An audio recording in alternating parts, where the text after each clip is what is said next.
Good afternoon, or good evening, or good morning, wherever you are. My name is Russell Robinson. Greetings from Washington, D.C.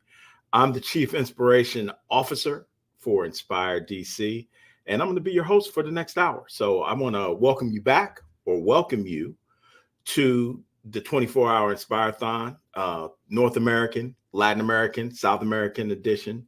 We're going to give you localized knowledge and flavor on things that you can do to be more inspirational, knowledgeable, and create connections throughout the world, 2024 and beyond. I want to shout out to the Inspiring Workplaces team for always putting together these outstanding events.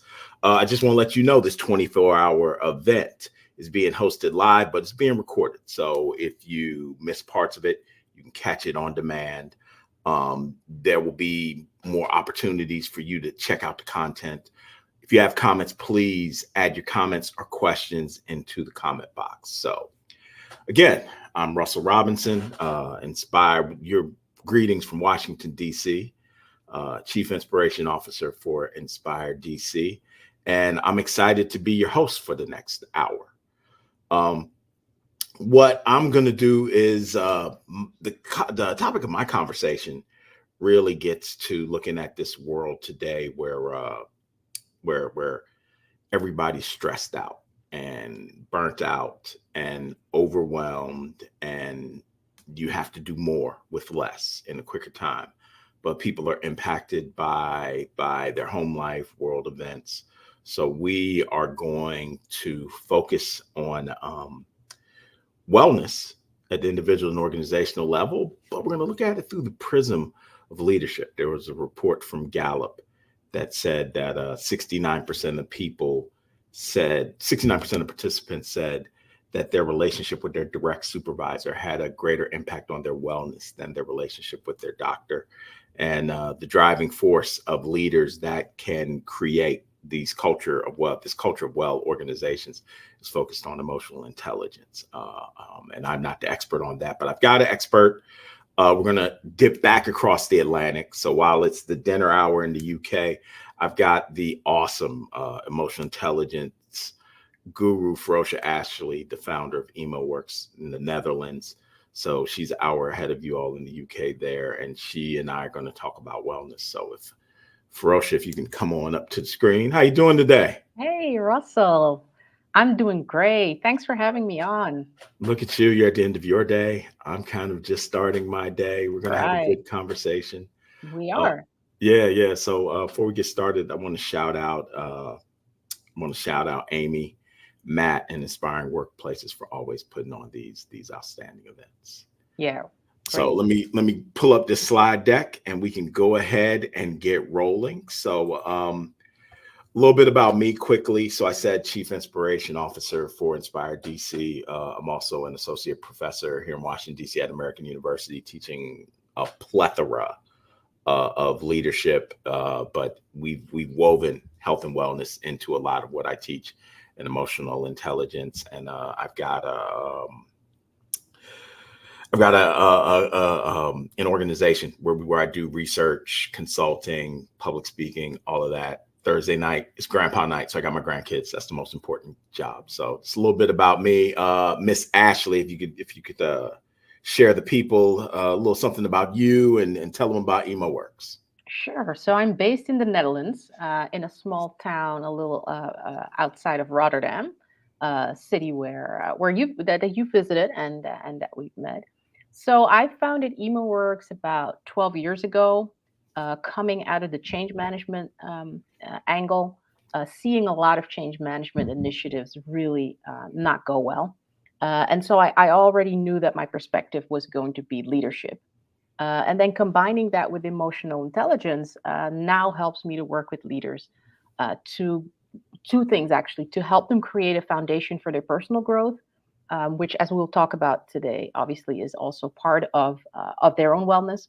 But in turn, we help them create cultures, environments that foster growth, foster innovation, and we do that through boosting these skills, this behavior, through the power of emotional intelligence. So very exciting. It's very exciting times to see, how the workplace has been affected. And it was also interesting to, have a look at my own emotional intelligence skills and my own work-life balance. I'm a mom, married.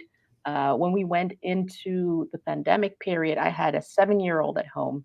And so I know all too well the challenges there of, having to balancing work, life, ambitions, as well as family life, home health, mental health. So I've been through a personal journey as well. And today we'll see how all of that comes together in conversation with you. Yeah, it's I teach and speak, do keynotes, and the one thing I say to managers, supervisors, and leaders is that now's the most critical time to have emotional intelligence. And if you did Absolutely. not have that before, if you are hiring like solely based on someone's technical skill, and that is the way they're going to lead successfully, you're setting yourself up for some challenges, right? And Very you true. mentioned what we've been through, and I like to always say, start off with, I don't think we've really assessed the past 40 plus months, right? Right. My guy Dr. Absolutely. Dre says things just ain't the same for gangsters, right? So things just aren't the same for leaders. If you look at the world 40 months ago, right? What people are bringing into the workplace has just changed so much, right? Here in the States, we had back in 2020, we had George Floyd, Ahmaud Arbery, Breonna Taylor, and I know for myself and my friends, and then also the massage parlor killings in Atlanta, which impacted our Asian American brothers and sisters. And we started having those conversations in the workplace about how these acts, these situations were impacting us. And I remember one of our leaders said, I was always raised, you never talk about race, religion, and politics in the workplace. Yeah. But I think that's impacting people in how they are coming to work. And if you go back to like the 90s and before, Mhm. even before social media, there was this aspect that what happened outside of work would stay outside of work. A lot of society was skills based, right? But now you Very true. have a knowledge based workforce, and a lot of times people are bringing their outside things that are happening in the world or things that are happening at home into, and the data saying it's impacting how they are showing up at work and how they are working. Talk a little bit about what you've seen over the past 40 plus months. Yeah, so one of the first scenes that comes to mind is me sitting at the dinner table when we had our first lockdown right here in the Netherlands. And it like many places in the world, it was very sudden. And nothing was really arranged. And so one of the first things that was a challenge for me is balancing that work-life balance, literally sitting at the kitchen table with my 7-year-old looking back at me, kind of going, how are we going to do this? And so we were looking at each other. Schools weren't prepared, they didn't have a schedule ready, and we were expected to teach, work, and do everything else in the same space, right? Many of us will probably recognize that. And so from that period on, what I've realized is we are in a shifting era, right? We're seeing some of the greatest developments in the world, and they're here to stay. We're talking, some of the things you've mentioned, social, economically, health wise, the whole development around inclusion and diversity that definitely carried on into the workplace. And so, what I later saw in work, apart from experiencing this here at home, literally at my kitchen table, is that a lot of leaders are also struggling with keeping that balance for themselves, right? And then they have that task to help others do the same. And so there's a lot of shifts going on. And I think one of the key words I take from this period is the need for balance. And I think emotional intelligence is one of those things that help leaders, particularly, to create that balance first for themselves, and then think about how they can sustain policies and be in conversation about how they can create an environment where that balance can be maintained also for their workers. And so I agree with you 100% that EI right now, in this era that we live in, is one of the most critical skill sets that you can develop as a leader. Yeah, Um, and I think it's also talking about leaders like at an individual level and an organizational level, right? So I was doing consulting with an elementary school principal who literally was like, this is my first year as a principal. I'm struggling to change the culture. And Mhm. then overnight, I have to do it in a remote setting, something we've never done before. And I know for me, when the pandemic started, I was like, okay, this will be a couple weeks. we're Then we'll gonna go, we're gonna get through this, yeah, right? yeah, we'll go back to normal. But when I was talking to this Yeah. principal, it was literally, um, I am balancing. I have a student who, in a 2 week period, lost both grandparents and an aunt and an uncle because they lived together in the same house, Hmm. and I have no idea how that student is presenting themselves every day. Now multiply that by 300. So you got 300 students. Right. And I've got teachers who are dealing with the same thing, or they may be in the vulnerable population. And she was like, and I haven't taught in a classroom for 10 years. Now I'm having to homeschool. That's a lot of stress to manage at an individual Coming level. together, right? And then that's a lot to ask for you to lead people, because I always view a school principal as like a CEO of a small company. So Oh in yeah. essence, you're the CEO. And I don't think we prepared people from a leadership standpoint for this new complex world, like before the pandemic, before social justice. And then even we get to this aspect of you know work from home versus return to work versus hybrid. How do people need connections? Again, that is, I was talking to one of my friends who works in the government here in the States, and I was like, and she's been a supervisor for probably 15 years. And I said, hey, have you had any formal training? You're Hmm. hired as this technical expert to be a Right. manager. And she was like, maybe 10 years ago, I did like a 5-day course, but it was classroom instruction. So we're really not preparing our managers and leaders for all of these challenges, whether it's dealing with a world where you're struggling with work life balance, how to keep those boundaries and barriers, or this aspect of people feeling connection, right? Right. And I go back to basically the first thing you said as we were going into this section, because I that really resonated with me. So there's going to be a need for us to really assess what happened and where we are now, right? Because we Yeah. haven't done that. And so I like to I call it the 3 R's, because I think those are 3 steps that are really important. So the first one is to assess and reassess, right? So you can do that on a personal level, but especially on an organizational level. And then I think if you're able to step back, and you're also a guy that does running and sports. Recharging has become even more important because that battery is drained really quick, right?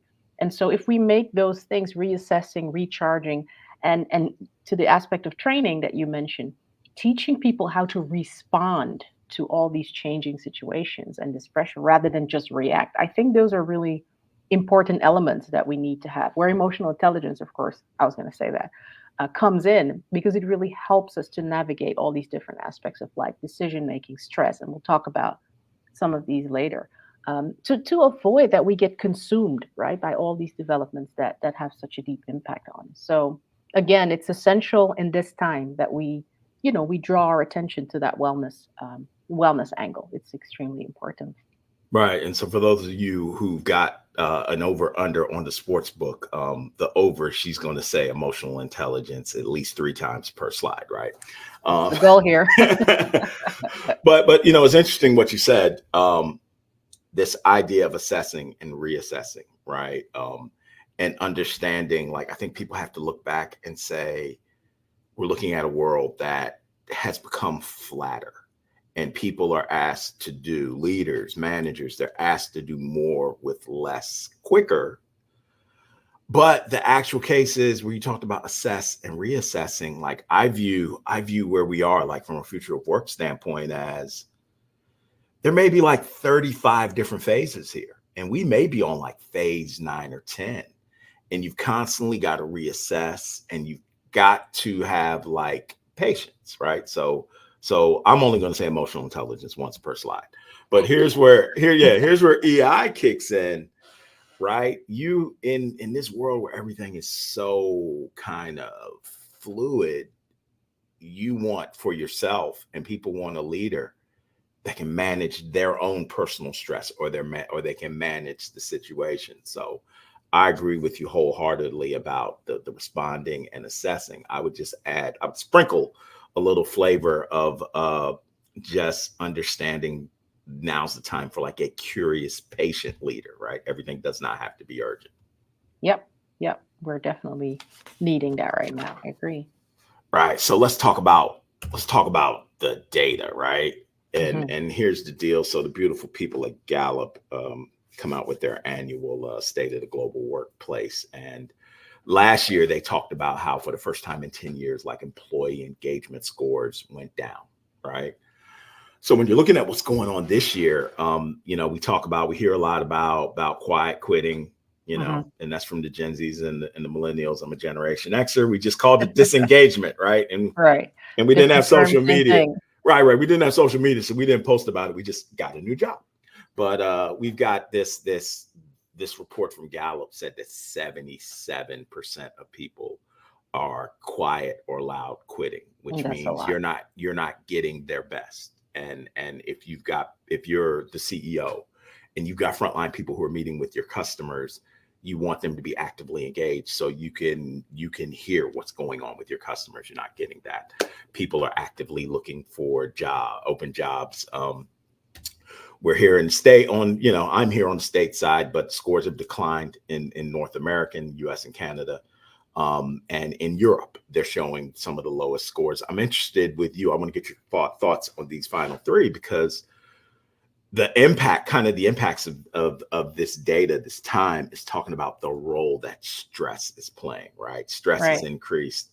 And there's this aspect of, and I know that my take as a professor is there's talk of as companies are trying to bring people back to work, that people want to work remotely. And I don't really think that's the case. And I think the data on depression and burnout says that's not the case. I think people like having autonomy in how they live their day. So the last bullet, where they say remote hybrid workers are more engaged, but they're also more stressed. Again, the impact that puts on managers, supervisors, and leaders really focuses on, here's my one time, on emotional intelligence. What are Mhm. your thoughts? Yeah, it brings me to two examples, and one of them I would say is an organization that we did some research on. So we did a pulse survey within a specific department on their work experience, and the outcome was that staff was consistently saying they didn't want to return to the office and that they were productive at home. Obviously, this was a while back, sort of at the back end of COVID. And so I spoke to some other organizations where I interviewed some key people who were in similar departments, just to kind of get an idea of what was going on there. And they all shared during that period their staff was also productive. But as the conversations kept on going, we also heard them say, look, I've got this huge pressure from leadership. I've got my own executives breathing down my neck, talking about they want them to return to the office, bring them back to the office. And so what I took from that is that there was this huge disconnect, and obviously that's where I think EI would have been um, a part of the solution, really, to make sure that we understand that a one size fits all no longer really cuts it, right? And if you're talking about engagement, because this is the slide where we discuss the effects of engagement, I think to your point of autonomy, I think that's where it is. So it's not that people don't understand that returning to the office for certain activities is going to make sense when that's possible again. It's about the level of dialogue that they've experienced. It's about the level of autonomy they have to put all of those different parts of their life. And we talked about this at a previous slide, right? There's all these developments that are impacting us, and we're taking them to work nowadays. So we're not leaving them behind. People want to be able to sort of make that puzzle and have you actively involved as an employer rather than make the decision for them, which disrupts many people's lives in a significant way. And the other thing I was thinking about is a conversation I had with a friend around the same period. She had been onboarded online, in the time when there was no actual physical contact possible, and she had just started working for a new team lead. So they were returning to the office slowly. And at some point, she called me during the day, and I says, "Hey, what's up?" And she was like, I just had a conversation with the team, and my team lead literally walked in and said, "Well, we've had this message as of, let's say, next week. We are expected to be back in the office for 3 days a week." And as we talked about it, I was really trying to dissect. Okay, so what's the issue here? This is something that a lot of companies do. Is this something you were expecting or not? And what I really took from that conversation, she was like, it's not the fact that we have to go back, or the fact that that was communicated only once. There was no build up to it.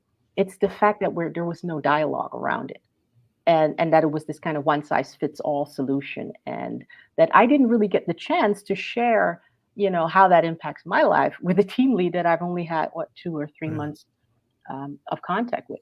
So what ended up happening is pretty much what your data here says.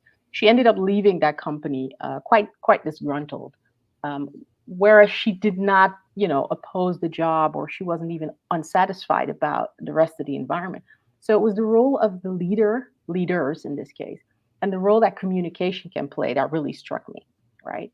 And if you take that further to the other example that you gave, how is this person going to present your company, especially if they have an external role? Those are some of the topics that I think leaders and organizations really need to think about. Are you adding stress to the plate of your workers, or are you making this part of a larger conversation and figuring out how we can make workplaces inspiring, but most of all thriving? So, Yeah, and I think I just want to drill down on what you talked about from a dialogue standpoint, right? mhm, And again, go back to patience. So I've got a friend who is in the banking industry, right? So he and I were talking. He lives in Connecticut, but works in New York mhm. City. And we were talking one day about how at that time JP Morgan was one of the first companies to ask people to return to work. And I was like, yeah, but here's the thing. They just spent $3 billion on a new building. If I spend $3 billion on a building, I'm going to want You're going people to to come want people back to come in, to work, right? right? So for me, I want to include all of the stakeholders in, right? So here in the city in DC, the mayor has requested to the federal government, please bring your workers back into the office or sell us that real estate so we can multi-purpose it. People have different stakes in it, right? So how I see emotional Exactly. intelligence, and if you have me using emotional intelligence over one time on this slide, you are the winner, is like for no matter, while you said one size may not fit all, a lot of organizations are going to come back with one decision, right? Um, Either, it'll be a bell curve, like on one tail, everybody will return. The other tail, everybody will be virtual, and the bell will be some form of Somewhere in the hybrid. middle. As a manager, you should have the emotional intelligence and connection with your staff so that well, you know what, russell's Russell actually likes coming into the office 4 days a week, so this isn't going to bother him that much. Or Ferocia, she's got a business, she's got a young child, she's got university on the horizon, maybe she's going to stick. Or someone where it's like, well, you know what, they bought a retirement home in Miami or Fort Lauderdale. They actually may be leaving. So you have to be connected enough where you can say, how is this decision going to impact every direct report that I have? And you've created a culture where they can do the same down the line so that you can anticipate who may leave and who may stay. Because they're just, I mean, I've actually had friends who were like, I'm an empty nester. Hmm. I get my connection in the office space. So to Yeah, only come in 2 times means I want to go somewhere where we're going to spend more time in the office. And makes we sense. you Yeah. also mentioned workers who start during COVID, like making sure you find a way for them to be connected when they're starting into a new. Yeah, and coming into that connection part that is weaved through, the examples that you've given. I think trust, is one of the very, very important elements that leaders can invest in, and that we'll talk about that later. as well. But if you haven't taken the opportunity to build trust with, like you said, each and every one of your individual reports, it's going to be really hard to have those dialogues, right? It's going to be really hard to have those conversations. So building from the foundation, that's where you start. Yeah, I have a Just have friend more who's data. more data, more data. I got a friend who's a CEO. And early in the process, she was like, Russ, not saying I don't really want to care or connect with my employees, but I have to answer to my board, right? The goal for me is to increase sales. Why should I care about this data on this slide? And I was making the case, when you have trust, when you have emotional intelligence, when you have created a workspace where people feel valued and they feel like there's connection and humanity, those companies always do better financially. Absolutely. Yeah. They always do financially. Jump in, add some It makes me robustness to think. this. It makes me think of a director here at a small industrial firm that I coached for a number of years, and he was he was a real piece of work. He was a kind of guy that grew up, in this very tangible, let's say, environment. And then later, from sales, grew into a director's position. So this isn't something that he necessarily had the ambition for, but at some point, the position came. And when we first started working with each other, I remember having to sort of, dial back and really deal with some very basic communication skills. For example, he told me once that as he was organizing meetings, he'd walk into the room and he just didn't see the benefit of greeting his employees. He just thought it was a waste of time. Everybody knew about the meeting, just really basic stuff like that. And so fast forward a couple of years later, after we've done quite some work in the space of emotional intelligence and really getting to those communication skills and what that could bring him. One of the comments that kind of touched me was he said, "I never realized what the power of real engaged conversation was until we worked together." So I asked him, "Okay, so what does that bring you?" He says, "Well, I used to listen, but I used to listen to answer, and now I realize that if I find a way to actually make that person feel heard and connect, I hear so much more of what's going on in my firm." And you have to imagine this is a smaller firm, and so people are very close together. And as a director, having that level of trust could directly impact either sales or the work, the working technical area or whatever, because he literally walks around, right? And I said, so what else? What else has been beneficial for you? And he said, when I used to think in terms of rewards, it was always very, very physical. Either it would just be, bonuses or extra pay or gifts, literally tangible stuff, work equipment. And he says, what I realized is that as I started learning, taking better care of my own needs, I now started being focused on what other needs people might have had in the workplace. And I started allowing policies, and as we went into the COVID period, this also became about work hours and more flexibility, something they had never ever considered even necessary to talk about. And so I said, so how has your environment responded to this? And he said, well, the person that's most happy with it is my wife, Yeah. because I actually bring these skills home, right? And I listen to her a lot better. So that's given me a lot. But he said one of the most valuable lessons for him was he realized investing in himself and his own wellness, which had been an issue, allowed him to now create an environment where wellness and talking about it became normalized. And it brought him a lot. He could see, like you said, companies like that often thrive. That was something that he never thought was possible. He was willing to invest in anything else except for that wellness part, but not until he experienced it personally was he able to translate that to policy. So I think, it speaks to this point. Why should you care? Because it makes a difference in the bottom line. And I think that's something that all leaders, should at least be concerned with. But you've touched on some good stuff there, right? So first and foremost, like this aspect of the leader has to model the behavior, right? Absolutely. I Um, see that all the um, time. right, right. So I've worked with people who during this work from home hybrid thing tells people like, I want you to focus on your family, but then this person is sending out emails to staff late into the night. Right. And what we got to was like there would be an anthem, right? At 6 p.m., he would literally be like, this is the last email I am There sending you that go. anybody can send. And you mentioned this aspect, and I've done research on this from the engagement space, right? Um, we did work with an organization where we looked at what the drivers of engagement were. And the first time we went around, the drivers were rewards and recognition, work life balance, and opportunities for growth. And we went back again and said, okay, so of those three, Mhm. what's most important? And they came back and they said rewards and recognition. And then we went back again and we said, well, rewards and recognition are two different things. Rewards are a transactional act Right. for a transactional act or task. A recognition is formal or informal acknowledgement for whatever.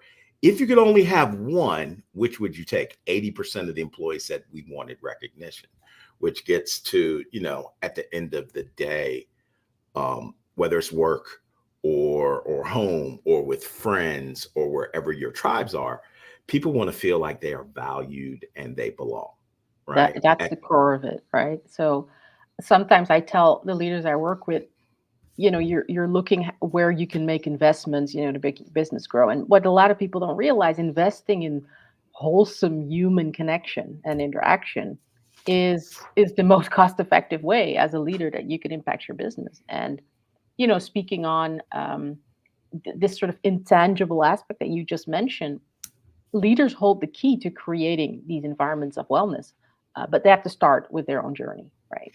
Right. So if you're starting this journey and you say, I need some help, I'm a leader.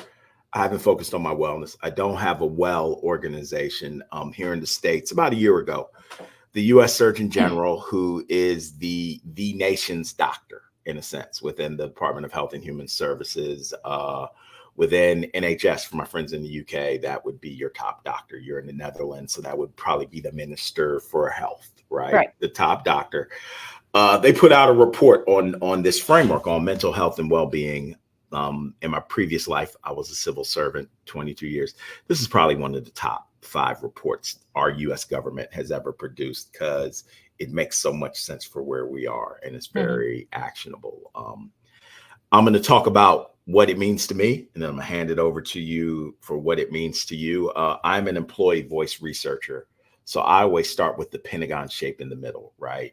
And what the Surgeon General is saying is organizations need to create a culture where workers are comfortable sharing their voice about how they are feeling. And as a voice researcher, I will tell you, when I talk to people and you say, when you have a thought, idea, concern about the organization or yourself or how you're doing or your wellness, when you feel like you are valued, right? When you feel like you're operating in a safe space, when you feel like you are confident, and I believe confident employees always perform better, right? That's the old soccer coach in me teaching kids confident players perform better. I'm sorry, I should have Mhm. said football. I think we had an over under on whether I would call football soccer, Soccer right? match, football match. Right, right. And when people feel like they have the proper work-life balance, they share these ideas, they share that voice. Conversely, when they feel like they're useless, they feel like they aren't valued, they operate from a space of fear, as in they're not safe, or they're insecure about work or the culture they're in, or they're just overwhelmed and stressed. They tend to not share it. And then conversely, or additionally, um, there's this goal from this framework where policies and culture would be equitable to, I always say from a voice standpoint, all stakeholders, but especially whoever the marginalized people are in a conversation, right? There was this data from the Bureau of Labor Statistics here in the States that said more Black women were participating in the Great Resignation because Mhm. when work from home happened, they found that the office wasn't as equitable. McKinsey had the same report with the Yeah, same data on Asian sure. Americans. So, how when you look at this framework, what's jumping out at you? Well, the first term that jumps out at me, and I was actually curious to get a little bit more on your take on this, is psychological safety, because I know this is also a topic that you you've done some research on, and you know what the data says. What would you say is the importance of psychological safety to wellness? And Right. So at the end of the day, people want to feel either psychologically and physically safe wherever you are, right? Right? You're the mother of an 11-year-old. A school can be great, but if you don't feel like your baby's going to be safe, that's not a place where you're going to be. How this works to emotional intelligence, there's one time I've said it, is from a psychologically safe standpoint. When people feel like they are psychologically safe and they can be their authentic selves and they can bring the vulnerable aspects of themselves they want to bring into the workplace, then you find people are creative, they're innovative, they want to take risks, um, they are comfortable with failure because failure is not the end of your career. And then from an engagement standpoint and a voice standpoint, what that gets to most of the time, the drivers of safety or lack of safety from a psychological standpoint is your relationship with your direct supervisor, right? right, yeah, So always is comes your up. relationship with your direct supervisor strong? What's the interpersonal relationships with the people in your work group and team? What's the relationship between the cultures and the values when they work, where you work? When all of those things are aligned, people are operating from a safe space, which means their wellness is going to be better. Um, Job performance is going to be better. Creativity is going to be better. The solutions are going to be better. Let me stop now because I can be like at the Grammy Awards, Stevie Wonder at the Grammys, where And you I got want to to play the thank this music. one. Yeah, yeah, yeah, No, but yeah. Let I me. think you've mentioned some really great things, and the reason why I think this is a great bridge is some of the points you've mentioned. You know what the effects are when people feel psychologically safe. I recognize a lot of those in the developments that we see here in the Netherlands. Now, I was reading a report a couple days ago about the Dutch healthcare sector, which I'm sure, like any other healthcare sector, is under a lot of pressure, the work pressure. It's really hard to get that down, and this was a report that was created by some of the unions. And what really stood out to me is they were mentioning some areas of attention that they felt really need to, come to the forefront. And it ties in nicely with some of the stuff that we have here in this framework. One of the things that stood out to me is okay, so there was fair pay, and sufficient flexibility and autonomy. Some of the things we've already talked about, but the one that stood out to me was it was under the heading of work satisfaction. So I was like, okay, and it talked about the importance of having meaning, and I see that right here, right at the bottom left of your slide, mattering at work. And there were some things mentioned that really struck me. Gratitude, appreciation, and commendation being normalized at work.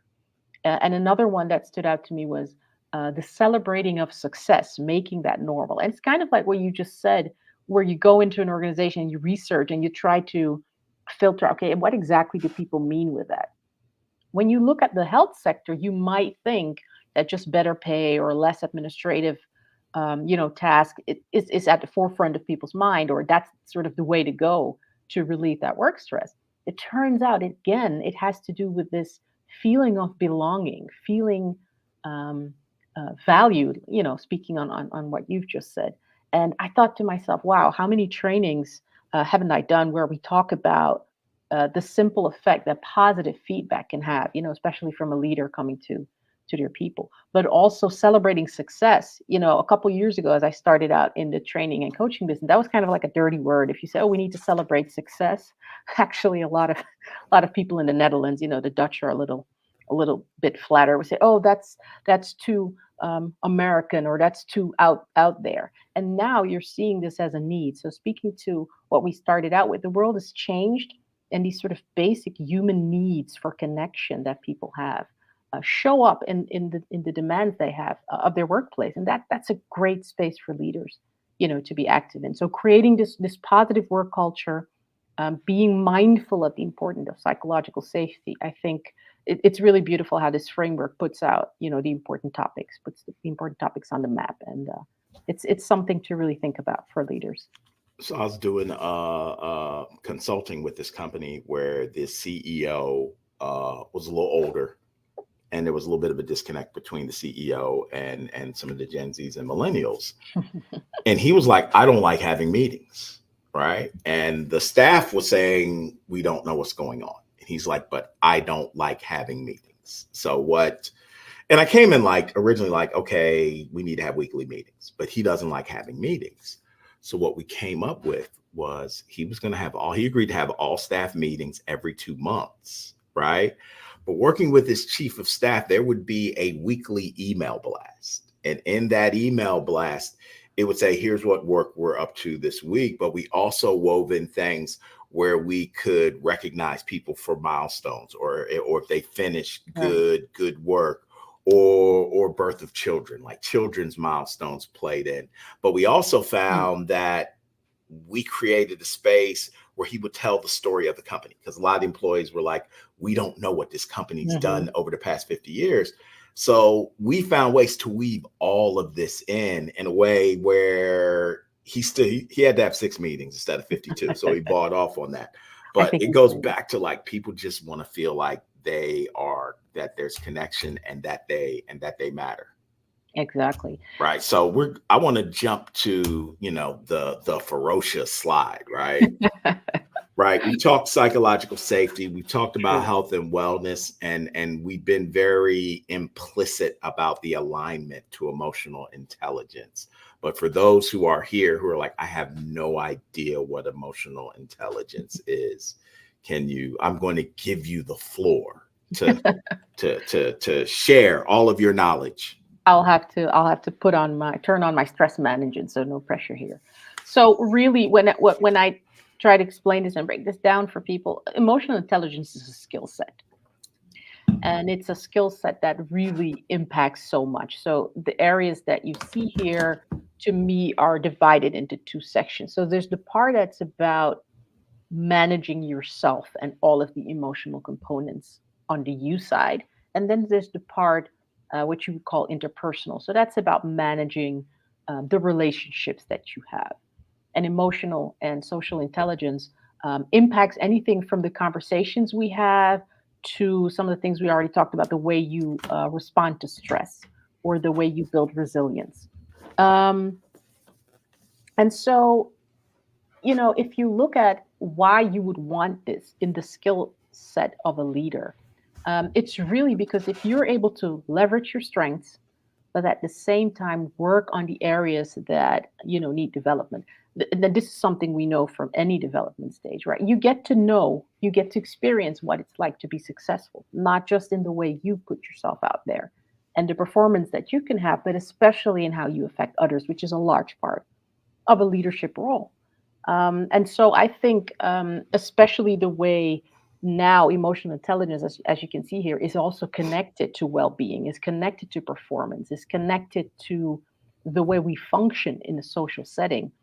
It's really like unmissable, right? It's a necessity. One of the developments that I find very interesting, and I just want to quickly mention here, I've seen the World Economic Forum put out a report that talked about the future of work, and then recently McKinsey had their own report on that, and it talked about what skills are we going to need in the future, and of course, just to create a little bit of a confusion here, AI was mentioned a lot, right? So we've all been overwhelmed with the developments within the artificial intelligence world. I think it's really interesting. And what it made me think of was, you know, AI is going to bring us a lot, but we can't leave out EI. And here's why. As we continue to become more reliant and more efficient with these artificial intelligence tools like ChatGPT and all these others, we're going to need even more social and emotional skills. And that's exactly, what the report says. These skills are skills that machines are a long way from mastering. They try to mimic, the emotional part that we have as humans. I mean, I can take your head and put my voice on it and all that. But especially as we rely more on this technology, the human connection is going to be so much more important. Especially in a workplace that has become more hybrid, where people can work across large distances. Even more so, we're gonna have the need to self-regulate. We're gonna have the need to know how to express ourselves across cultural borders and all that. And so, when I started using emotional intelligence about 15 years ago, it was still very new. You know, people were talking about, oh, soft skills and hard skills. I now like to talk about essential skills. You cannot be a successful leader or run a successful organization operation without this skill set. And so a little bit of advertising, you know, if this, like you said, if this is something that you're new to, please go and find out what an easy starting point is. You can start with a simple assessment. You know, there's very low threshold trainings and information available out there. But please make this a priority as it's connected to the future. Right, right. So let's do the shameless plug here. If they want to contact you for this, what's the website for Emo Works? It's very simple. emoworks.nl. So that I'll make sure that the people have access to an English language page where you can just get a very simple guide that takes you to the first steps of how you can weave emotional intelligence into your leadership. This is something again human skills, so this is very close to you know anything anybody. If you have a willingness to open yourself up and seeing how you can be more effective, what are some of the biggest benefits I think for leadership in this volatile time that we've talked about. I think about stress management, I think about decision making, and I think about having impactful communication, and you know building that resilience because like we said, leaders have a lot on their plate. There's a lot of shifts going on. We need to stay in that wellness space. Yeah, she's playing with you all about being from the Netherlands. She's actually from Brooklyn. She's just been faking Do I everybody out. sound like a Brooklyn girl? That's a great Yeah, compliment. yeah. All right, so now we're getting into like we've laid this foundation, right? We've talked about some of the challenges in the world today for leaders, the world now as opposed to 40-ish months ago. We've come with data that talked about the impact of the past 40 months and the role of wellness from the Surgeon General point of view. We talked about psychological safety. We wove in the emotional intelligence aspect. Now we're getting into the practical, like what you can do. And what I love, I was reading this book a couple months ago by Jocelyn Thompson Rule, How to Move It, Reset Your Body, which is I would say a physical wellness book, but it starts Mhm. with the premise, which is like the second paragraph, which is the most important relationship you will ever have is with yourself. And at the end of the day, nobody is coming to save you. So when like you have to figure out, and I often tell people like how you speak to yourself is critical. Like if you disrespect yourself, you enable other people to disrespect you.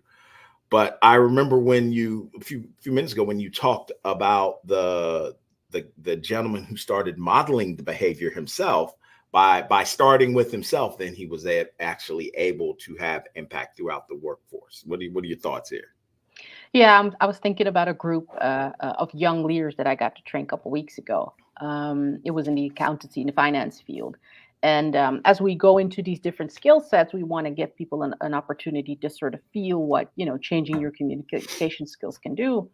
And so we were preparing a role play where we taught people how to incorporate a little bit more vulnerability, in terms of giving feedback and letting people know how things affect you. It was a rather simple exercise, so I thought.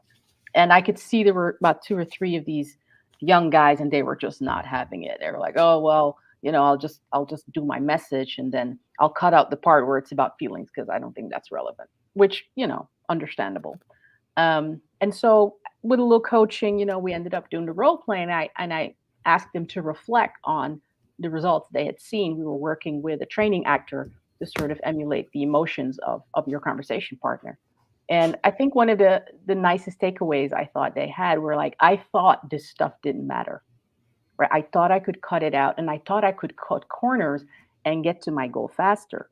But then I realized if I'm not willing to get to my own vulnerability, if I'm not willing to get to my own feelings, I'm never going to be able to touch that person in an effective way. And I thought it was a great win in that sense because these are young leaders, right? They're Hmm. going out in a field with a lot of pressure. They're going to be responsible for some big numbers. But at the end of the day, one of them said, "You know what I've come to realize is at the end of the day, this is still a human work field because we work with humans all the time.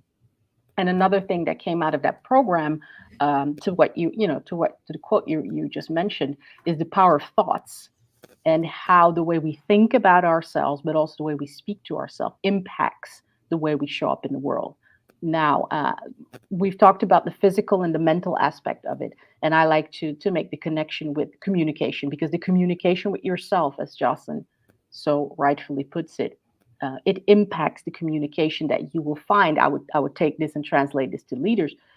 It will impact the way you communicate around your organization, but let's not forget also the way communication around your company or around your organization is done. And that's not just true for frontline workers, but the world has gotten more transparent, with social media and everything. So people will talk about what it's like within a company. I worked with a company called Coolblue. They are an electronic business here in the competitive space of like Amazon. And one of the strong points of Coolblue is their culture, right? Um, and a while ago, we had an interesting discussion within the training department about how do you maintain the image of the culture on the outside of the company if you don't invest in the culture on the inside of the company. And so, looking at the leadership program and some of the training programs, we had to really go back and dissect what is it that you want to teach leaders about the way they talk to their people, about the way they motivate their people, that has to show up in this great brand that they had, which had as a tagline, anything for a smile. So it's Hmm. really about customer satisfaction to the highest degree, anything for that customer. And so the question around what does that mean for the behavior of the leaders within the organization is a very interesting one. And again, I like to speak and work with young leaders because they're the ones who often ask the critical questions. And in the same space, the questions came up, okay, if this is the stuff we're supposed to teach our workers, and if this is, the kind of image we want to create to the outside, what does that mean for the way we want to be treated and want to be trained? And again, so it starts with you, which is a great, segue into your next slide. Right. So this starting with you, and like part of the challenge I see, like being in this wellness space, is there's so much that gets on. Well, I'll say the superficial, Hmm. but being in the States, a Western culture where there is everything is based on doing something. And Hmm. even your wellness is journal this, log this, blah, blah, blah. Like burning sage ain't gonna solve all these Yeah. problems, right? So, and I was actually talking to a friend of mine I used to work with, and she had just retired, and we were just talking about supervisors. And she said, some of the supervisors I struggle with, I used to think that they were evil, they were the devil. But in Mm. retrospect, these were just wounded people who had never like got over what happened in their childhood, or like these trigger events in life. And what I like about this slide is, and you and I argue about the order, right? Mhm. It really gets to like, no matter where you are in this journey, and if you're disengaged or you're feeling less than optimum, no matter where you are, you have power. Like you have agency and some control to change whatever you want. And that, a lot of times, if like Lauren Hill says, how you gonna win if you ain't right within? Right. And if you're not right within, then like burning sage and bubble baths like that'll help you for like 2 or 3 minutes, right? That's Not papering over the sustainable. cracks. But this aspect of like embracing your power, understanding your purpose. And for me, I find when you do that, then practicing self-compassion is easier. Your boundaries kind of emerge themselves, and what your values are. When you live within your values, uh decisions may you know decisions may or always tend to be peaceful. You know what I mean? Yep. What you think It about was interesting when we talked about the order. I think my final conclusion was that if you take the order out, you realize they're like pillars, right? Like all of them are necessary. And speaking about aligning your values, one of the things that I think is a very positive development over the past few years is that I see leaders are a lot more open to coaching, which I think is a great form of self care. And being in that space, I would say you touch on all of these, right? In almost every coaching question, there's a connection to be made with these. However, when I look at this slide, it reminds me of the journey that I had to, take becoming a coach and being able to facilitate people who want to touch on these points. Because it means that every time I interact with them, I have to start with self care first. Otherwise, you can't be of service. And so one of the things that I really had to learn was this practicing of self-compassion. Because coming out of the consultancy space and being ambitious and wanting to go out there and help people, you tend to be really harsh on yourself and be very result oriented or even perfectionistic, even in the way you teach others on how to do this better, right? The Yeah. irony. And so I think to the point of aligning your values, once you really have a sit down with yourself and do the deep inner work of finding out what are my values and how are they showing up in the way I do my work, it comes back to what we said earlier. You have to reassess, and then from there, you're able to impact others. And I think it's so funny because I haven't said emotional intelligence in a while, so I thought it would be a good moment. Um, If you bet in under on the past few slides, you got a winner.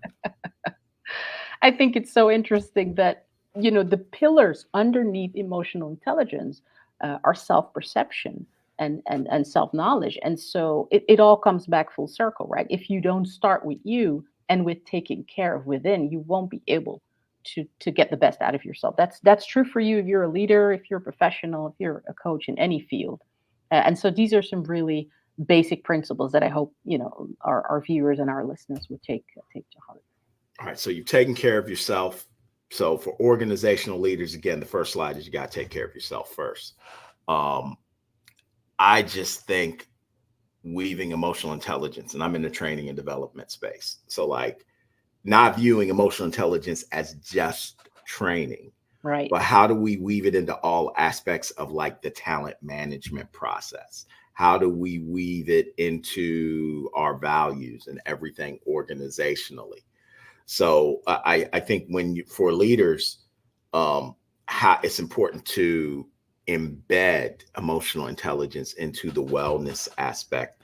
And then also like think about how you're fostering a voice culture, which gets to, you've talked about communication. I always take it from the other side, which really gets to listening and knowing how to listen and how to actively listen and how to create a space where people know that you are present and available. Oh, wow. Yeah. In this slide, before you talk, you notice ducks are in a row. Haha. That's my slide. That's why you picked that one, right? Yeah. So just a little to touch on one of the points here. So you talked about the essence and the importance of listening. Makes me think about the third point about ensuring that the values, the mission, the vision are aligned. I did some work with a healthcare organization last year, and they were taking care of people that have disabilities, and they're including their family, as the support network. So a lot of the activities that they take care of also include people's family. And the interesting thing was that when we were talking with the management team, there was this really big discussion about alignment to the values, and happiness was one of those themes that was running. And at a certain moment in one of the sessions, the question came up, what about our happiness? So it ties back to what we were previously talking about. How did they in the management team and the things they were doing with each other were giving attention and space to the happiness of themselves as managers before they were creating this beautiful vision board of what they were going to do for their clients. And it was really really interesting to see that once they dared to sort of put down the walls and have a discussion about what was impacting their own happiness. The part of the session where we had to draw out the vision and create new mission points went so much faster. So again, it was a great example of how this always works. Focus on self first. Right. And you talk about communication, and you talked about pulse surveys earlier. So I definitely want to bring up the third bullet, like for organizational leaders. And we've talked about patience and curiosity and listening. Like make sure that your wellness policies are equitable to all of your employees, and that, because you can lose everyone if people look Hmm. at a policy and either they look at it and they're like, it doesn't apply to me, or I had no voice in it. Not it's not the decision I wanted, Yeah. but it can, Participation. yeah, but you were involved in the process. So bringing it down from the organizational level to supervisors and managers, I would say, again, you got to focus on yourself first, right? There's a paradox here. You got to focus on yourself, but you got to look out for each other. But the most important thing is to focus on yourself. Um, and there's a certain power of incorporating reflection into what you do, and starting Absolutely. individually, and then opening it up organizationally. And I've got a real good friend who's super, his span of control is like 500 employees, but with his direct reports, he's woven reflection into their leadership meetings.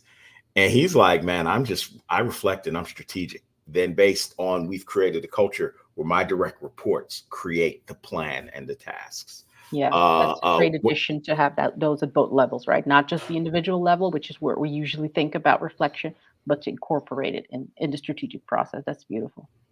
right. And the one thing I would add here for managers,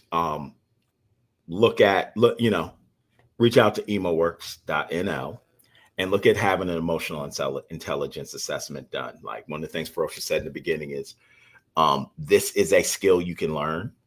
This is Absolutely. something that can change over time. So I've done 3 emotional intelligence assessments. The last one was about a year ago, and it was actually my lowest scoring one, but it made perfect sense because in my sense making of the world, literally every answer was like, well, it depends, right? So a lot of times I was answering threes because I'm reflecting on so much of my purpose, the world's purpose. Ferocia and I are both family people, so we're not making decisions just for ourselves. And The bigger picture. she's got a preteen. I've got 3 young adults. So understanding where they are in the world, and on a university setting, I have students who are Gen Zs. I've got students who are baby boomers. So everything for me was, it depends. And it's so beautiful how the emotional intelligence and the work that you do within that space as an individual, it ties in with the environment, bringing it back to how important it is to also create a basis for this in work environments. So, yeah. All right, and then let's bring it down to the individual employee level. So again, you got to focus on yourself. I just think from a wellness reflection, like, there is a certain power in rituals, right? Especially focusing on the mental and spiritual wellness. I have a friend, uh, Dr. Farah Al Hanai, who did research on employee engagement on the banking industry in Oman during COVID, and what the employees said got them through that period. A recurring theme was their religious faith, right? That's what got them in. And for me, whenever I talk about this, I'm like, look, it doesn't matter what your religion is, right? Christianity, Judaism, Hinduism, Buddhism, as long as you have a higher power and you use that higher power to become a better person. But doing things like meditating, for me, I like to do a 5-minute workout first thing in the morning because it helps level me mentally. And mentally, it's like I got one check mark done before the sun is up, right? That So, one's in, right? right, right. So, talk to me a little bit about boundaries and being flexible, I was actually going to pick out one that I think or the one you helped were going to me. pick out. Yeah, it's about the assessment and not in a like a checklist kind of way, but I think it comes back to the point of reflection. By constantly assessing where you are, I would say you're able to do or put in all of the rest. You'll know which rituals to change or adjust. You'll know which routines you might need to pick up or not. Now, you know about me that I've been struggling with, especially the physical routines with all the busy life and putting in sports and everything. But one of the routines that I've been able to put in is at least the mental routines, of bringing journaling back, for example, when I realized that my thoughts were, getting too much to organize and to structure. Journaling has really gotten me to that state of, being able to give attention to my mental wellness, as well as getting clarity, which is a very important one. Um, and I think boundaries can follow from that clarity, right? So to tie that one in, what I see in a lot of coaching that I do is when people struggle with boundaries, they struggle with clarity first. Hmm. And then they tend to get into situations where they're overly flexible or saying yes to too many things, which means saying no to many other important things on their own end. And so by getting that clarity first, being able to use the safe space that you have or create just to then share your thoughts, that's how you sort of keep that balance that we all long for. Yeah, and I think what I would also share is it's very good when you're assessing, and maybe your self assessment is not as optimum, that you have people that you can share your thoughts with, right? Absolutely. Yeah. And that this aspect of looking out for each other. Like, I know for me, I would much rather ask people if you're okay. Like really, are you okay? And be told, Russ, mind your business, than to have a friend who is not okay and just yearning for someone to ask the question. Yeah. Right. And that gets to this aspect of, right, so what if you're not okay, or you've got people on your team, or friends or family who are not okay? Like, there's a certain aspect to, I always say, try to embrace the valley, right? Life is Mm. full of peaks and valleys. And I'm a Generation Xer. So when I Hmm. talk to other Xers, we talk about, you learn more in the valley than you can learn in school, right? You learn more in the valley than any training course can teach you. And when I talk to people who have assessed, they've been reflective, they've listened to others, and they've listened to what they've learned in the valley. Whenever they make it out and they're doing whatever, and you go back and ask, hey, was it worth it to go through it? 9 times out of 10, they say they are. So, like, if you're going through something, try to figure out how you can be present in that. Yeah, I'd just like to add a small thing. I used to really dislike the word resilience because it kind of stood for, I guess, everything you just mentioned, all the pain that you go through in the valley, right? But then resilience is part of EI, so obviously I can't cut that out. And one of the things that many people that I've had the pleasure of working with have said is that resilience comes through actually going through. So there's no point in skipping the valley. It's about finding ways to get back out and using what you've learned along the way. So that's something that I've personally experienced. And of course, we've talked about it. There are certain valleys that might seem so deep that you don't, you're not able to navigate yourself out of it, or you're not able to come out alone. And then reaching out to others, reaching out for Right. help is really important. So the one thing I would say is, especially as a leader, is, um, sometimes let your staff experience a valley, right? If there's a work product that is not well, don't, again, I go back to patience. Don't feel like, if it's not the case, there's a rush to go in and fix it, right? Or, Mhm. like, this is me speaking as a parent with young adults. Sometimes, let's let them figure their way out. They may come up with a solution that Yeah, that I had never conceptualized. But, there's you lessons mentioned, in learning. yeah, if you're darker in the valley than some, and darkness is there, I always like to throw in, since we're in the US, at the top right, there's the 988 number. For people in the UK, there's a suicide prevention number. For those in the Netherlands, there's the 113 number. So as we wrap up, Ferocious, what would you like to leave people with? I think the reflection, as you come out of this inspiring workplaces, Inspirathon, what are some of the things that you want to put to work in your life? I think reflection is one of those tools that will really help you to incorporate all the beautiful stuff you pick up along the way. I hope this has been inspiring and that people, can look at whatever steps they want to take to better themselves and also better the world around them a little bit. And I want to say that it's been great having this conversation with you, as all of them are.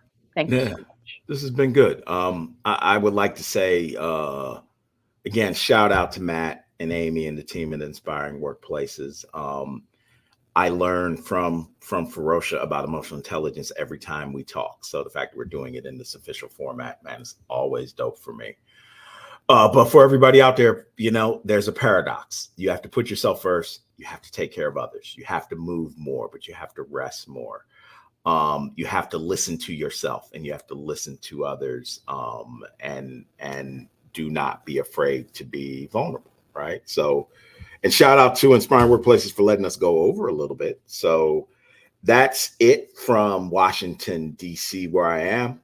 We're going to take a short break, and then we're going to magically travel.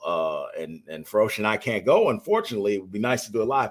We're going to head down to Gustavo Tavares, one of our Latin American judges, and he's going to greet you from Sao Paulo down in Brazil. Like, it's a little warmer there than it is in Washington, D.C., and probably in the Or Europe. Netherlands right now, right?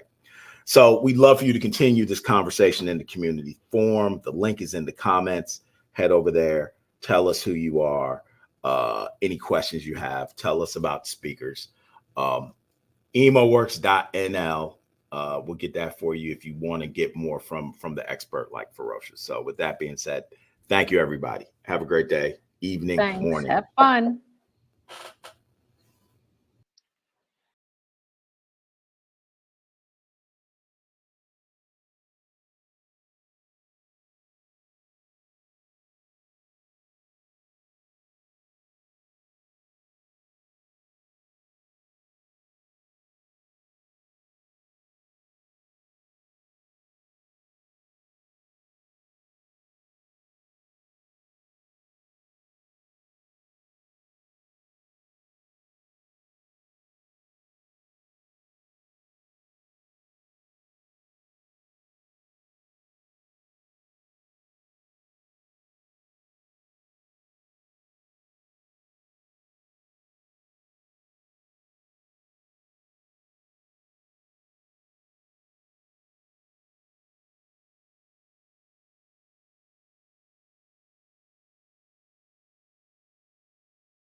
Hello, everyone. Welcome to São Paulo as part of the Inspire Workplace Inspirathon. I'm Gustavo. I'll be your host for the next hour.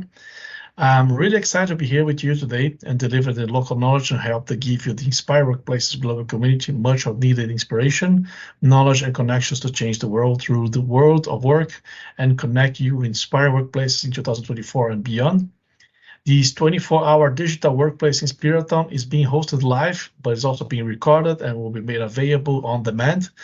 Please don't forget to ask your questions and share your thoughts in the comment section through the talks.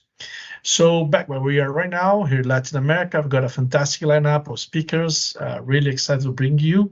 I'm going to be kicking off today and make my talk on employer reputation in Latin America. The idea is not to present you things that are totally new, but the idea on the other hand is to show you some perspectives in terms of what we see here, things that are happening, how can we help you move the needle of our reputation, employer reputation in Latin America in a better way. And I'd like to start here by sharing some thoughts about loyalty and reputation. This is one from Howard Schultz, the former CEO and chairman of Starbucks. And he says that if people believe they share values with a company, they will stay loyal to the brand. So I guess this is part of what we're trying to achieve today in our sessions is how can we build this loyalty? How can we make sure that people stay engaged and they are focused on the job to be done and focus on the everything that we can apply as great employers and how can we transform the companies that we work for. So giving you a little bit of background so we can get started. So there's I guess the first thing to share with you is that there are two big groups of talent in Latin America. We can see that they are very distinct from each other.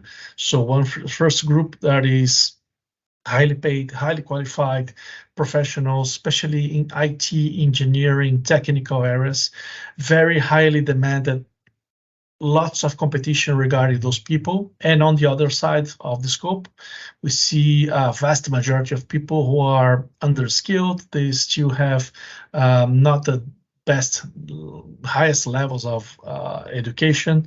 Therefore, they are sometimes very low paid. And these two different groups, they conflict with each other, but at the same time, it makes what is so challenging for people managing employer reputation in Latin America to work with, because you have to answer to those two demands. To give you another perspective of how complicated it is, there is a study from the University of St. Gallen. This is a guest study that says that in Latin America, probably we have the highest percentage of university students that are considered starting their own business upon graduation. So 27% of the students in Latin America, they consider opening a business right upon graduation, while 70% in the other parts of the world. So this is also very interesting because in a way it narrows the talent pool, because imagine that 1 in 4 students won't be much likely to find a job, but they will create their own company. So as an additional pressure here on the talent pool. Average unemployment in Brazil is in Latin America, of course, is about 6%, 5.8% to be more precise. There is a high percentage of self-employment in Latin America that ranges from 23 to 57% of people in Latin America could be considered as self-employed. So there's another element of pressure here on the talent pool. But on the other hand, we see some other elements here that are interesting as well. So for example, work tenure in Latin America tend to be on average about 20% lower than Europe. So people tend to stay longer at work in Brazil or in Latin America. And the quality of employment index, it ranges from 0 to 100. So the lower the number, the higher the quality.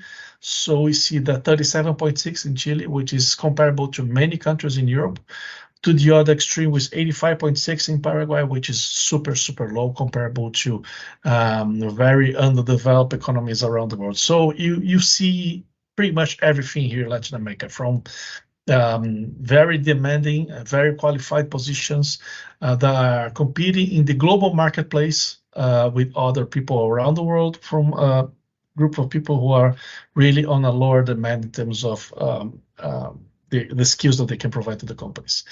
Something that is also interesting regarding Latin America is that there is still some background noise when we look at what CEOs and HRDs are prioritizing on their companies. So giving you a little bit of aspect here that it's based on a survey that has been recently published here in Brazil. So, and if you see talent attraction and training are the top 2 priorities, and we see engagement are the 4th priority if we look from the HRD perspective. But when we look at the CEO perspective, engagement is a little higher. It's probably the 3rd priority in human resources. And this is also something that when we see and we talk to HR executives in Latin America, it's quite common that they tend to prioritize more operational aspects of the job rather than strategical. So this is also a sort of a dilemma, because when we talk about how can we contribute to the company, how can we add value to the company, most of HRs, they are more likely to have a look at more operational stuff rather than more strategic stuff. And this, you see some disalignments here in terms of what CEOs are expecting from HRs and what HRs are expecting. On the other hand, it also tells a little bit of how CEOs are perceiving HRs in a certain way, because from here you can see that there's some sort of disalignment in terms of what are the real expectations on these 2 big players within the organization. So I like to bring this example as also a way to illustrate how can we better position, because if this chart shows anything, is a big opportunity for companies who are focusing on specifically on engagement, on talent, and specifically when we look at reputation. So the question is, why focus on employer reputation? And I guess the first thing is quite obvious to say that, but it's very far something that is not just an HR thing. So when we look at global reputation drivers, especially this study from RepTrack, which I recommend you to have a look. It's a very nice study from Reputation. When we analyze many elements of the components that build together reputation, workplace is one of the consistently performs at the bottom worst together with citizenship and conduct. So it tells a lot that it doesn't matter how good your brand is, doesn't matter how good your products are. If your workplace is also it's not really connected to the quality of everything that you do, people will perceive it in a negative way. So this is something that is really interesting, and it's very well connected to the way that the whole value chain is built. So when we look at this, it'll say, well, we have a nice product, but our workplace is not really consistent, then it's a problem. Considering that the most reputation drivers are product and conduct and citizenship, when we look at the stakeholder economy concept, it's not just about what you do, it's about how you do it. In a way, it also reflects something that we tell about when we're talking about reputation, is that it doesn't matter how good I am, it just matters how good I'm perceived as well. So how can we help our people, how can we help our employees, not only to understand the value proposition of what we do, but also to, in a way, make it more visible to everybody, make it more tangible to everybody. So this is something that is also really important. And in a way, in trying to summarize this quick introduction here, investing in products and innovation and kind of not looking at workplace and governance will most likely make a corporation reputation stall to the short midterm. So it doesn't matter how good your products are. If your workplace is not really well treated and your governance is not, working as the mortar of everything that we do, you're most likely your company is going to fail in the mid-short term. So it's important for us to have this very clear, and this is why it's so important for us to have a look on employer reputation in a consistent basis. This is something that we normally bring. This is some elements from the Human Resources Society of Resource Management and LinkedIn. Companies with better employer reputation tend to have better indicators, not only in hiring and retaining. So we have better applicants, we have best cost of per hire, faster hiring time, lower company turnover. And this is something that is also quite interesting. It's not really expensive to do that, because by only retaining one mid-level employee, considering that the employment, the cost of employment ranges from 90 to 20% of the annual salary, just retaining one employee may represent probably the investment that you should be doing in some initiative. So it is not a matter of paying off. It does pay off. So it's a matter of why are we doing this the way we should be doing. So this is probably the biggest question I'm asking you over this process. And it's not super complicated. I try to make some, I try to put together this is an analogy that I use. It's obviously a kind of a silly analogy, but it's like something that I use because normally it takes, if you go to an airplane, it doesn't matter which airplane. If you take a smaller propeller airplane from your hometown flight school to a big airplane from a bigger liner or bigger jet airplane, all those airplanes are basically flown using those 6 dials that you see ahead of you. So it doesn't matter how big the plane is. It doesn't matter how fast it flies. You always have the 6 dials on your plane. And what I try to do here with this analogy is the world-class companies, they typically rely on 3 dials to drive engagement, to drive inspiration, to drive commitment. So normally we look at these 3 dials in a ways that they are connected to each other, enabling a cause effect and ROI measurement of all HR initiatives. And typically what we see here is that we see some practice inventory, which is something that, for example, Top Employers does very well in a way of understanding exactly what are the capabilities of the company and how can we showcase them in a proper way, or how connected they are to the value proposition of the company. Internal climate, which is something that most companies normally do in terms of trying to understand, trying to accessing what are the expectations and needs and preferences of the employees in a very deep way, in a way that they understand exactly what are the components of these elements. And also on the perception side, look at the external rankings, which is some rankings that we normally do, the external rankings in terms of how can we perform in relation to other companies. To name a few, we have Great Places to Work, we can have Inspire Workplaces, we can have other rankings, LinkedIn rankings, for example. But the idea is that it's not about just having one of them. It's about to have those 3 connected the way that we're doing here on this chart, and how can we use them to validate each other. So when I mention here that we should be enabling both cause effect and ROI measurements, you cannot do this by just participating in one ranking, or you cannot do this by just implementing an internal climate survey. You have to combine this. This is probably one of the biggest elements of big data that we see. How can we correlate this information together? How can we start, generating models, pivoting this information, and try to look at this in a way that enables you to say, well, what are the opportunities? How is my capability versus my perception? How am I perceived by other companies? Well, my internal climate might not be that good, but when I look at other companies and we look at through other rankings, I see that my position is not that bad. So these are the elements we think that we should be taking a look at when we're analyzing the employer reputation in a more broad way.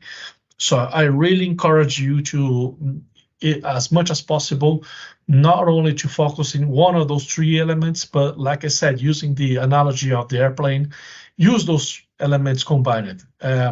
Increase the number of dials, not only 3, 4. So if you're looking at different rankings from different categories, from different inventories, on different climate surveys, pulse surveys, which is something that we see a lot over here. So as many elements as possible will help you to be more precise in navigating the employment reputation. Try to make you more precise in terms of what are the opportunities, what are the must-win battles. So this is part of the strategy that we normally see in companies in Latin America as part of this whole process that we were talking about. Then something that is also interesting is that it's not just about engaging, but also to inspiring. So companies seem to be more inclined in balancing short and long-term goals and objective teams, creating a greater sense of purpose and belonging.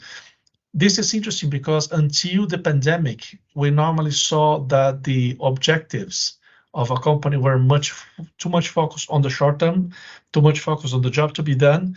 And over the past 2 or 3 years, what we see is that there is not that they're not focused anymore, they still focus, but they still have now some connection in terms of what is the legacy of the company, what is the purpose of the company.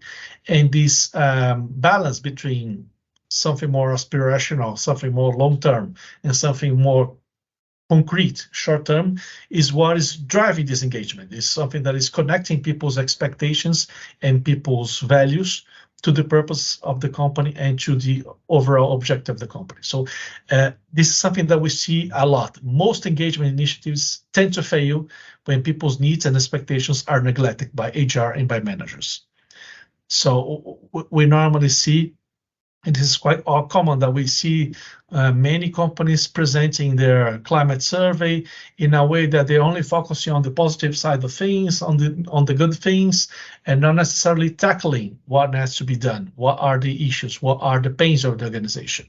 So whenever we neglect, and normally, especially people, the younger generations, Gen Zs, Gen Ys, they tend to have a very good sense of, well, my needs are not being listened to, my expectations are not taken into consideration, and this is the process that starts situations like we see, and we'll see that in a few moments, the silent quitting. So how can we start having those situations in a more connected to what are the objectives of the company? This is something that we normally ask. If people are one of the biggest recurring investments that companies make, how can HR benefit most from it? So we're investing a lot of money. Money requires, investments require return. So how can we take the best return of the investment that we're doing on people? Stop trying to treat people as resources, because if you treat them as investments, they make a return. And this return can be positive in many aspects. And the same way as engagement, inspiring people is much more of a journey than a final goal. So this is something that I normally tell to the many companies I have been working with in Latin America over the past many years. When you buy a ticket for engagement, you just buy it one way. It's not there's no way back from starting this. Otherwise, your reputation will be ruined forever. So this is something that I normally recommend companies. If you're not ready, start doing something, but not starting and not finishing is much worse than not starting at all.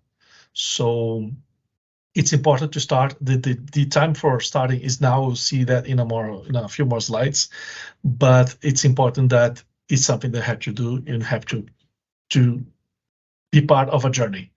It's a never-ending process. I like personally this next chart very much because it's from my previous background as a consultant.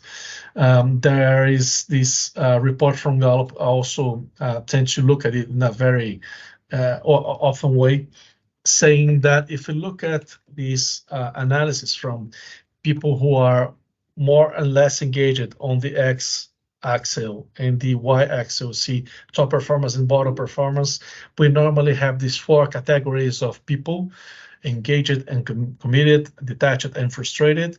And if you look at those guys, if you look at those people, about 70% of the people in LATAM are not engaged. So they are either frustrated, either detached, or uncommitted. While in 77% of the companies globally, this is the number of, so we have a higher group of engaged employees, no, in Latin America than we have in the rest of the world. On the other hand, if we look at, for example, people who are less engaged and bottom performers, for example, the detached, we are the loud quitters, this number tends to be about the same. So the idea here is that we see the engaged people here, frustrated and uncommitted. Probably they are together the silent quitters, and the detached are the ones that we say as the loud quitters. So it's the terminology that Gallup uses for this analysis. And most of the employer reputation initiatives are focused mostly on the engaged ones. So this is something that I always try to bring into context, because normally most of the communication that the companies are doing, most of the initiatives are focused on the engaged and not focused on the other 70% of the company who are either frustrated, detached, or uncommitted. So I guess this is another great opportunity for us to have a look in terms of how we are managing our engagement initiatives in the company, because sometimes we might be showcasing too much what the engaged people are and what they're expecting, and we're turning our backs to the other 70% of the company. So this is an opportunity that we should be looking at, and how can we make sure that this is something that is not about just over engaging the ones that are already engaged, but how can we turn those who are frustrated, detached, and uncommitted into engaged? So this is probably the best opportunity we see right now. So to give you an understanding in terms of what we have as opportunities, what we have as elements, and how can we better evaluate what are the real implications of starting a process of engaging and working in the company and making it more attractive to our people. Something that I normally tell everybody, so the best time for a company to implement employer reputation initiatives is right now. Don't wait. Not many companies are doing this right now. Every time we talk to companies, they are still in a very preliminary process of engagement, of working this process in a more consistent way. They have scattered initiatives going on right now. So once you have the possibility to start working this in a consistent way, in a coordinated way, you'll be probably jumping ahead of the competition. This is probably the best thing that you could be doing right now. So time is right, time is now. Something that we have shown today, more and more CEOs perceive employer reputation initiatives as strategic corporate priority than HR leads. So if you want to have your voice listened by the top of the organization, probably we should start talking what they are expecting you to talk about, not specifically what the HR heads are looking for. Sometimes HR heads are too concerned about the other elements of the organization. I'm not saying that HR is not focused on engagement. Of course they are. But what I'm trying to do is give you some awareness that probably this is much more a higher concern of the CEO, due to the fact that he is the one or she is the one that is primarily responsible for the cultural change of the organization. So these are the first stakeholders, the first leaders when we talk about any sort of culture change, any sort of cultural adjustments of the organization. So probably this is the best interlocutor, this is the best stakeholder for this type of conversation. Another thing that I guess it's important to mention and to share with you is that roughly 80% of the companies in Latin America are not currently implementing any structured employer reputation initiatives.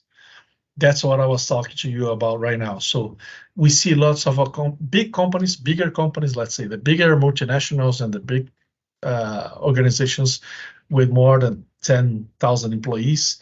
Yes, they have some initiatives, but not all of them have something coordinated as the way that I have mentioned to you, having the 3 or 4 dials, working this in a more, let's say, like a source of information for big data initiatives and things like that. So again, companies that are starting doing this right now will be jumping ahead of the competition, will be much better position than the other companies that are still struggling in how to do this and how can we validate this internally, or how can we process this information internally. So it's a matter of understanding exactly how those elements are combined together. Something that I normally do here, that I like to have a quick parenthesis here. We have never been, as human resources, so close to marketing. So if we put this in our heads and think about it, what are the opportunities that we have? It's like a marketing plan. It's like putting things in a more, let's say, marketing approach. It will help us to be more effective in the way that we are positioning ourselves, the way that we are attracting our talent, the way we're motivating, inspiring the talent we should be focusing on. So this is probably something that is great. About 58% of the companies in Latin America with a defined EVP claim to be facing issues in communicating effectively. So this is another great example I'd like to show with you guys. The companies that are doing something are not that many, and the companies that are doing something are still struggling with the communication. So this is something that I was talking to you about right now. So us in human resources still have very difficult skills. It's very difficult for us to communicate properly what has to be communicated. So that's why I bring back my theory that we have never been closer to marketing as we are right now. So if we can focus on marketing skills, marketing initiatives, marketing tactics to, for example, push all the elements that we see on our value proposition on a more effective way to communicate this. How can we give more visibility to those strengths, to these capabilities of the companies, and things that we are working on in a more effective way? This is probably the key to success. And last but not least, something that I normally like to emphasize in groups like the one that we're participating today. Thank you for taking the time to listen to us, of course. It's a pleasure to be here sharing you, but something that I guess it's important for you as a major takeaway from today is forget about the war for talent. Here in Latin America, what we're fighting is a war for skills. And we see no show of this retreating. So when we look at the competition, those elements that I was showing you in the beginning of our presentation, the beginning of our session today, not everybody is focusing their efforts on obviously the more abundant labor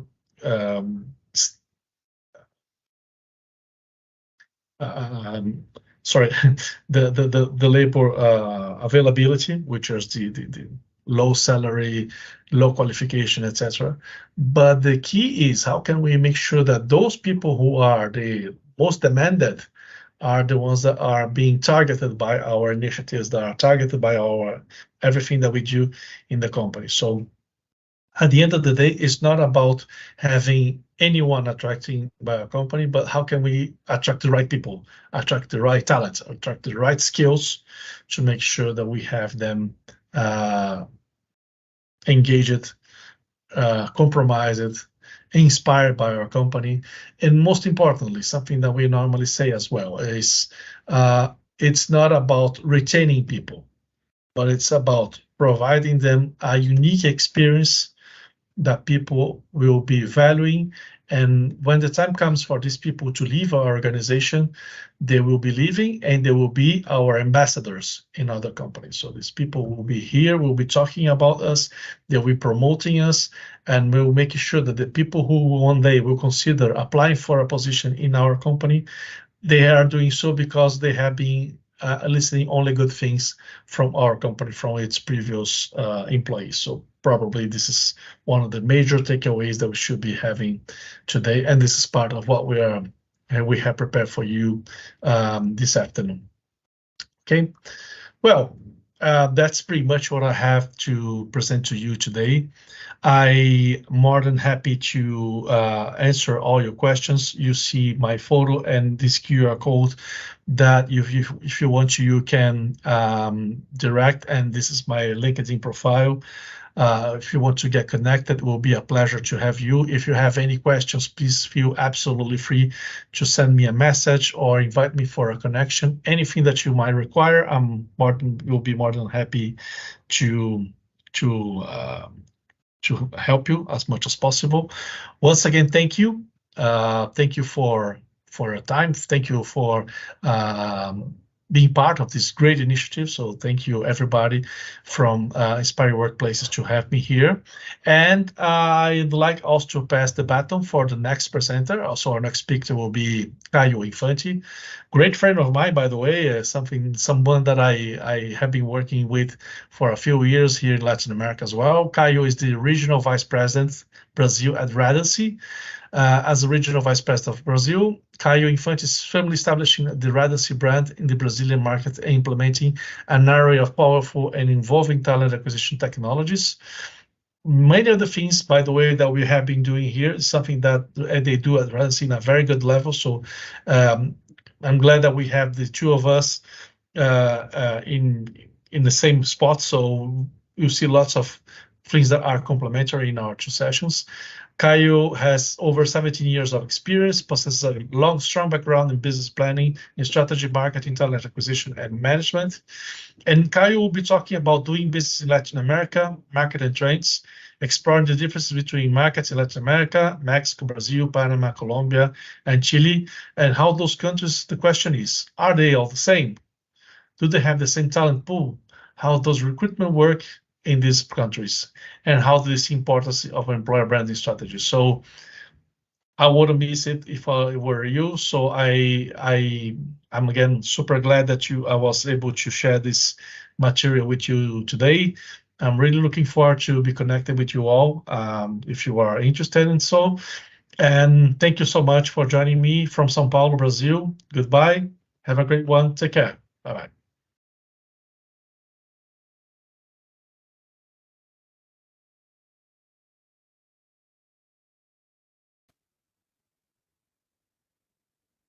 Hello, everyone. My name is Caio Infante. I'm here in São Paulo, Brazil, and I'm bringing today for you some marketing trends and employer branding in Latin America. Hope you like it. So, to begin with, my name is Caio Infante. I'm the Regional Vice President for the region for Latin America for Radiancy. You might know Radiancy from all over the world. So I've been 7 years leading the company in the region. So some experience, some hustle here that I want to bring today and share with you. I'm also the co-founder for Employer Branding Brazil. That second logo you can see, the yellow one. That's the Brazilian community talking about employer branding. Along with two friends, now partners, we built a 40,000 people in Brazil that want to learn from us, that want to share best practices. So employer branding in Brazil, I would say, is a reality. In Latam, overall, we still have some challenges, and that's what I come here to discuss today with you. I was also nominated last year for Employer Branding Leader as a global leader for the World Employer Branding Day. I was very happy because, I'm here sitting in Brazil, doing my job, and all of a sudden I got this. So I didn't win, but still just to be there as a nominee was a nice recognition for everything that I've been doing here in the market. And I'm also a local HR influencer for different initiatives like this HR Summit or Go Integral, some local companies that they have all this ranking, because everything that I do for the market, everything that I write, the events that I'm part of, I try to educate the market on employer branding mainly. So yeah, I try to sell, I try to educate. Whenever I achieve one, I'm going to achieve the second one. And that's more or less my challenge over the last 7 years. So, okay, let's talk about a little bit Latin America. And to get started, I think it's nice for us to have an overall view or overview on LATAM. besides Brazil, of course. As I said, I do run everything Mexico until Argentina. I'm based in São Paulo, Brazil. That's where the biggest market is. That's the biggest country, biggest economy, but it's not only about Brazil. And when we have the region, I know it's not a country, but I mean, when you see the region, and there's a lot of similarities in the different countries, mainly we speak Portuguese here in Brazil. Most countries will speak Spanish. We don't speak Spanish, but some people think we do. I personally can, but it's not a reality for most people in Brazil. And some other islands or smaller countries, they're gonna, have their first language for Dutch or English, some other. But again, mainly you all would speak Portuguese and Spanish. So the workforce and the size of the region is quite big, right? Brazil and Mexico definitely lead these numbers. And when it comes to GDP, still, it's a big number. Seems promising. Just want to have some numbers to get started here with you. This is something very, very interesting. And I did this presentation, or part of it, a few years ago. I did update some of the numbers. And to people understand and see how big the opportunity in LATAM is. So when it comes to the 10 largest or biggest cities in America, not only Latin America, 8 of them are in LATAM. São Paulo, where I am, then Lima in Peru, Mexico, and so on. So, of course, United States, North America, including Canada and Mexico, they lead, of course, the region. And Americas, when it comes to market, to GDPs, blah, blah, blah, all the trends, everything happens in the United States. Of course, the economy is huge. But again, when we start seeing these numbers, we can see there are specific opportunities, and I'm going to discuss a little bit of those over the next 15, 20 minutes with you. These are the top companies in LATAM. So probably 1 or 2 logo you might have seen before, but when you come to local companies, a lot of them are Brazilians. Others, as I mentioned, they are Mexican. And you have this specific one, Mercado Libre, which is a huge e-commerce, or more than that. Now they have a fintech, they have their logistics. I mean, they have, I think, 8 companies within the group. And that specific is huge because if you're in the United States, for instance, you use Amazon, right, to do everything or to buy whatever you feel like. In the region, not only Brazil, but again, in the region, Argentina, Brazil, Mexico, main countries, Amazon's like the 3rd or 4th player. Besides Mercado Libre, which is by far the number 1, we have local players. And when it comes to bank, like Itaú and Bradesco here in Brazil, or other companies, other markets, again, local companies, they have their strength, right? So, and that's already maybe one tip that I can give to you is, yes, there is opportunity to make business in LATAM with local companies, and of course, multinational companies that are based or that they have operations, or I don't know, they do business in the region. Yet, there are some challenges.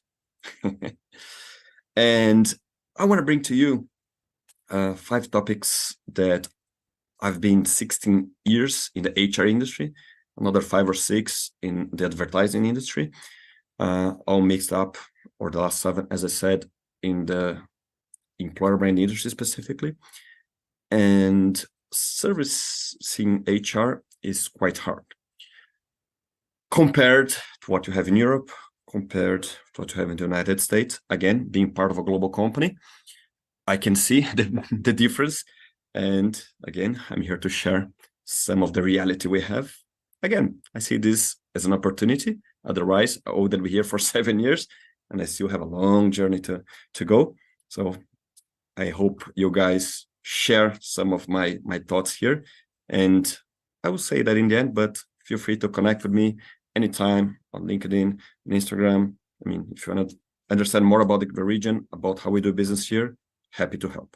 Okay. So first point I want to bring here is how we do business. I know this is not only in LATAM, but the short term versus the long term, especially when we're talking about building a brand. right? So you don't build a brand in weeks or in a couple of years. You need time, right? And this is also something that on my sales pitch, that's what I try to tell people, right? So what do you know about this company? Oh, this company, whatever the segment is, of course, I'll bring like a strong competitor. Oh, they have a strong brand. Oh, people want to work for them. Okay. Did you know that they have been working with an employer brand strategy for, let's say, 4 or 5 years? Wow, I didn't know, because most times I'm the first person talking to the company about employer branding. That happened so many times, and that's still going to happen several times. I'm sure of it. So I try to compare. So look, do you know why it's hard to get people from this company, or why it's easier for them to attract? Because they started 4 or 5 years ago. So again, it's not like a short term. If you want to start doing something, you should start now, okay? Then you develop a strategy, all the EVP, blah, blah, blah. By the way, that's something we're still doing a lot here in the region, building EVPs. I know a lot of regions, we are a step ahead, talking about data, about technology, things like that. This is still, I would say, few companies have the same maturity as you have in Europe or in the US. So that's the number one topic that I want to bring to you. Then nobody has money to do so, which is hard. I know it's a reality all over, especially this year. 2023 has been a year for us to survive. Most of you probably will share the same feeling. And that's something that's, again, related to the first topic. Because if you don't think long term, you never have the budget. You never start spending money to build a strategy, to invest in media, even to build an EVP, right? Or how do you get started? Let's do something. And this is something like, okay, let's do some posts on LinkedIn, or let's create an Instagram for careers. Oh, let's go to a job fair at a specific university. So it's all these little tactical things that they don't connect in terms of message, in terms of what's happening this month, next month, what target I need to reach, how many people do I need to attract in order to fill the positions I have open, what positions do I have open today, for next semester, for the year. So these are answers that, again, connect to the short term versus long term. And we still see a lot of tactical movements rather than building a proper strategy. Okay, where I am now, where I want to be in 3 to 5 years' time. And of course, in the middle of the way, you do the little tactical things, right? So with that being said, it's hard for people because, a lot of CHROs, HR directors that I talk to, even business people, said, I've worked all my life without employer branding. Why do I need this right now? Then, of course, you need to explain the importance. Companies that are doing this globally, eventually locally. I mean, we do have some local nice case right now, but it took me like 2, 3, 4 years maybe to get like proper business case, right? Again, I've been here for 7 years. Then this is very challenging because most job boards throughout Latam, or the local ones, they're not open or they don't want to be seen as media, right? When you use global job boards like Indeed, for instance, you can actually, although you can apply within, you have the hosted apply, as they say, you can eventually apply within their site. Usually you have like a button saying, okay, apply into career site. So people, and as a tactical thing or part of the strategy, you can, and you should, by the way, do your sponsored jobs in all the different job boards. And then what happens? You take candidates to your career site, right? And then have the experience, and then people will get to know more about you, and eventually they're going to decide whether they're going to apply for the job, yes or no. What happens here is all of them, even if okay, I'm willing to pay for this API, I want to have candidates coming to my career site. It's very hard for them to open their mind in that sense. So when it comes to strategy, building, again, something bigger, how do you use job boards, local job boards, and the type of reports and numbers and and metrics they have, they're not the same. So this is very challenging in terms of, okay, how do we calculate the ROI of specific local job boards? It's very hard, yet not impossible. We try to find ways and to connect. Sometimes, or most times, are more manually.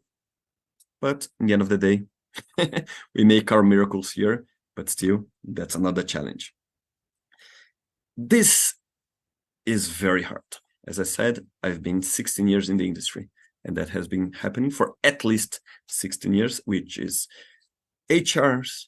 And I learned that with a friend who said they like to have like a hero day. So I wake up, I'm gonna do my job. So 9 a.m., I'm gonna start browsing all the CV into the different local job boards that they're gonna use, LinkedIn seats, things like that. So my job is to prospect clients. Blah, okay, let's go. So, and this friend said, oh, it's like I'm a hero because once you find the correct candidate and once you hire this person, job done. What we try to do, as you all know, as employer branding, we try to do the other way around, right? So we get people getting to know you, applying to your jobs, and then you're going to talk to the people that already applied for your job. Much easier, should be. You all know that we, as Latin people, all right, representing most part of the market right now, they don't do that way.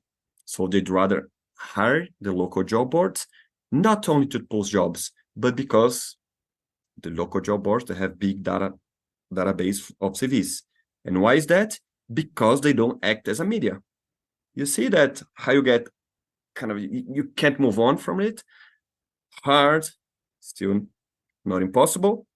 Again, 7 years I've been here, another 7, 14, 21, how many years I have to contribute to the market. I'll do my best in order to change that. That's challenging. And in the end of the day, me, again, representing an advertising company or HR tech now, globally speaking, that's very hard because, again, why do I need to spend money with an agency? Why do I need to have creatives? Why do I need to spend money on media and so on? So that put us in not a bad situation, but again, another obstacle we need to overcome. So in a glance, not so briefly maybe, but you can have a quick overview of how the HR, which usually looks after the employer branding, look like. And that's the other thing too. There are still few companies in LATAM that have like an employer branding team, right? An employer brand leader, employer brand analyst, coordinator, intern, whatever it is. So usually I know that globally the responsible for employer branding is usually connected to the HR, but you have positions like the talent marketing specialist or the employer brand leader, all this, I mean, that has been happening longer overseas than we have in here. So again, if you're not focused on doing employer branding or building strategy, what you're going to do, back to the first question, just tactical things, because employer branding is a must. People finally understood that I need to have an employer brand. And I do have something to tell. I do have stories to tell. But again, they don't build the bigger picture. That is challenging. And one of the reasons here for everything that I'm talking here is called trust. And I brought some numbers. Don't mean to scare you, but again, how do we see the opportunity? How we do something different for the years to come? I've been doing this for 16 years, again, in the HR industry. Pretty much half of it in the employer brand industry, and it's all about trust, getting to know people, building longer relationships, because this 82% of the population overall, once you get closer to anyone, and by this number specific, it's not about only business. If I know someone in a party, in a dinner, whatever, oh, this person wants something from me. Why this person is being so nice to me? There's something behind all this kindness. You know what I mean?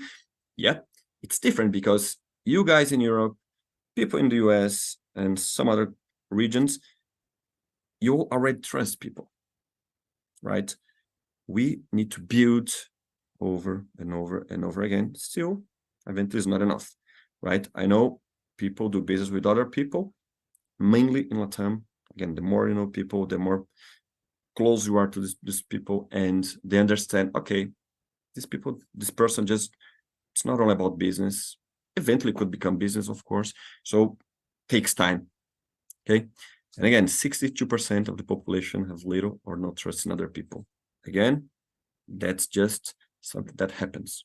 We can't fight against this, but we need to understand in order to build local relationship. So it's very hard. Okay, I want to open a business. I want to do business with a company in Latam. It's going to take time.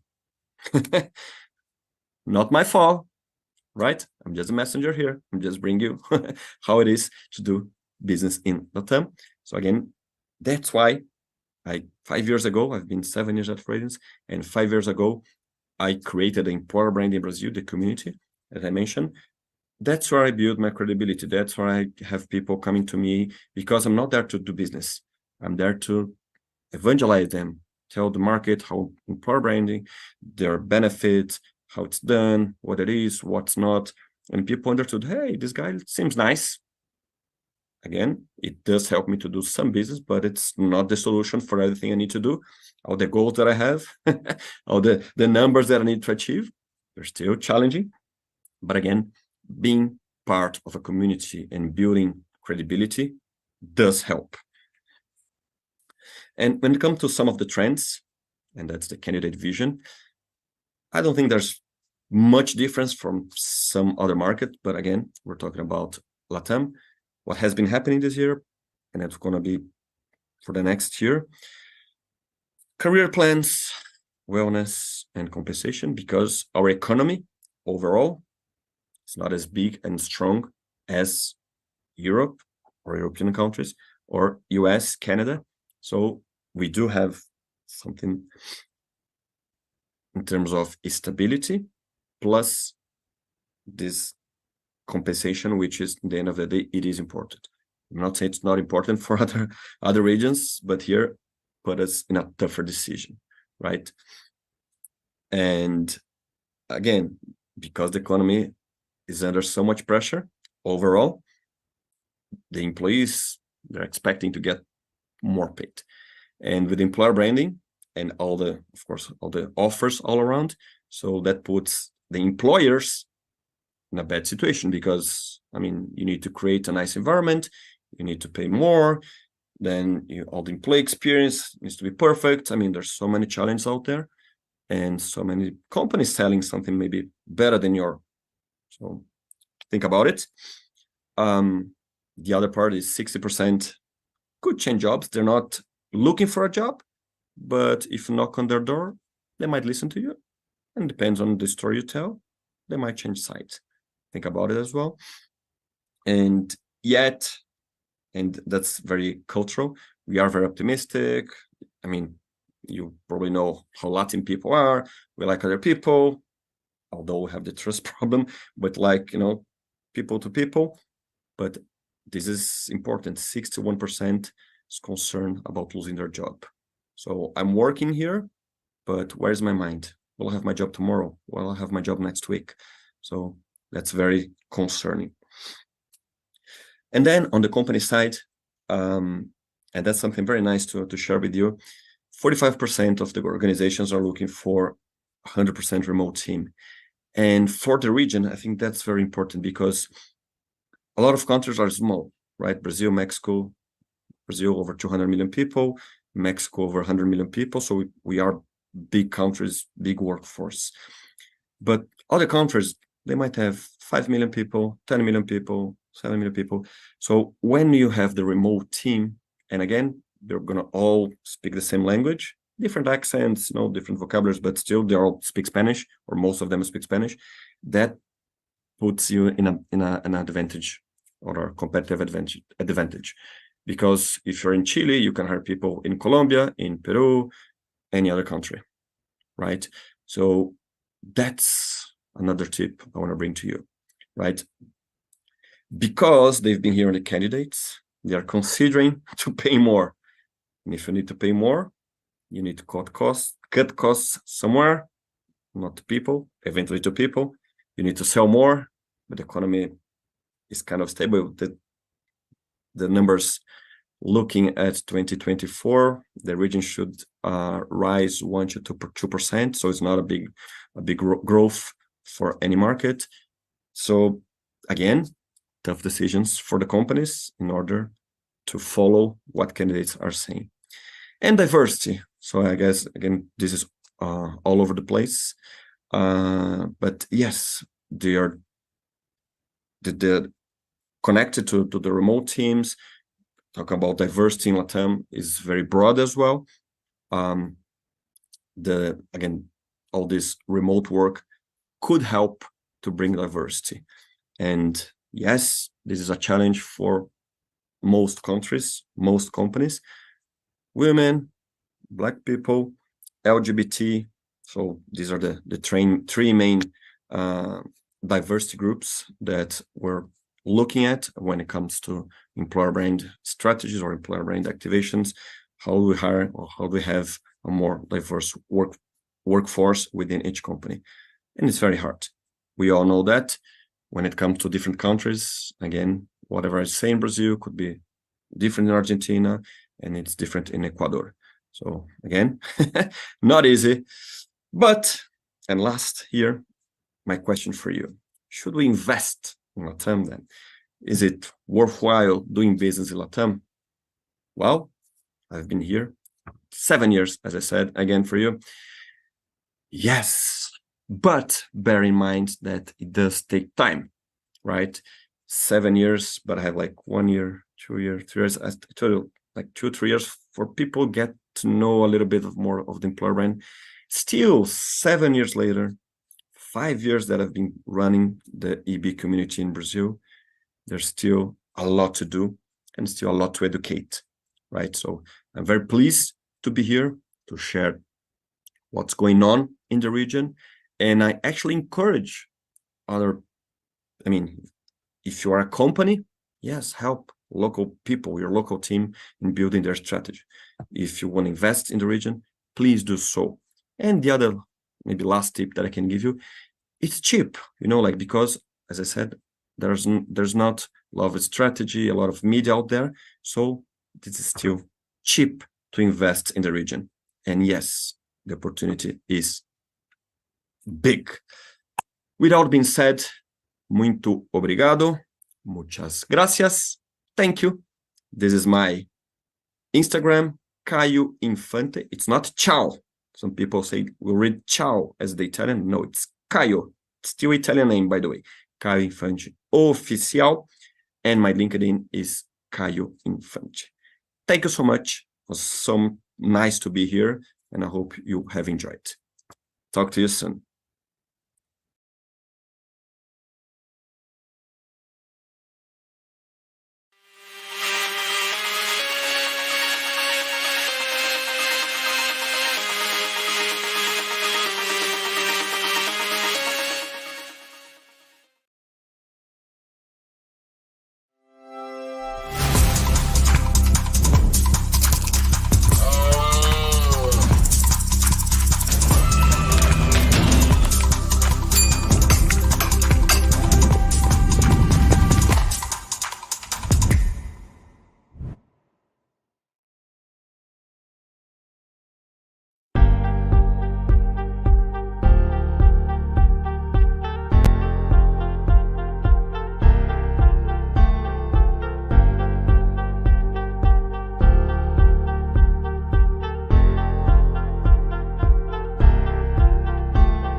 Hello and welcome to New York City as part of the Inspiring Workplaces Inspirathon. I'm Greg Simpson, your host for the next hour and a half. I'm excited to be with you here today. We've got some amazing speakers, and we've already had some amazing speakers, and I've got a few more to bring to you. The Inspiring Workplaces global community is dedicated to changing the world through the world of work. So I hope you'll take what you're learning during the Inspirathon and create your own inspiring workplaces in 2023 and beyond. We're in hour 19 of this 24-hour global workplace Inspirathon. While it is being hosted live, it's also being recorded and there will be made available on demand. So don't forget to ask questions and share your thoughts in the comment section throughout the talks. So you ready? Let's get to it. Our first speaker is Charlie Judy, Chief People and Culture Officer at Intelligent Medical Objects. In 2019, Charlie Judy joined Intelligent Medical Objects, a high-growth technology company ensuring the quality and value of clinical data across the healthcare ecosystem as its first Chief People and Culture Officer. He leads a collaborative effort to manage the culture and employee experience that gives its 380 employees a place to thrive. Charlie has over 30 years of experience as an HR executive with some of the world's most prominent professional services firms, including Baker Tilly, Navigant, now known as Guidehouse, and Deloitte, and has enjoyed long-term global assignments in Brussels, Belgium, and Hyderabad, India. Before joining IMO, Charlie undertook a 5-year entrepreneurial venture, building and selling a successful company with a digital workplace culture assessment tool and analytics platform used by companies like T-Mobile, Cisco, and Takeda. Charlie's talk, want to fix your workplace? Fix your conversations. We'll explore how 100% of your people problems can be avoided and 100% of your people opportunities can be captured simply through better human conversations.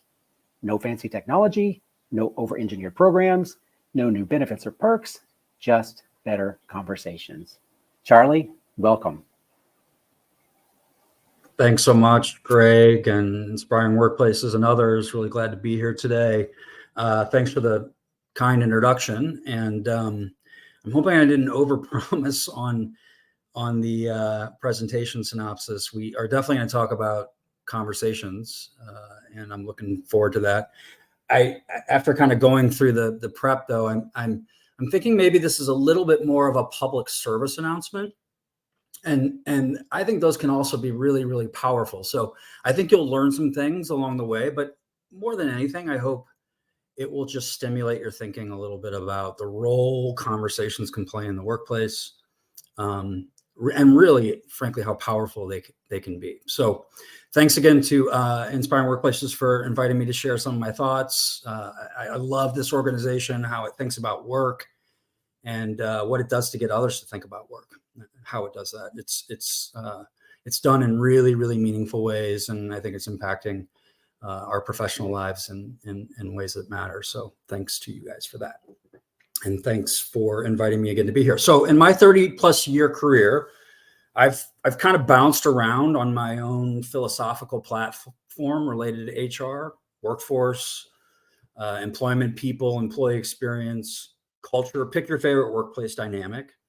I like shiny objects just as much as the next guy, but I've definitely become more and more wary of those shiny objects in my years. One thing that really keeps nagging at me, though, is this whole thing that we call employee experience really shouldn't be this hard. Like, why the hell do we make it so hard? I feel like we just kind of go round and round and round about it. I mean, we have conferences and certifications and webinars and awards and Inspirathons, and they're all about talking. They're all about trying to do it better. I don't care if we're talking about benefits or hiring or rewards or recognition or compensation, performance management, learning, ER, anything. Like, yeah, we need to keep doing all of that better, faster, and stronger. And it's important work. I mean, if culture is ultimately the accumulation of every behavior and action and value or belief that your employees experience every single day, all of those things are part of that. Sure. And we've heard a lot about culture over the last decade, certainly 5 years, certainly. Everything from culture eats strategy for breakfast, people leave managers, not companies, blah, blah, blah. And I generally buy into all of that. I really, really do. It's hard to argue with. But even that can be like so esoteric. organizations have been trying to package culture and employee experience into some sort of program for years, for decades. Culture, retention, employee experience, it's not a program, it's an outcome. And I'm increasingly convinced that the one thing that can influence that outcome, maybe more than anything, is very simply a better conversation. Now, on the surface, this is intuitive. Like, some of you are already probably saying, duh. And some of you are also probably saying it's not that simple. And you're both probably right, at least partially. But we don't always have to make it hard. Like, conversations, meaningful conversations, are at the core, very literally at the core of who we are. Human beings, more than any other animal, are described as being communal and social by nature. And that comes from evolution, the way our brains have evolved, the social and emotional development that really begins from day one, the first day that we were born and raised by those around us. That's been informed by the culture and the societal realities that we've created for ourselves. And what has ultimately turned into this need for emotional and psychological well-being. And while we do have the capacity for individuality, and we can exist independently, at least to some extent, our species has thrived and evolved in the context of social groups and communities. And it's a fundamental aspect of our existence. Our social connections play a critical role in our lives, and there is no denying. Not only do I believe that meaningful conversations drive meaningful employee experiences, but maybe more crucially, the absence thereof can and will ruin any community, including your workplace. I'm hoping that some of you, many of you maybe have seen and even had a chance to digest the U.S. Surgeon General's position paper. I think it was launched in May or thereabouts, on what Dr. Murthy has dubbed an epidemic of loneliness and isolation. And I quote, "Our epidemic of loneliness and isolation has been an underappreciated public health crisis that has harmed individual and societal health. Our relationships are a source of healing and well-being hiding in plain sight, one that can help us live healthier, more fulfilled, and more productive lives." And he goes on to declare, his team declares that the physical health consequences of poor or insufficient connection include a 29% increased risk of heart disease, 32% increased risk of stroke, a 50% increased risk of developing dementia for older adults. And check this out: lacking social connection increases risk of premature death by more than 60%. Like, what WTF? Do you believe this? Like, I do. I really, really do. I experience it every day. Side note, if you're still debating on whether to get your people back into the office, like, stop the debate. Get them back into the office. I know that can be a very unpopular opinion, but frankly, I don't care. One of Dr. Murthy's explicit solutions or remedies for this epidemic, by the way, and this is apropos, and I promise I'll move on this particular topic, but it is to reform our digital environments and to critically evaluate our relationship with technology and ensure that how we interact digitally does not detract from meaningful and healing connections with others. If you think Zoom and Zoom alone will help your people thrive, I think you're sadly mistaken.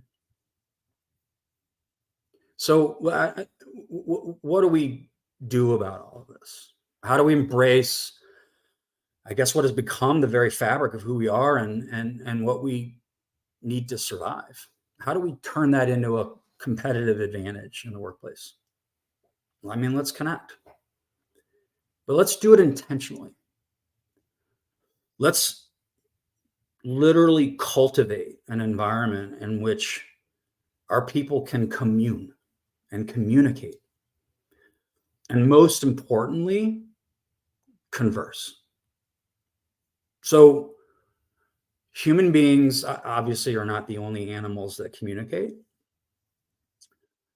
But the nature and the complexity of our communication are certainly distinct. So other primates certainly can and are known for their own complex social behaviors and communication systems, their vocalizations, their gestures and body language.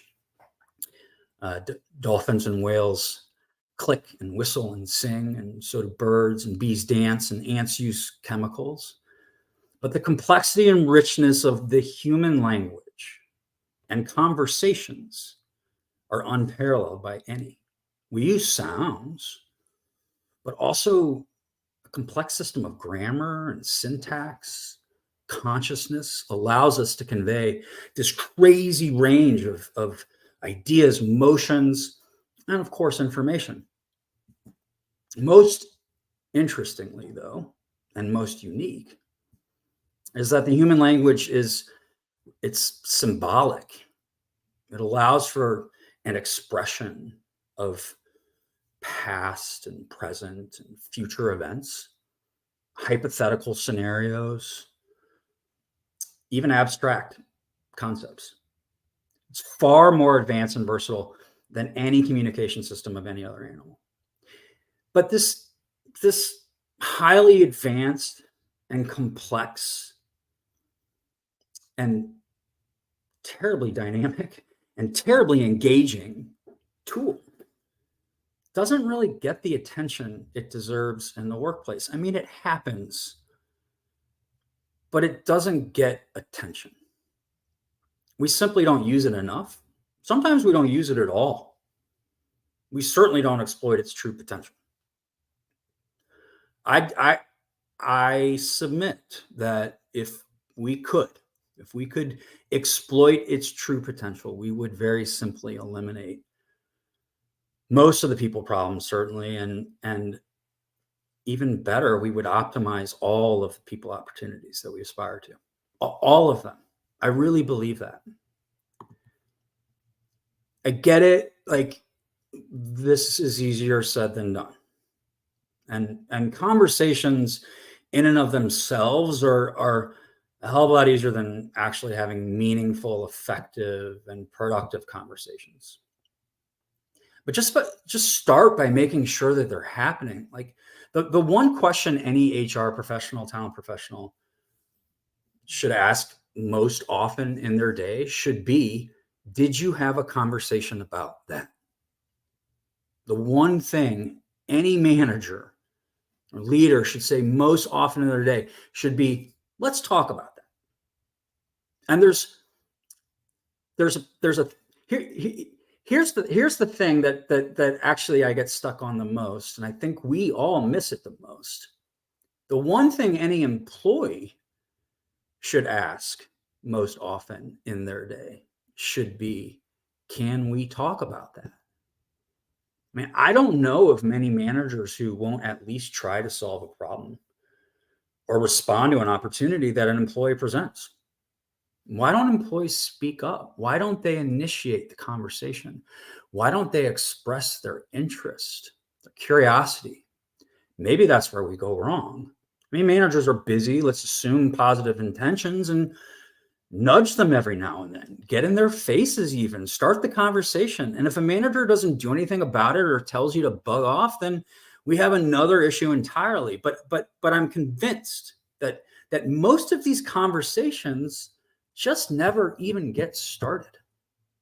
So how the hell are we going to do anything about it? In a prior life, as Greg mentioned, I built a company that offered a workplace culture assessment tool and an analytics platform. The company was purchased by another in 2018. But in that time, we worked with dozens of companies, large and small, and gathered hundreds of thousands of data points literally on culture and on the behaviors and the actions and the words that seem to correlate most with things like engagement and intent to stay and willingness to put forth discretionary effort, etc.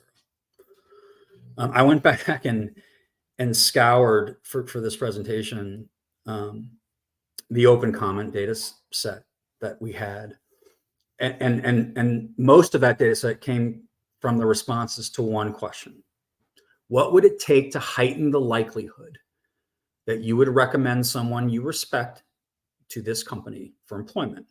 And while my analysis for this presentation isn't necessarily empirical, I'm pretty confident that the majority of those comments, issues, concerns, and recommendations could have easily been mitigated, addressed, or advanced through a conversation. Whether before the comment was made or after, a conversation was the answer. If it started, not a program, not a policy, not a technology, not really any other resource, just a conversation. So what I tried to do is just take a smattering and throw them up there so that we kind of explore it. I to make it interesting, I did a randomly generated selection of just 3 comments. And I can't prove that to you, but you can trust me for the sake of this conversation that these are indeed randomly generated from that data set. So the first, present strategy during company-wide meetings. So please tell me why someone isn't talking to this poor soul about the company strategy. That's a conversation. It's not a company-wide meeting. It doesn't even have to be a team meeting. And if this employee asks their manager to explain the company's strategy and they can't respond effectively, like that's another issue entirely. And it probably means that their manager hasn't had a good conversation with them about it. And if you're the employee sitting there wondering about the company's strategy, why wouldn't you go ask someone and keep asking someone until you actually got a response that made sense? Why would you wait for a survey to tell them you didn't understand it? I mean, we see these comments all the time and they baffle me. Here's the second. We need to set realistic sales goals. I've heard the goals are too aggressive. Okay. Maybe that's true. But who have you heard this from? I bet you it was an underperforming salesperson. If you're an HR person analyzing these survey results, go sit down with a sales leader who you trust and ask them how they would respond to this comment. And bring this person's manager with you. Does that manager even know anything about how the sales goals are established? Might be an interesting thing for them to learn themselves. And who knows where that conversation goes. If you get an answer from the leader, that sales leader, that you like, it doesn't matter what it is, go get the manager to go share it with the employee. And if you get an answer that you don't like, ask the leader if it's okay to share it with the employee. And if they say no, then press them to give you a different answer that you can in fact share. If they insist that is the answer, then go talk to that leader's leader and ask them if this is what they want you to say. And if they say yes, and you still think it's a stupid answer, go share or go talk with that person's employee and go, or manager, and go up and up and up and up until you get the answer that you're looking for. And if you keep getting the same answer, then guess what? That is the answer. And it's unlikely to change. But now the employee knows one way or the other, and someone took the time to have the conversation with them. We may not change the sales targeting process as a result of the conversation, but now the employee hasn't heard. he or she knows. And guess what? Have that same conversation with everyone else on the team. Hey, we understand that you'd like to learn more about the sales targeting process. Let's talk about it. Done. So I've watched on countless occasions my teammate badmouth others on this team, and it's killing our vibe. Okay, come on. How is this making its way to an employee survey? Go find this employee, and the very first thing you ask them is, have you talked with your teammate about this? If the answer is no, and it likely will be, then ask them why. They'll have all sorts of excuses. It's hard. I don't want to piss them off. It's not my job. Guess what? It is hard. And you might have to piss him off. But then it's on him. And it is your job. You have to have that conversation. You have to have that conversation. I'm not going to go have that conversation for you until you've done it yourself. That's not my job as an HR professional. My job is to help you have that conversation first. I mean, these are simple examples. They are endless, though. And I get that I'm not bringing any huge revelations to you here. Again, I think this is, in fact, maybe more of a public service announcement. But I hope that I'm reminding you at the very least that your job as an HR or talent professional or as a manager and leader or as an employee, your job is to make sure conversations happen. And more often than not, your job is to make sure others, the right people, are having those conversations. Make conversations happen. Nudge, encourage, remind, force them if you have to. But from the conversation, all else will flow. That is basically it for me. Please feel free to connect with me on LinkedIn. Would love to get to know you better and hang out. And thanks again, Inspiring Workplaces, Amy, Greg, and others for having me. Charlie, thank you so much. That was very interesting. So much there that I was laughing at in the background. I think your first statement about why is employee experience so hard, I was literally like laughing out loud. So you're right. It's this common sense that we've somehow lost and try to make things more difficult than it really is. I really liked your reference of the Surgeon General's report about isolation and loneliness. I think that's so important at this point right now. Even so much that it's impacted me as well. Working from home, being a consultant with my own business, even though I have employees, they're all remote.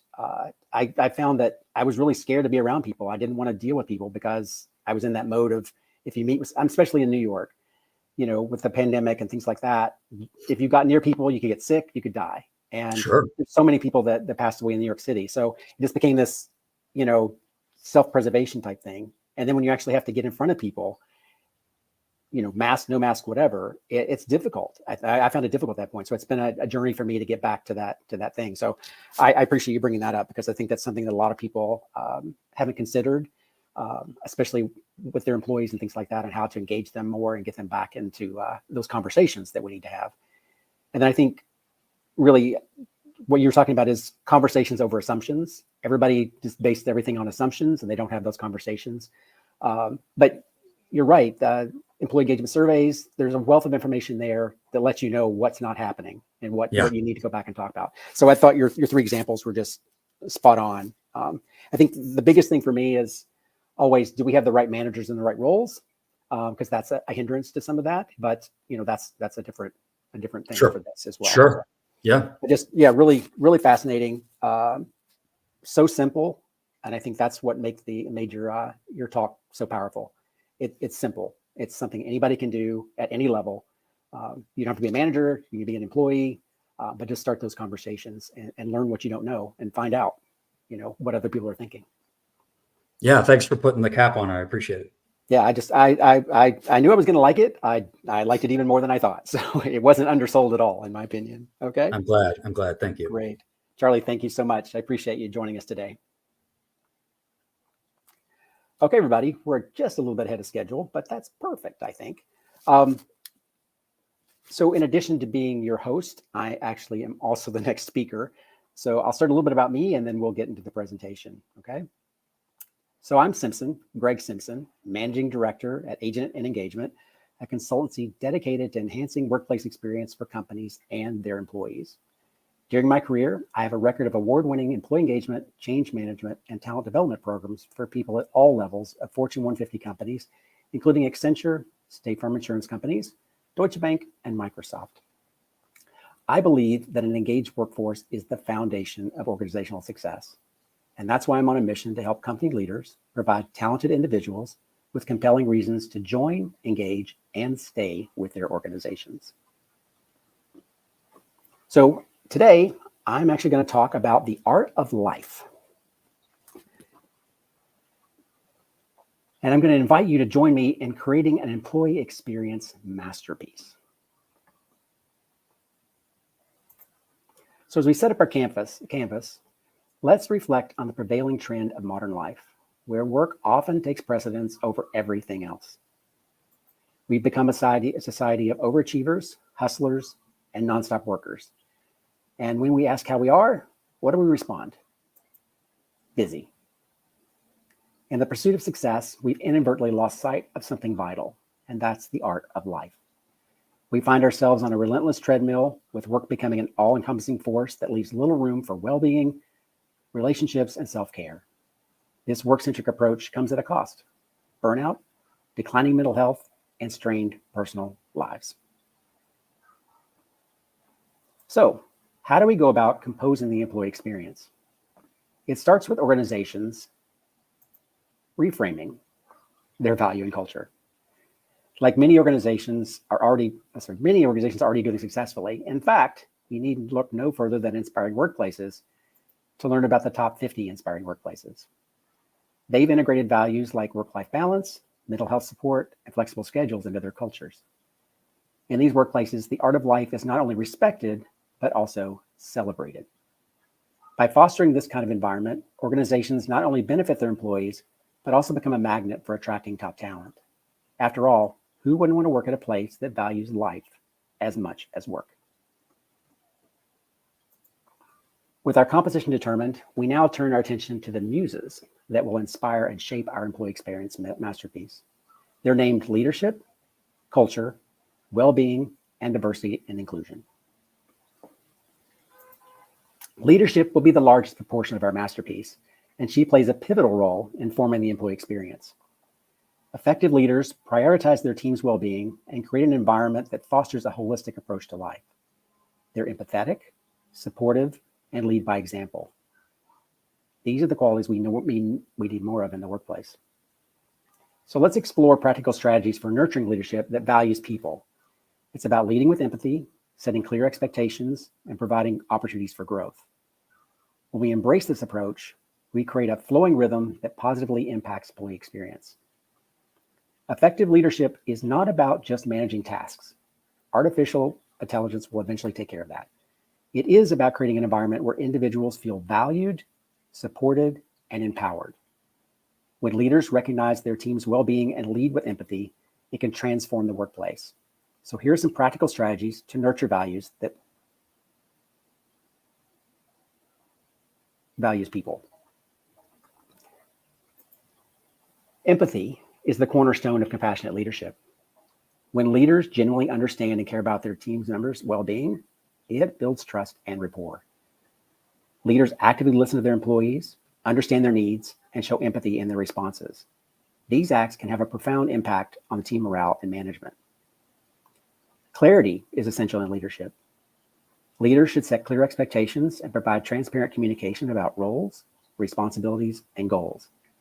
When team members know what's expected of them and have a clear path to success, it reduces uncertainty and stress. It also forms a sense of purpose as employees understand their contribution, how their contribution fits into the bigger picture. Finally, employees thrive when they have opportunity to learn, develop new skills, and grow within the organization.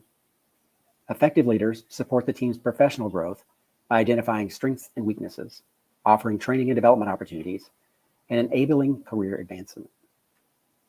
This not only benefits the individual, but it also ensures highly skilled and motivated workforce. When leadership adopts these strategies and values people, it creates a rhythm that positively impacts employee experience in several ways. Empathetic leaders who set clear expectations create a workplace where employees feel engaged and motivated. When employees believe their leaders genuinely care about their well-being, they become more committed to their work and the organization's mission. Clear expectations and empathetic communication lead to better interactions between leaders and team members. This results in more open and honest communication and conversations, reducing misunderstandings and conflicts, as Charlie just talked about in his previous speech. When employees see opportunities for growth and development, they're more likely to stay with the organization. Retention rates improve as employees feel valued, supported, and invested in their careers. A workplace that feels valued and supported by leadership tends to be more productive. When people are content in their roles and believe their contributions are acknowledged, they're more likely to go the extra mile for their work. And finally, a culture that promotes empathy and values personal and professional growth creates a positive, inclusive environment. This, in turn, attracts top talent and fosters a sense of belonging. By nurturing leadership that values people through empathy, clear expectations, and growth opportunities, you not only empower individual team members, but you also create a workplace culture that elevates the overall employee experience. It's a transformative approach that benefits everyone in the organization and fosters a more harmonious and fulfilling workplace.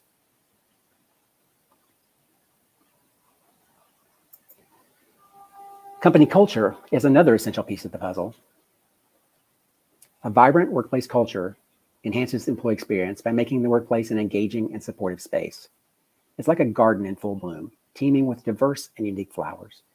It's a place where every employee feels they belong, their individuality is celebrated, and innovation is not just embraced, but cherished. Let's take a look at how to build and sustain such a culture in your organization. Creating a sense of belonging. To build a culture where every employee feels they belong, organizations must ensure that inclusivity is at the core of their values. This means fostering an environment where every voice is heard, respected, and valued. They must also encourage collaborative work, where employees from different backgrounds and experiences come together to solve problems and innovate.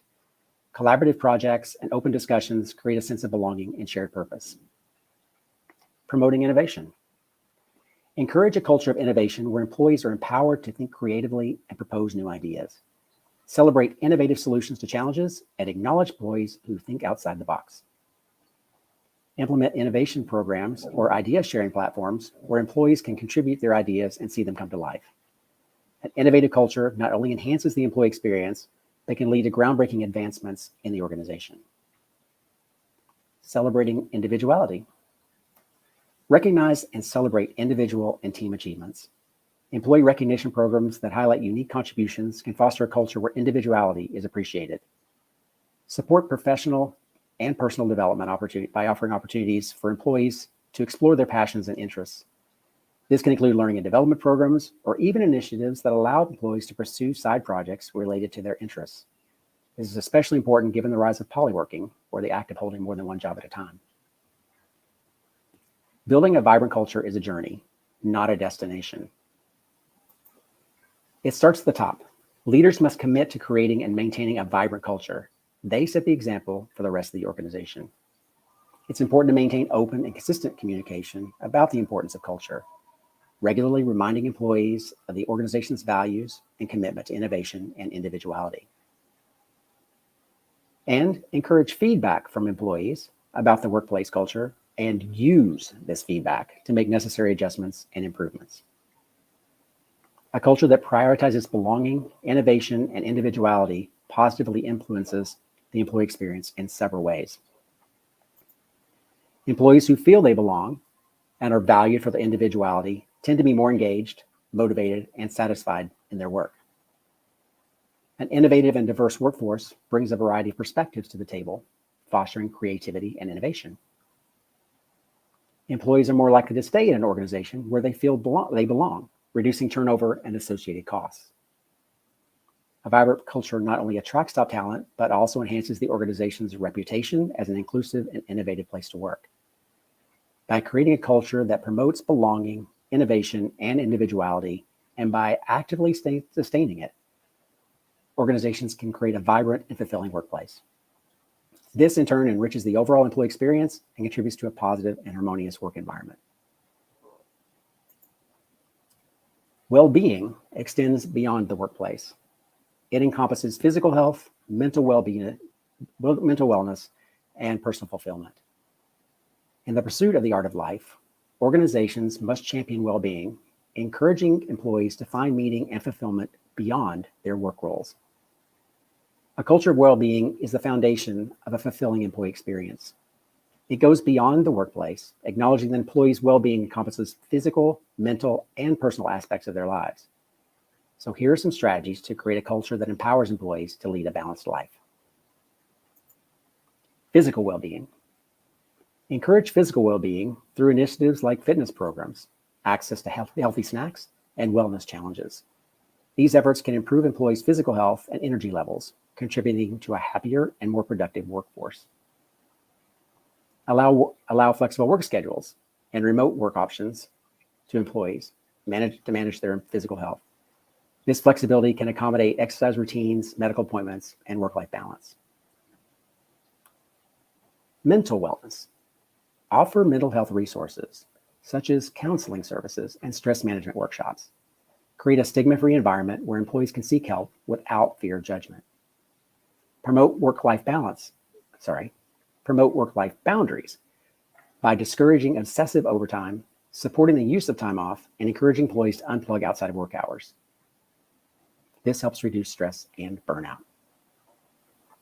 And then there's personal fulfillment. Provide opportunities for personal growth and fulfillment through career development programs and skill building activities. When employees feel they're progressing in their careers, it contributes to their overall well-being. Encourage work-life integration, where employees can find meaning and fulfillment in their work while also pursuing personal passions and interests outside of the workplace. Creating a culture of well-being that encompasses physical health, mental wellness, and personal fulfillment has a profound effect on employee experience. When employees are physically, mentally, and personally fulfilled, they're more satisfied with their lives and work. This satisfaction is reflected in their overall experience. Healthy and balanced employees tend to be more productive. They bring energy and focus to their tasks, resulting in higher performance levels. A culture of well-being can lead to reduced absenteeism due to physical and mental health issues.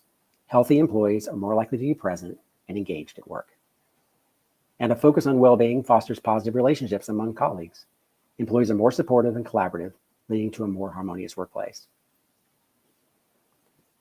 By empowering employees to lead balanced lives through a culture of well-being, organizations not only enhance the overall employee experience, but also reap the benefits of a healthier, more satisfied, and higher performing workforce. Well-being is an investment that pays dividends in employee happiness and organizational success. We're visiting our final muse, diversity and inclusion. Diversity and inclusion is the cornerstone of an enriching employee experience. She creates a workplace that reflects the diversity of the world we live in. Embracing diversity and inclusion is not just a nice to have. They're not just buzzwords.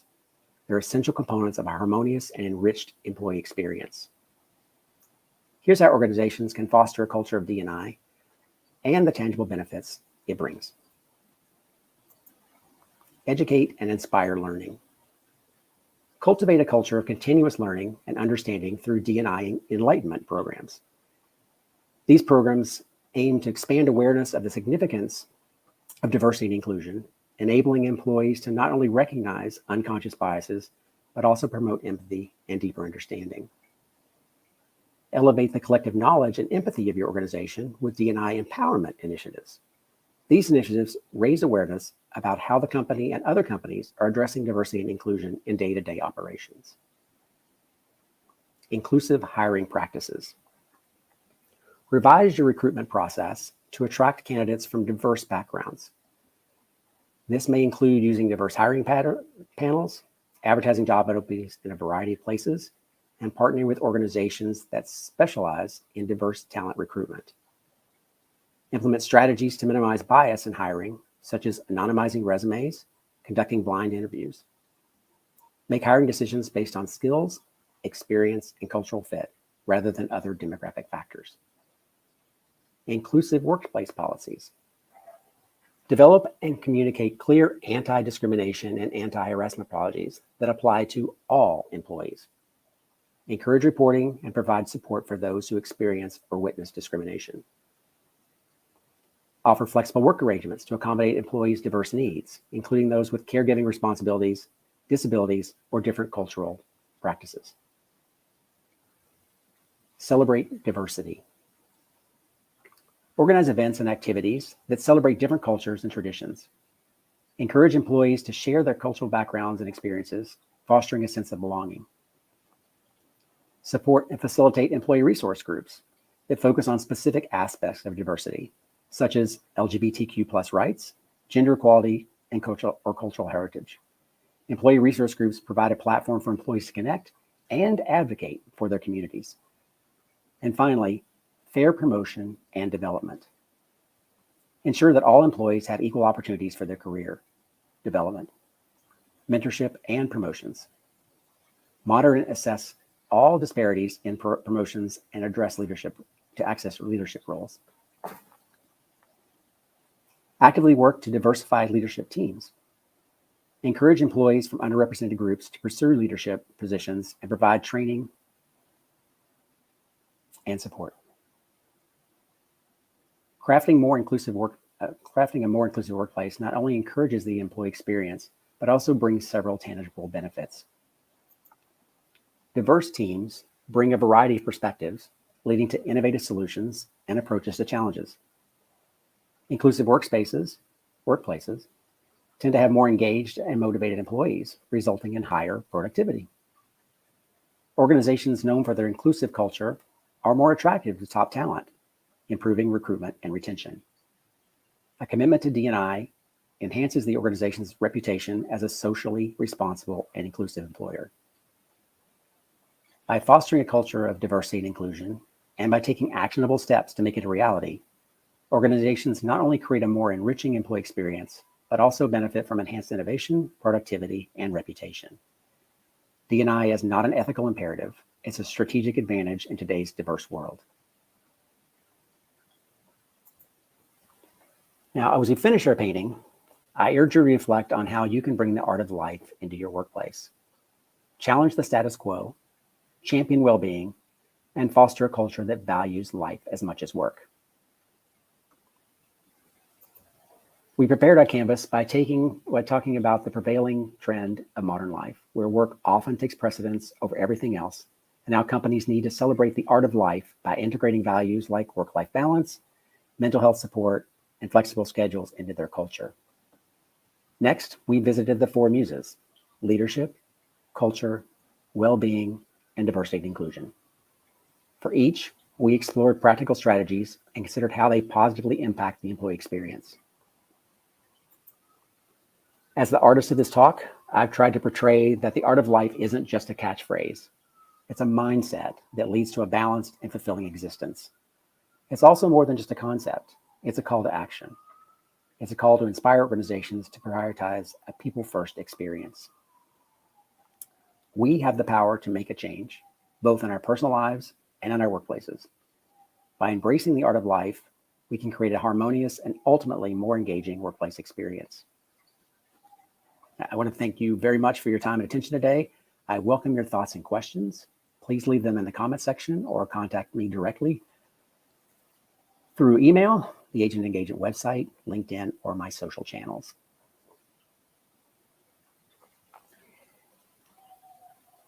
So that's the end of the presentation. I do have a few more things I want to talk about, though. So I am actually one of the Chief Inspiration Officers for Inspire NYC. So for those of you that are new to the Inspiring Workplaces community, we have local chapters that meet in person to learn from each other. And I'm happy to say that on November 1st, here in New York City, in the Times Square area, we'll be holding our first in-person event for New York City. Very exciting. We have 4 speakers. Very, very interesting speakers at that. And they're going to be talking about belonging at work. So I think the most interesting part about the whole thing is that these storytellers that we bring in use no technology, no screens, no PowerPoints. They just share powerful and inspiring stories. So if you'd like to learn more about the upcoming Inspire NYC Inspire Ring, please visit the events tab of Inspiring Workplaces and learn more about the NYC session and other sessions across the globe. So we're going to take a little bit of break right now. When we come back, we're going to have Barbara Gago, and she's going to be talking about rethinking employee performance, how to optimize impact. We'll see you soon.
Welcome back to the Inspiring Workplaces Inspirathon. I'm Greg Simpson, your host, and I'm still coming to you from New York City. Our next speaker is Barbara Gago, founder and CEO at Pando. She spent her career as CMO, building and scaling companies from pre-Series A to scale-up mode. Prior to founding Pando, she was the CMO at Miro, leading the rebrand from Real-Time Board and scaling the business from 3 million to 50 million in annual recurring revenue in just under 2 years. Barbara was also the first head of marketing at CultureAmp and Greenhouse, bringing both products to market at initial scale.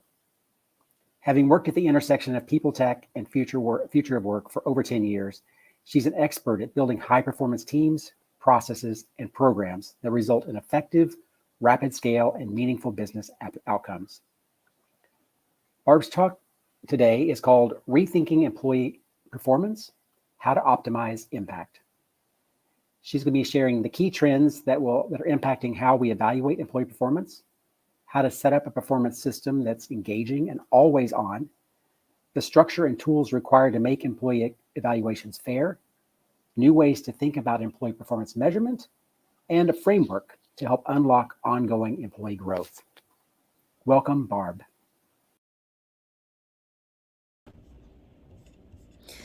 Hello, everyone. Welcome to Rethinking Performance Reviews and Employee Performance. I'm excited to be here and hope you are as well. I wanted to do a quick intro to myself. I'm Barbara Gago, the founder and CEO of a company called Pando. I'm the former CMO at Miro, which is in the visual collaboration space. I've spent a decade as an executive at fast growth startups, at the intersection of future of work tools like Miro and people tools like Greenhouse and CultureAmp. This topic is really important to me and special to me because it's something that I've been focused on my entire career. And as a marketing leader and an executive, having had a lot of challenges getting it right and really building tools on my own to help facilitate growth and impact of employees. Quick intro on Pando. Pando is an employee progression platform, so it's reinventing the traditional concept around performance reviews. It's more bottoms up, more employee driven, more focused on how to create iterative impact that's always on and gives employees and managers real-time insight into where they are in their performance and how they get to the next level. For employees, it's a lot more equitable, creating structure and transparency so that they know exactly what they need to do. And for organizations, it's a way to optimize impact. So what are we going to talk about today? We will be covering how to think about employee performance and what are some of the changes that we're seeing in the space and some of the trends that are really driving the need for changing how we think about employee performance. We're going to talk a little bit about how to set up a performance system that's more engaging and more equitable, that will ultimately help you unlock employee growth and accelerate employee impact. And also, how do we think about measurement and what does that look like and what should that look like? So to kick things off, I think everyone is pretty aware and have felt the effects, obviously, of the pandemic and what has really changed in the workplace. But it was really an inflection point for what the workplace actually means and what the expectations are for organizations, for managers, as well as employees about what it should be and how they want to interact with it. It was definitely sort of a perfect storm of a trend that we had already seen, which was remote work kind of building up, that really quickly turned to many organizations switching completely to remote work. Many companies now are going back to in-office. There's still a lot of kind of transition there. But what the workplace actually means and what it looks like changed very rapidly, and all of us sort of experienced that at the same time. Diversity and equity obviously has been a major topic for HR organizations and companies broadly, as we know that diversity creates much higher performing organizations, but there's still a lot of challenges around what that looks like within companies external social injustice in the US and other places really have caused employees to reconsider what they want from their workplace, especially when it comes to fairness in how people are paid, what roles they have, how they're evaluated for performance, etc. And there was a major power kind of shift when the pandemic hit, where employees had a lot more power. This power has been growing over the years. Currently, I think it's temporarily sort of shifted back to organizations as we've come into a bit of a downturn in terms of economic situation. But there's really values and perspectives that are changing from employees in terms of what they want out of work. Because we're talking about performance, I want to kind of set the stage around what performance looks like today. And I think that many people can agree that you don't really have a great experience when it comes to performance. If you're lucky, you have an organization who's thinking about this really innovatively. Most of the time, it's a process that people really dread, I would say. It's typically annual, maybe it's biannual, but it really is a large scope in terms of work that needs to happen in order to get a sense of employee performance. So it's a laborious process, it's very heavy, there's a lot of steps, it takes a lot of time. A major complaint about it, and we've seen the impact of that in data, but it's very subjective. There's generalized questions. You get one rating for overall performance. It's often biased because managers are ill-equipped to rate people in an unbiased way. And it's also very qualitative and rarely reused. So a lot of times employees will go into those conversations with their managers, sometimes not even knowing if they're getting promoted or if they're getting fired. And that content and that feedback kind of just sits there and never gets used again once you have that calibration conversation. So all of that is to say that it's a very ineffective and a process that isn't really helping us optimize the work that we're trying to do and the impact that we can have and the impact that employees can have. And I think when it comes to performance, employees really, at this point, they want to know that they're fairly paid. They want to know that compensation is fair and those decisions are fair and how they're evaluated is fair. And they also want to make sure that that's fair for everybody, like the system itself is fair, which I think most employees don't trust the system as it is today.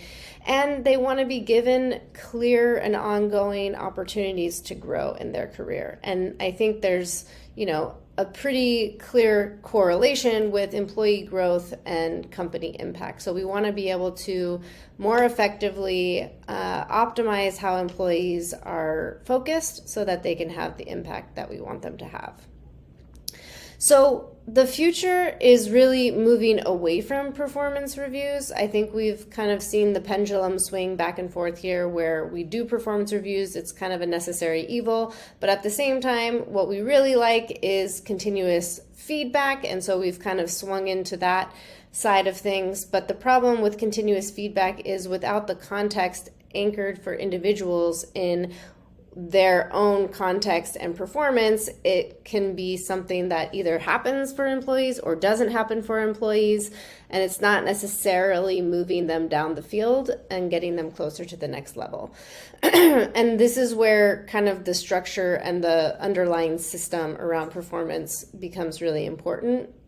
But I think if we can move to a point where we're not doing cyclical reviews, I come from sales and marketing. If I was waiting for, the end of the year to analyze the data, we will have lost a lot of opportunity and a lot of revenue throughout the year because we are sitting and waiting to see what the result is of all of our efforts. And so our people and performance from that perspective is equally as critical to know what's happening real time. And so getting to a point where we're not doing these big laborious performance reviews every year is going to be really important for that.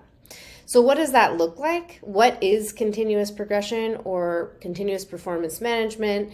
But it's really real-time measurement of employee performance. So it's a philosophy, it's a set of processes that create transparent, actionable performance, and we're going to talk about those today, and you will walk away with some ways to do this. But really, it's moving from that waterfall, big, laborious process to something that happens all the time, and not just feedback. It's anchored in structure and measurement and kind of iteratively seeing that progress. That's a bit different than just thinking about, okay, well, we're going to give employees feedback every week.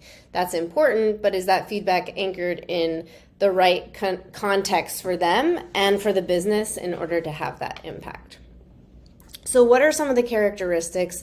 I think the biggest shift here is that this should be something that's employee driven and bottoms up. So it's not about having a top-down evaluation of performance. It's about bottoms up collaboration between manager and employee around where and what to focus on, and having that conversation happen regularly so that employees are less likely to underperform, and actually we have an opportunity to optimize performance of more employees. One of the important keys here is that it's contextualized by level. So if you don't have clear levels defined for the organization, if this isn't something that's shared with employees, this is going to be a barrier to having this context. It should be more around short, ongoing assessments of performance, not big, long, laborious, 360, all of the things. All of that can be integrated in a more frequent way. Competency-based is another big tool here. So this is where you get context relevant to individuals based on their role and their level. So if they're a marketer or a salesperson or an engineer, they need to know what are the specific skills they are developing in, and how does that impact the results that you're trying to get from them. And that needs to be very clearly tied. One of the big shifts and trends we've seen as well is moving towards level progression rather than focus so much on promotion. So how do we make it successful? I mentioned a couple of these already, but really getting to standardized leveling, having your compensation philosophy aligned with a more continuous progression, which means maybe you have more frequent, smaller increases for employees so that they're not focused so much on getting that huge promotion, and it's also not, 10, 15% increase, but rather having smaller iterative steps along the way. Career tracks are really important. So a lot of companies do have IC and manager career tracks, but the IC track kind of stalls out or plateaus early in the manager track. So I think one of the big trends is really increasing the number of steps that individual contributors can take. Only 15% of people actually want to be managers. So if you're not creating a path for people to continue to be that subject matter expert, they're going to end up wanting to be a manager, and that could have unwanted negative impact on the company because they're actually not that good at it. Competency-based, I mentioned, having regular small batch feedback and coaching in the context of competencies based on someone's level, and clearly defined performance goals. So what we're really trying to get to is the what and the how. So what is doing the things that we need people to do? If they're engineers, if they're sales, if they're marketing, these are the results. This is the impact that we want. How is through that competency-based framework. So if you do these things this way, here are the behaviors, here are the tasks, and you're performing in those different dimensions at a high level, you will be getting the impact and results that we want. I think a culture of transparency and candor is something that we're all striving for. Today, with compensation legislation coming in and things like that, it's going to become kind of table stakes anyway. So it's something that we should all be moving towards. I always want to bring up job leveling because I think it's something that feels maybe arbitrary or just, I don't know, it's important for comp, but not necessarily for progression. But it is actually one of the most important things when I think about employee performance, because it's how employees grow in your organization. The number of levels you have is really setting the stage for how much they can grow, how far they can grow, how many steps they have, how much they feel that they're growing, because even if you pay them more every year because they're doing well, maybe they still don't feel like they have career progression because they've been in the same level for 4 or 5 years. So this is really important. It's also important for equity. So not just bringing people into the organization and hiring better, but also ensuring that everybody at the same level within the organization is held to the same standard. Of course, their competencies will be different, the expectations will be different, the pay could even be different, but at least the expectation and how you're holding people accountable is consistent. It'll help you mitigate risk as you grow. It'll help you avoid pay inequities if you're bringing people in and measuring them and looking at performance at the same level. And it obviously will help keep you competitive, especially if it's something that you're communicating.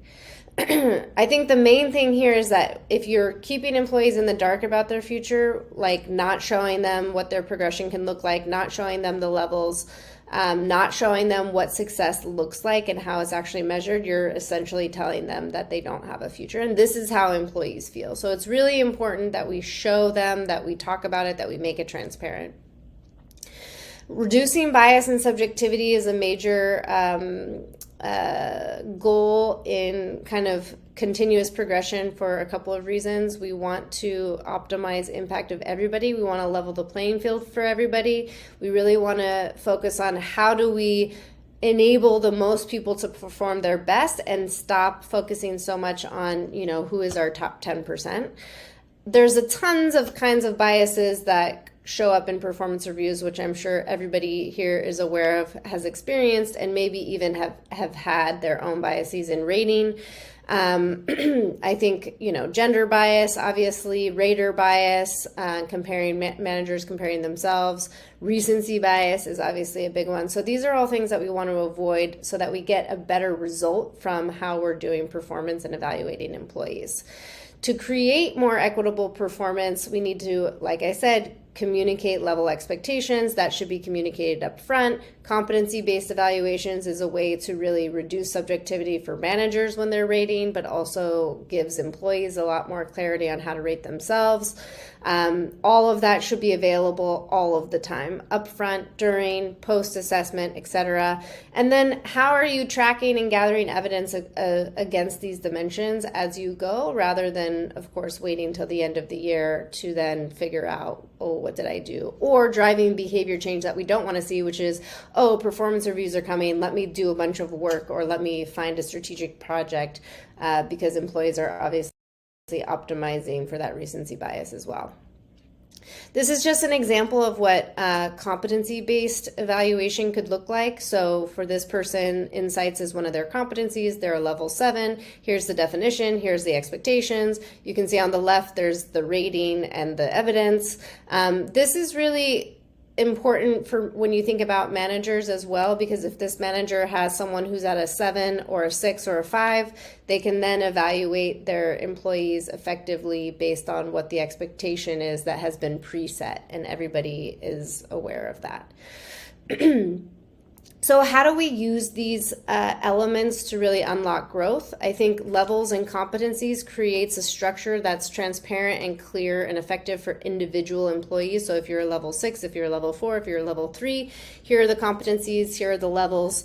Then they can set goals, they can be evaluated across dimensions, so it's a more nuanced approach. It's not just a single assessment, a single rating. Then they can understand where they have areas to grow, where they're doing really well. They can set goals, they can get feedback, they can get reassessed, and they can really continuously grow and evolve from there. This is just an example of the types of feedback and assessments that can be done on a regular basis. So weekly, obviously managers should be giving and getting feedback. They can be looking at goals, flagging things that could be an issue.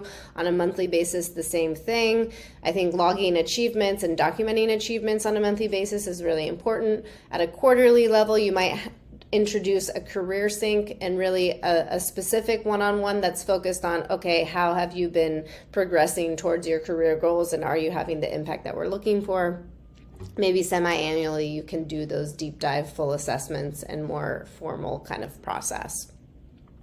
The benefits of Always On obviously are to retain talent. I think that employees, one of the biggest issues that they have is that they don't feel that they have career advancement. So this is really important for career advancement, making performance evaluations more iterative, and really optimizing employee lifetime value. So employee lifetime value is all of the value that's created by an employee over their tenure. So when they start, there's a negative value, then they get to fully contributing, eventually they decide to leave and they leave. All of the work that they've done and the impact that they've had in their time there is what we call employee lifetime value. There's ways to increase employee lifetime value by shortening how much time it takes to get them to fully contributing, by increasing how high they grow. So do you have a number of levels? Can they grow in those levels over time? And can you retain them longer? And really how we see that is setting clear expectations for the role, having those be transparent throughout the time that they're in the role, having a structured growth path. So what are the steps that they can take? Having that progression be continuous, and really leveling the playing field for everyone will create a diverse growth culture that will help you retain talent for a much longer period of time. We're going to talk about measurement very briefly because we've been measuring it all wrong. It's waterfall, it's biased, it's costly, it's inauthentic. People's behavior changes when it comes to performance reviews. So the first way we've been doing it is through a bell curve. This really alienates everybody who's not in the top 10%, and it overly focuses us on how do we even get more out of those top 10 performers. I think what we're really looking to do and need to do is understand how do we get more people performing their best, and how do we really optimize. As a founder, as an executive, as a leader, I don't want only 10% of my group to be top performing. I want to get as many people as I can to be top performing. We introduced the 9-box after the bell curve, and many companies still use this. The problem with this is that it's also very subjective for employees in terms of measuring potential.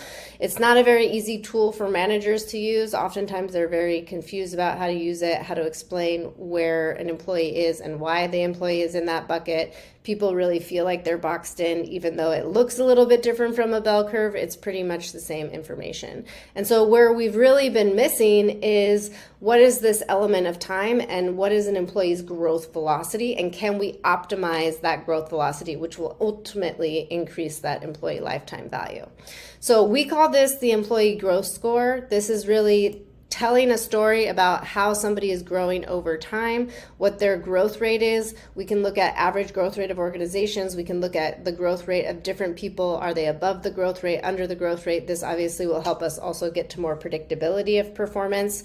But it's also a more realistic view of the reality of the situation. Are people growing very quickly? Has their growth stalled out? Is it slower? Is it faster? Are there certain demographics in the organization who are at a lower growth rate? And if so, why is that? So we really need to shift our mindset around how we're thinking about performance. And again, contextualize growth. This will encourage the right behaviors and ongoing behaviors, build that muscle around continuous progression and continuous growth, continuous development. The transparency we need to create structure and scale. And of course, we want to drive diversity, equity, and inclusion. And without this systematic sort of bottom layer of structure, it's not going to be possible. So at the end of the day, if we want to unlock the full potential of our workforce, it requires innovation, but also humanity. We need to do the right thing, which feels hard sometimes, and it's complicated to think about, and a lot of people benefit from the current system, but really this will help us much more effectively unlock the full potential of all of our employees in the future. So thank you so much for joining. If you have any questions, I know this was kind of rapid fire, but happy to chat anytime about anything related to performance, continuous performance, how to really unlock that iterative growth. You can reach out at pando.com. You can also find me pretty easily on LinkedIn, Barbara Gago.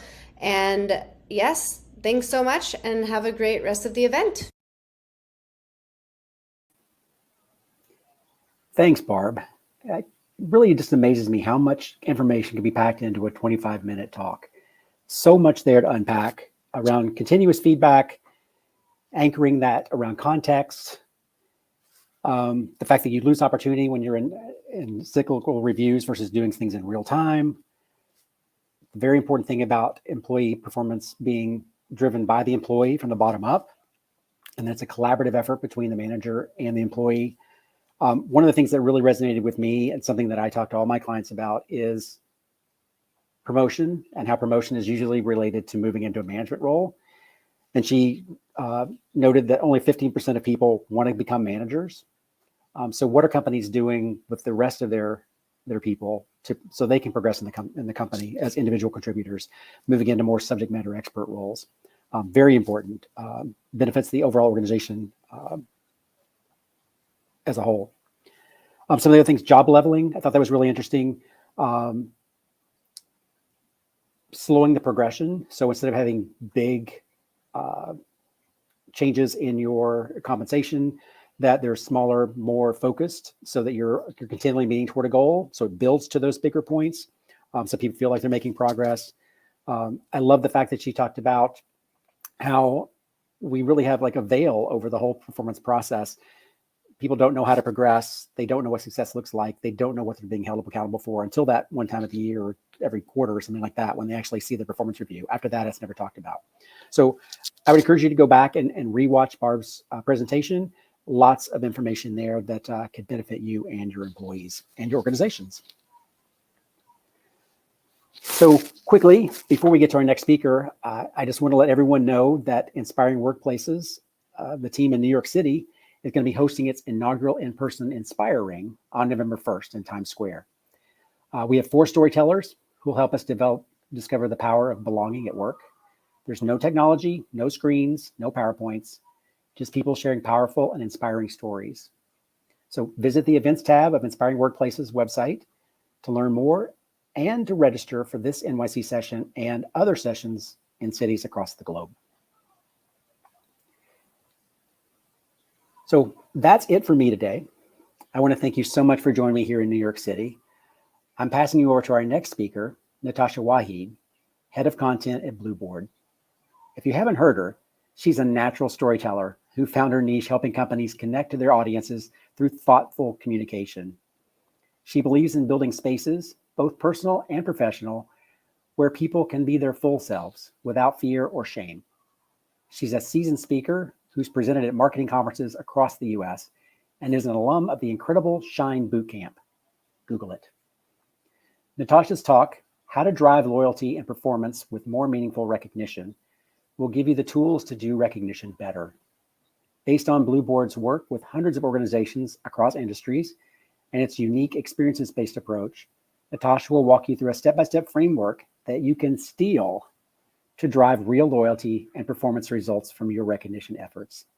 So goodbye from me, and let's welcome Natasha.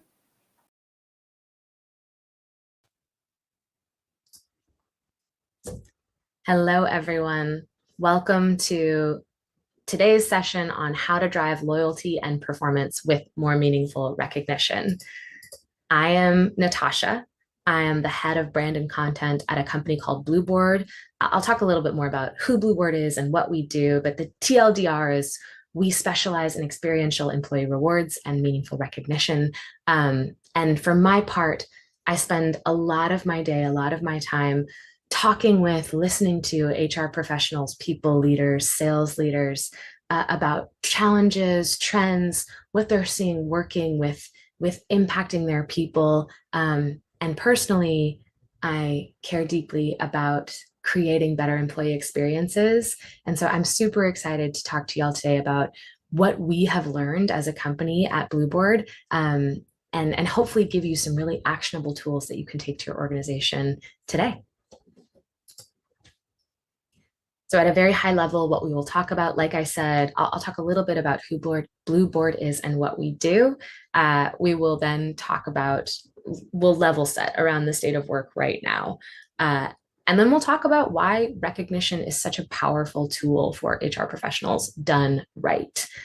And then we'll talk about what that looks like. So how do you build a program that's right for your company, your culture, your people? And then we'll end with why experiential rewards can help you have even greater impact with your current recognition programs. Okay, who is Blueboard? What do we do? Blueboard is a different kind of employee rewards and recognition platform. We don't do points, we don't do gift cards, we don't do catalogs of stuff. We help companies reward their people in experiences, because we believe that that has an outsized impact on both the employee experience, the individual, and your business outcomes. And we have seen that be proven over and over again in this work in this near decade that we have existed. So I'm excited to share a lot of what we've learned with y'all. But before we get into it, we gotta talk about where we're at as a workforce right now. Y'all, this is not going to be a surprise to many of you as HR professionals. You're front and center. You're on the front lines. What I'm about to talk about, y'all have probably been feeling and seeing, and you understand this firsthand. But it's important to talk about it so that we can talk about where to go from here. So the first thing that is happening right now is we have a widespread disengagement problem. This data on the screen is from Gallup's most recent State of the Global Workplace report. And as you can see, 6 in 10 people are actively disengaged, 60% of our employees. Over half are actively looking for another job. And these two things are costly. This is costing the global economy, Gallup estimates, like $8.8 trillion. This is having a huge impact on our businesses and on our cultures and on our ability to continue to be productive and to perform at the level that we want to perform at as companies. So what do we do? The good news is that organizations that are prioritizing the employee experience are winning. They're reporting higher overall performance. They're reporting a greater likelihood that their people are innovative, which is something we all need so desperately right now. And they're reporting higher workforce productivity. So this is really good news. We know that if we can invest in employee experience, if we can prioritize the employee experience, we can see some positive outcomes that can counteract this widespread disengagement. But where do we start, right? Employee experience is huge. We use that term a lot in this industry. And sometimes I feel like we forget a little bit what that means. What we're talking about when we talk about employee experience is the sum of every interaction that an employee has with your company. And as HR folks, there's a wide spectrum of ways that we can invest in the employee experience, that we can try to improve the employee experience, right? From short-term, more immediate impact projects to longer-term transformative strategies. And right now, especially as we're being asked to do more with less, we're trying to balance these two. We're trying to figure out what we can prioritize to have the most impact on our people in both the short and long term. Which brings me to a shortcut that a lot of organizations aren't getting right, but that has huge opportunity. And that is in elevating key moments in the employee experience, key milestones, and really making those special. By doing that, we can actually have an outsized impact on the overall employee experience, on employee sentiment with our organization, by really refining how we celebrate key moments, key milestones. And I think y'all can probably guess where I'm going with this. The secret sauce is really in strategic rewards and recognition. And that's what we're going to talk about today. What does that mean? What does it mean to have strategic rewards and recognition? And how do you build it? But before we talk about how, let's return to why. So yes, we know investing in EX has a positive impact, but actually more specifically, investing in meaningful, consistent recognition also has a massive impact on retention, on engagement. Employees who feel recognized in line with their expectations are more likely to feel loyal to their organization. They're 4 times more likely to be engaged, and they're more likely to report a willingness to go above and beyond. So for organizations that are looking at reevaluating recognition and rewards, it is really important to assess where you're at right now. So what are we doing well? What needs improvement? Let's ask ourselves some real questions. So the questions that you're seeing on the screen are not an exhaustive list of questions, but a really strong starting point when you're evaluating your current recognition program. So how are employees being recognized right now? How frequently is it happening? At what cadence is it occurring? Is recognition equitable across the organization? This is something we see a lot. There's ad hoc recognition, there's a general desire to recognize, but there are no standards, which leads to inconsistencies and inequities. And that can really defeat what you're trying to accomplish. How are small moments celebrated and communicated? It's important to consider how you're building an overall culture of appreciation, as you're also considering how you're really elevating those key moments, those key above and beyond moments or big milestones.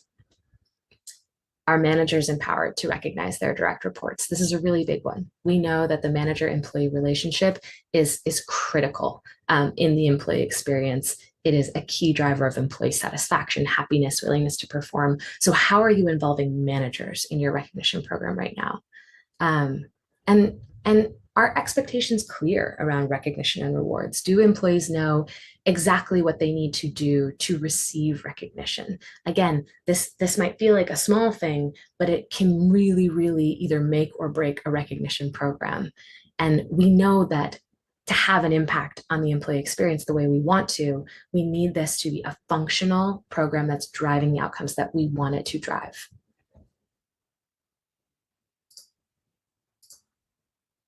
So let's talk about how you actually build your ideal recognition program. Surprise, surprise, we're going to start with goals. At Blueboard, this is where we start with all of our clients, with every prospect, trying to zero in on what we're actually trying to achieve as a business, beyond just very broadly impacting employee experience.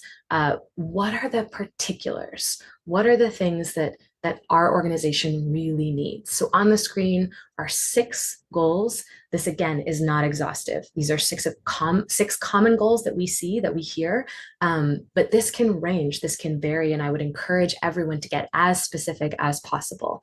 Promote high performance. Are we trying to reinforce culture-driving behaviors, maybe values-aligned behaviors? Are we really trying to become an employer of choice? This is more about employer brand, how we're viewed in the market. Are we trying to celebrate our tenured people and really reduce attrition at key points? Are we trying to create connection between employees? Are we trying to reduce silos? As specific as you can get here, it is going to help you really think deeply about the program structure that is going to link back to the outcomes you're trying to drive. Now, I've said program structure. Once we have goals, it can be really helpful to feed those goals through an actionable framework to determine which programs to prioritize and why. And I've used the term programs. At Blueboard, we think about an overall recognition program as being made up of different recognition programs, of different use cases. And I will talk about that a little bit later. But first, let's talk about the framework. So at Blueboard, we have developed something called the Blueboard method. And this is designed to help leaders build and launch a multi-dimensional recognition program, like I said, that's made up of multiple programs, so that we can create a recognition program overall that is consistent, equitable, and impactful. A framework like this allows you to drive towards a culture of appreciation and recognition where you have always on appreciation, as well as being able to reinforce values and behaviors that are important to your organization right now. So promoting that culture of high performance. So on the screen, you see a pyramid. This is what we believe a really strong recognition program is made up of. 3 parts: day-to-day appreciation, informal recognition, which is more decentralized or department owned. This is where you're really going to see your managers being able to have more of an impact. And then formal recognition. So these are usually more centralized programs that are run by an HR team or a leadership team. You can learn more about this particular methodology at blueboard.com/approach. We walk through all of it in more detail, and you can dig in deeper as needed. But let's talk about a few example programs that align to these tiers in the pyramid. The first one I want to talk about is peer-to-peer appreciation. So this is really like always on appreciation and recognition. Generally, it's peer-to-peer, it's high frequency, and it's low cost. So this is meant to facilitate shout outs from all over your organization and to drive your culture of appreciation and gratitude. So this is where we're trying to get that culture of thank you at a baseline. Peer-to-peer appreciation also allows you to reinforce behaviors in the moment, especially if you give good guidelines for how you want people to shout each other out. Most recognition vendors, including Blueboard, will have a peer-to-peer functionality. Ours integrates with Slack and Microsoft Teams so that peer-to-peer shout-out channel is kind of built into your primary messaging system. But the idea is that this is fostering a culture. You're sharing wins in real time. It's timely, so people can shout each other out in the moment, really tying the recognition to the behavior. At Blueboard and within Blueboard peer-to-peer, we also are able to tie shout outs to our core company values, which again, just reinforces the behaviors that we as an organization really value, that we want to see more of. And thinking back to our recognition goals, peer-to-peer appreciation is really going to help you with connection. It's going to help you reduce silos because you have peers who are cross-functional collaborators shouting each other out. And like I said a few times, it's going to really nurture that culture of appreciation. Best practices, I kind of said this already. These are just two snippets of Blueboard, Slack, and MS Teams integration, but share wins in real time, encourage your people to share wins in real time, and use this, use your peer-to-peer space to reinforce behaviors and values. And again, this comes with providing some criteria for how you want to see people shout each other out. So feedback frameworks can be really useful here, things like SBI, specific behavior impact. So really making sure it's not just like, hey, Courtney, you're so great, thank you, but more about the behavior that person did, the impact that it had. Specifics are great here. This will help you build the understanding of the behaviors that you want to see more of and that the organization values. Okay, moving into an informal program. So like I said, these are usually department owned. Incentive programs are something that we are seeing more and more and more of, especially on the growth side of your business. So sales, marketing, channel leaders, and also talent acquisition leaders if we're talking about things like employee referral incentives. But basically, we're usually seeing these programs in departments where teams have quota attainment goals. Incentives can really help change behavior and link goals to performance, right? So if you are trying to drive something new on your team, if you're trying to motivate a certain level of performance, if you're trying to get people to move a little bit faster, incentives can really help you power this, right? You're offering a carrot, and these are really around, like I said, promoting high performance, reinforcing desired behaviors. So with an incentive program, you're going to outline initially like what goals you're trying to drive.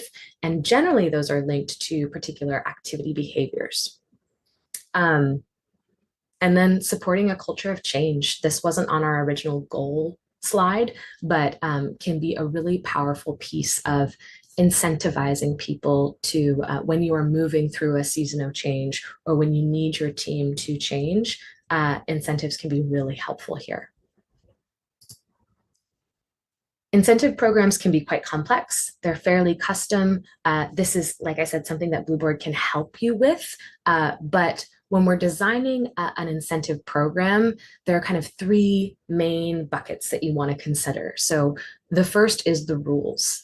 What are the outcomes you're trying to achieve? What are the key behaviors you're trying to drive? How are you going to measure and evaluate the criteria? So structuring your rules around incentives is really, really important. That's going to, again, decide whether or not your program is successful or not. Similarly, socialization is the next critical step here. So how are you going to keep this program top of mind? Because if it is not top of mind and if people don't know how to participate, you're going to see really low participation, and everything kind of hinges on whether or not people are participating in this. So can you have a formal program launch? How are you going to communicate consistently? How are you going to celebrate the winners? And then finally, of course, choosing the ideal incentive type. So when you are motivating, when you're talking about trying to get people to do something hard, and by hard, I mean something that maybe they're not used to doing, something that requires different mental paradigms, something that requires them to think differently, the motivation needs to be high. So the incentive here, the carrot, is really, really important when you're deciding like what's going to be meaningful, what's going to be fresh, what's going to really feel personalized. And we'll talk about that more when we get into experiences. And this is part of why experiential rewards are so powerful. Okay, a formal program that I do want to talk through, anniversary programs.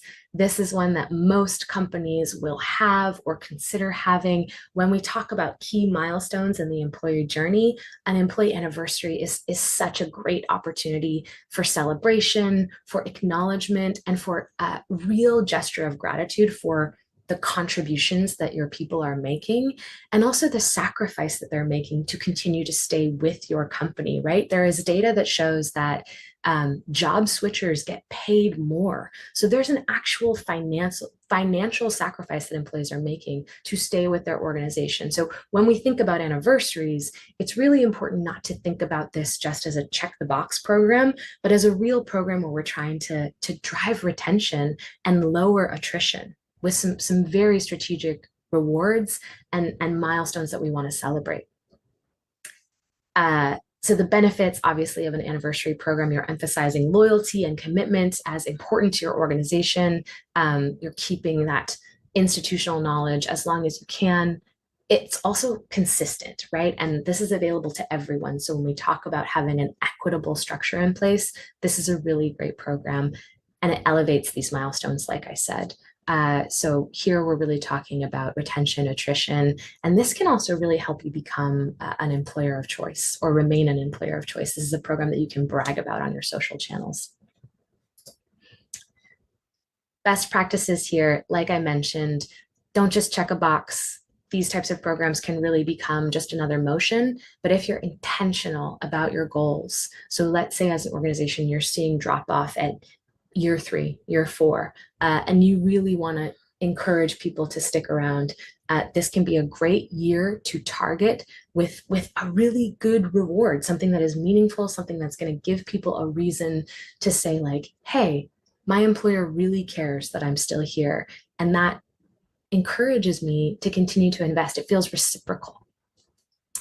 Beyond that, diversifying award value as the years progress, as people achieve more tenure is really powerful. And then setting managers up for success. So when someone hits a milestone, don't just think about the reward. This is also an opportunity to really celebrate. So empower your managers to be able to shout their employees out in meaningful ways. With Blueboard, there's automations that'll make this really easy. So we'll notify your managers a week before the anniversary so they can prepare. But this is something you can always sort of fall back on is automation that facilitates a program like this. So automating the things that can help you be more efficient and allowing you more space for the human parts of it, right? So I can automate a reminder so that my manager has time to craft a really personal message. This is how automation and humanity can work really well together. The last formal program I want to talk about is President's Club. This is one that is really going to be for top performers. Again, generally on the growth side of the business, but depending on how your organization functions, you could open this up to many different departments. This is one I wanted to mention because with widespread disengagement, with more regrettable voluntary turnover, it is really, really important to retain your top talent. And President's Club is a program that is really powerful when it comes to retaining and rewarding top performers. So again, we're really looking at, these are high value rewards. This is a big celebration. This is a big win, usually goes out to not that many people, and often associated with revenue. But here we're really talking about motivating high performance, driving results. We're talking about making top performers feel valued, boosting that retention.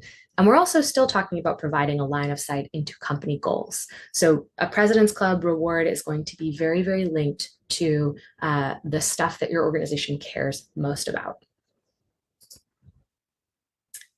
Something that we often hear when we talk about President's Club is this kind of tension between, should we go on a group trip or should we have a more personalized club?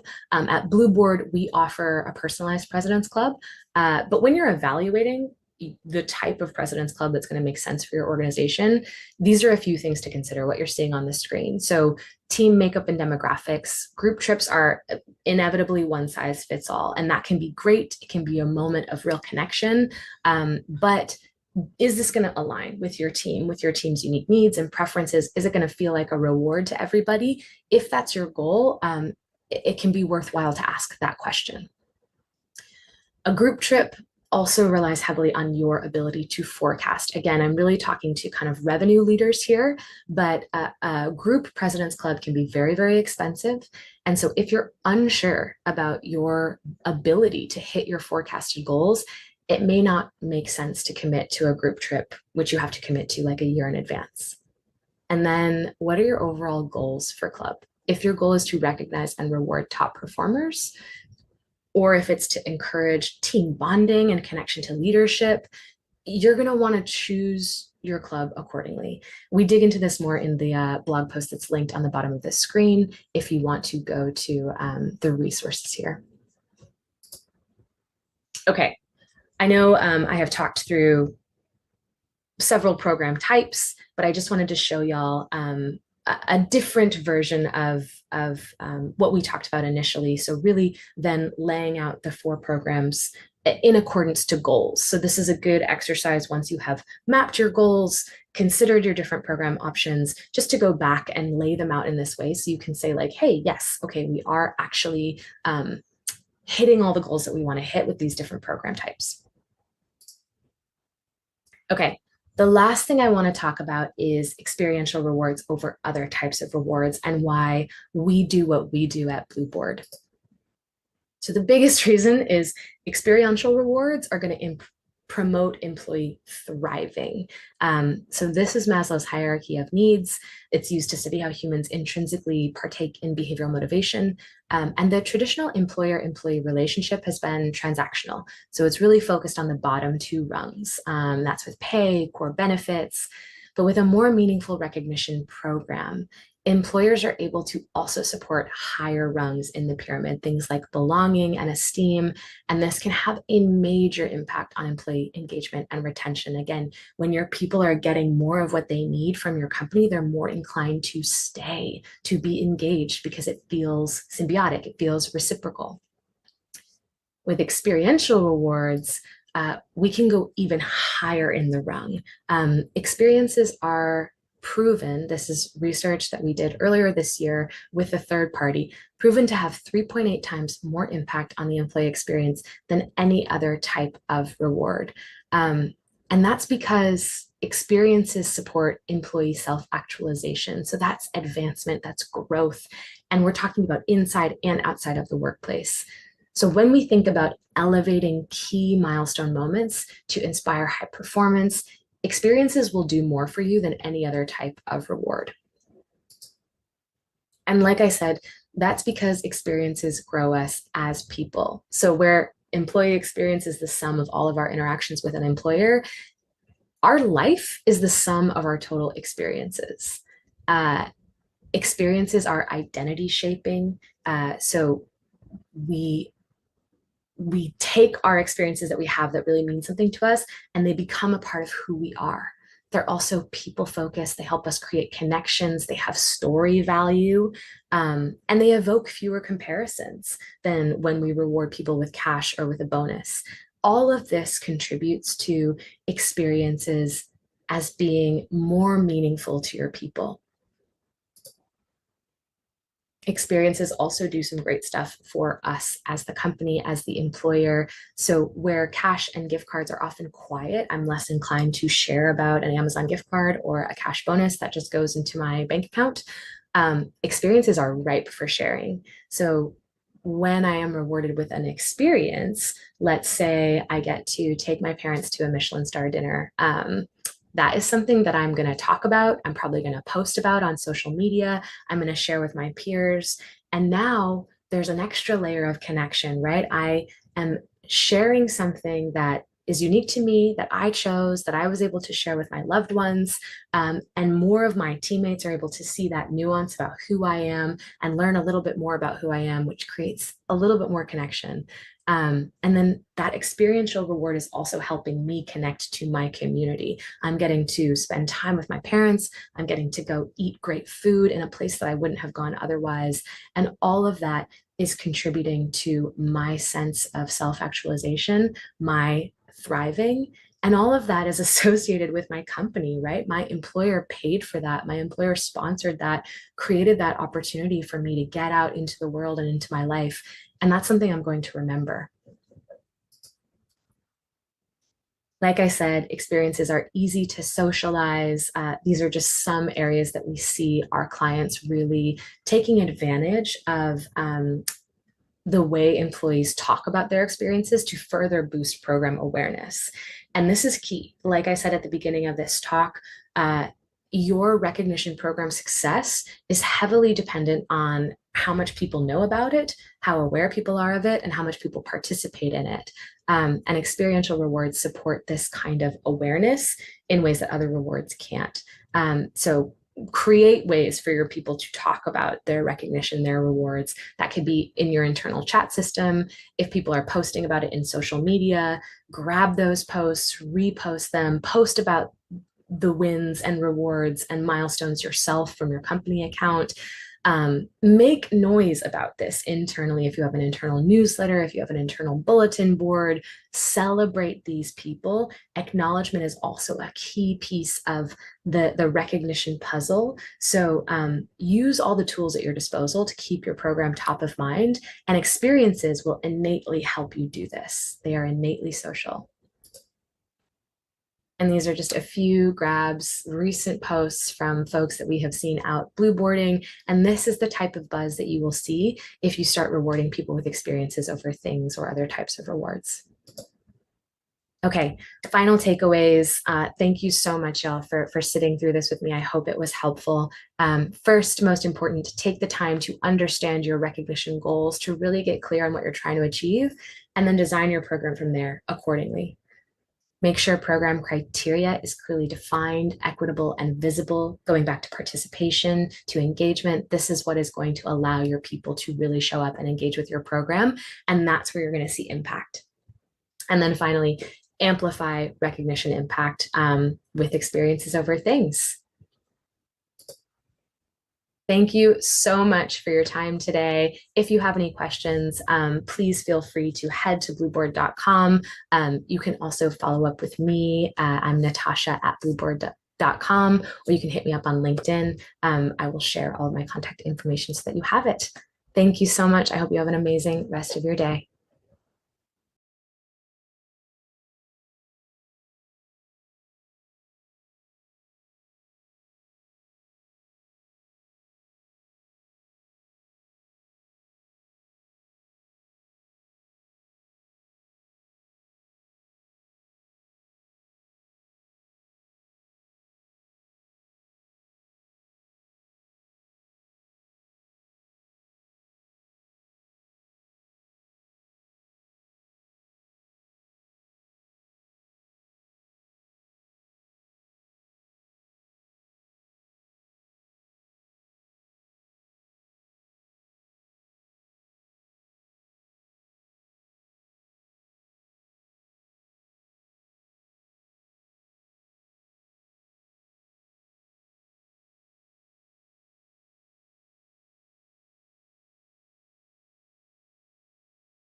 Hi everyone, my name is Roel Deus. I'm the VP of Product Marketing at Fuel 50, and thank you for joining this presentation, which is titled The Race to Skill Centricity. Now, this race is not really about getting there first. Rather, it's really about how you optimally prepare for and execute your unique journey towards skill centricity. So think about it from the perspective of entering into like a challenging endurance race. For example, the 24 hours of Le Mans. To successfully compete in such a race and to finish, you really need a clear strategy, you need teamwork, you need a great car, and you need the ability to adapt when obstacles arise. And that is really what we'll talk about in this session today. Now, a little bit about myself. I've been with Fuel 50 for close to 4 years now, and for the majority of that time, I operated in solutions consulting. So I've been talking to a lot of our customers and prospects around the topic of skills-based organizations, how to go about moving towards that skills thesis, and applying, amongst others, a talent marketplace to get you there. Let's talk first a little bit about why I call this topic skill centricity, because there's lots of different terms in the industry. Some call it skills-based organizations, skills first, right? But for me, skill centricity refers to organizations taking a skills-centric approach towards their talent processes by focusing on identifying the skills and capabilities that are needed to achieve business goals. So the emphasis is going to be less on jobs and more on aligning people to work based upon what tasks make up that work and what skills are needed to successfully complete those tasks. So think about a skill-centric organization as one where skills are treated as assets that need to be mapped, that need to be developed and deployed for maximum impact. So skill centricity really requires your HR processes to adapt, including how you recruit, how you do learning and development, succession, as well as workforce planning. Now, LinkedIn, I think a week or two ago, just announced a really cool new recruiter product update. I think it's called Recruiter 2024. And what struck me when they announced this at their talent conference as well as online was the language that they were using describing this new Recruiter 2024. And I'm just going to quote here for a second. It says, by combining generative AI with the LinkedIn insights, they can start to infer the type of candidate a hiring manager is looking for and provide higher level or higher quality candidate recommendations from a much wider pool of candidates, moving beyond the brand name companies that have traditionally been the default. And I find that really remarkable, right? Because this is really how we should be recruiting. You know, too often and still too much, we are relying on, you know, the brand name appeal of candidates that have worked for certain organizations, maybe because these are organizations that we're competing with, or maybe these are organizations that are really well known, like, you know, Google or LinkedIn, for example, right? But instead, right, this new technology allows you to really look beyond, you know, that shiny name on a company, or maybe even, you know, which university you've gone to, but really dive into and focus on, does this particular candidate have the skills today that are required to do this job today? So in a nutshell, if done well, skill centricity will really create one common skills language that can really be that red thread, the connective tissue almost that weaves together your talent processes that may still be siloed within your respective organizations. Now, why would you care, right? Why would you want to get into this race towards skill centricity? And it's easy to forget sometimes, but at the end of the day, everything we in HR as HR practitioners do should always be about one thing, which is accelerating company performance. And you know what? Research is showing that a skill-centric model allows companies to be more agile, productive, and innovative, which are really the key ingredients for superior business performance. Now, Deloitte's research into the skills-based organization shows that skill-centric organizations are 63% more likely to achieve business results than those that have not adapted such a skill-centric approach. They are 52% more likely to retain key performers. And they are 107% more likely to place talent effectively. And this one is really key, right? Because scientific research tells us that our employees are most engaged and most productive when they are in a role or on a project where they get to utilize the skills they're good at and enjoy advancing. Now, these are all really great stats, based upon, reputable research. But the key now is, can we, with HR technology, really demonstrate that we're improving these performance indicators? And that is one of the things I'm going to be showing you today as part of a really quick demo of our new Impact Insights. Now, you may be asking yourself, how can I, in my role within talent acquisition or learning or development or talent management, really impact that company performance? Well, it's critically important to start with the problem and not the solution. What are some of those critical business needs that can be your specific use cases for entering this race to skill centricity? So I'll run through the ones that we typically see with our client base, and they may have one of these or multiple of these that have been defined as their business problems or use cases to solve for. The first one really being workforce agility. Now, this concept of creating a more agile workforce basically allows the organization to best utilize its talent that it has by placing them on the right projects in the right roles at the right time within their organization. Bridging talent gaps, right? We know that a lot of jobs still go unfilled. Now, taking a more skill-centric approach to your recruitment processes, like the example with LinkedIn Recruiter, you're actually starting to widen the pool of talent and candidates that you are considering. For example, if you're having that skill-centric approach, you may find candidates without a degree that actually are really good matches for the jobs that you have. Bridging skill gaps, right? This actually requires you to understand what the skills are that are needed to achieve your business goals and what skills you currently have. That way you'll understand what gaps you have and how you can start bridging those. Retention and engagement is obviously a really important one that is, closely linked to company performance. And then lastly, which is more from the employee's perspective, right? Employees are craving learning and development to ready themselves for that next internal move to develop their careers, right? To basically further themselves within your organization. Now, it's really important to secure key stakeholder buy-in from your executives in the business that want to, improve, for example, cost efficiency through workforce agility, that want to retain top talent and want to drive innovation by equipping the talent with the right in-demand skills that are needed today.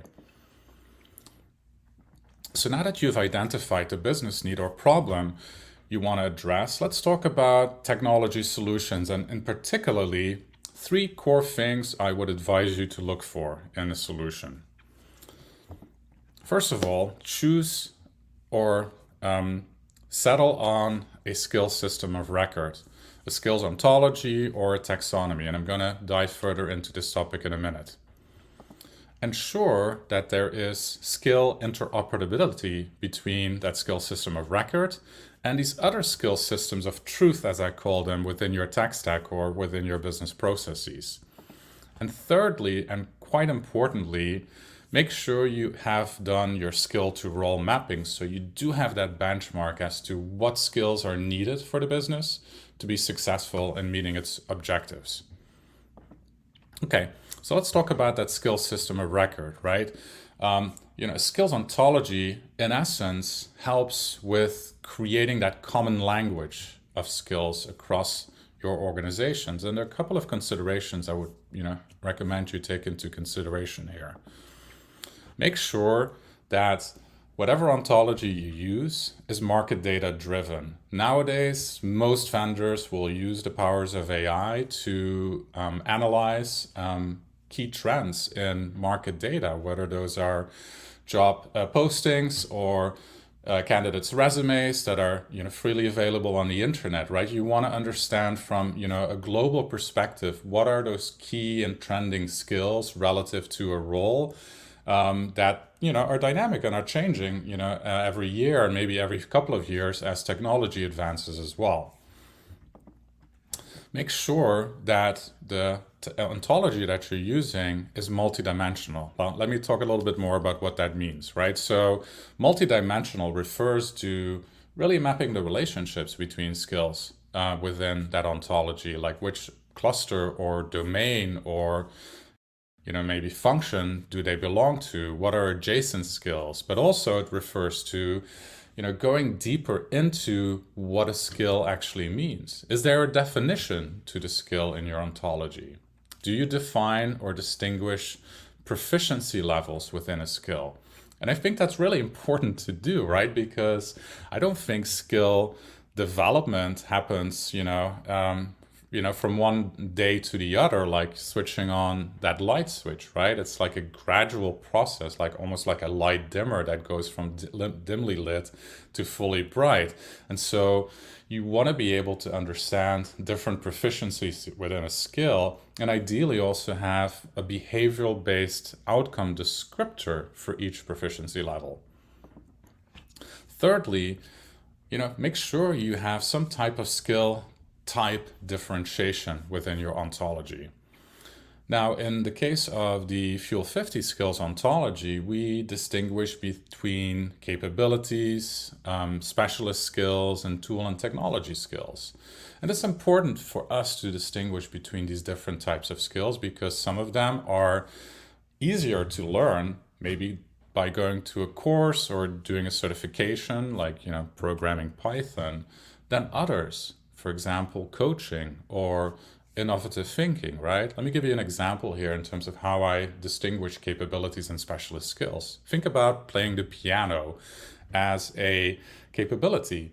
Well, that capability requires a couple of specialist skills, like the ability to read music on paper, the ability to have good hands-eye coordination, to use the keyboards, and also good foot coordination to use the pedals.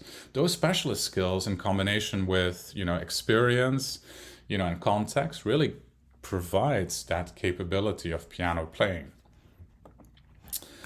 And make sure that the skills ontology that you use is curated. And what I mean by that is it has to be curated because I don't think can rely on AI and ChatGPT to be completely unbiased yet. The way we do it at Fuel 50 is we use those powers to analyze market data trends. We basically bucket them into candidate skills, and then we actually have humans, IOP psychs, PhDs, and data scientists curate each skill before it actually goes into our ontology.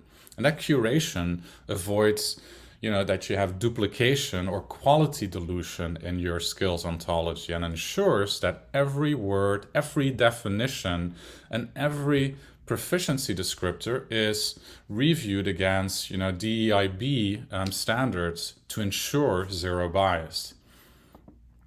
And then lastly, less is more. The skills ontology that has 1 million skills is not necessarily better than one that has a couple of thousand skills, right? Think about it. Most adults, for example, they have a vocabulary range of about 20 to 35,000 words. So, does it really make sense for you to have, so many skills in your ontology? I don't think so. And there's an interesting example of a healthcare organization that went through a process of consolidating, the skills in their taxonomy. They started off with about 36,000 skills, and ultimately, when they really looked at the critical skills that were driving business performance, settled on a library of about 860 skills. So again, focus on less is more. Now, here's a good example of, an ontology like ours, the Fuel 50 skills ontology that gives you that multidimensionality in terms of skills. You can see in this skill type as a capability of coaching has a definition.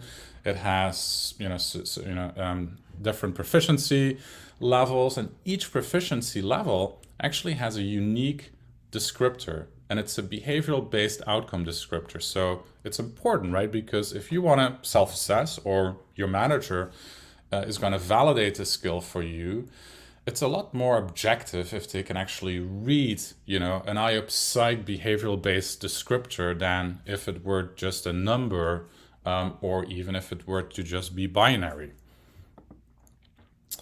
Now, here's an example, or the second, suggestion here is look for skills interoperability, right? So whatever system of record you choose, maybe you choose Fuel 50 skills ontology, make sure it actually, interoperates with skill taxonomies or skill libraries from other systems that are in use. That could be your HRIS, that could be your applicant tracking system, it could be your learning platform or your LXP. Now, let me give you a good example of how we are starting to do that within Fuel 50. So about a week ago, just before HR Tech, we announced the general availability of a new product within our talent marketplace product suite called Learn Plus. Now, Learn Plus bridges skill gaps and enables opportunities for growth. So it really tackles two of those main business challenges that most HR professionals face. And it does so by ensuring that every minute spent learning is purposeful, not just for the learner, the employee, but also for you as an organization. So let me explain this a little bit further. So in Learn Plus, recommended learning is suggested to Nikki in this case based upon what skill gaps does she still have relative to her role? Let's focus on bridging those first, right? Because that enables Nikki to better perform in her role, but it also ensures the organization is bridging critical skill gaps. But it also looks at, are these skills in demand within the organization? And, in the case of, Fuel 50's talent marketplace, in this case, Nikki has explored other opportunities within her own organization through our journeys features and has actually targeted a few roles that she's, growing herself towards, right? It's taking all of these elements into consideration to recommend very personalized, purposeful learning to Nikki that helps her bridge that skill gap from, in this case, beginner to skilled with a very specific learning course recommendation within this case, the degreed LXP. And as you go through this, you can actually easily reassess your skills as an employee or look for other skills that you may want to grow. And again, Learn Plus will only recommend the top 3 learning courses or content that is available within your integrated content library that help you bridge a skill gap based upon where you are in terms of your proficiency, right? Why would you want to get recommendations of a beginner course if you feel you're already at a skilled level and you want to get to an expert level? Okay, then thirdly, make sure, this is so critical, right? Like the skill, going into skill centricity, that doesn't really work if you haven't done the exercise of mapping skills to roles. It's really the missing piece, I would say. And there's a couple of key considerations here. Make sure this is an automated process because we've all done this before where, we've gone through developing competency frameworks, which would take like a year and a half. By the time you're ready, those, skill to role profiles are already out of date.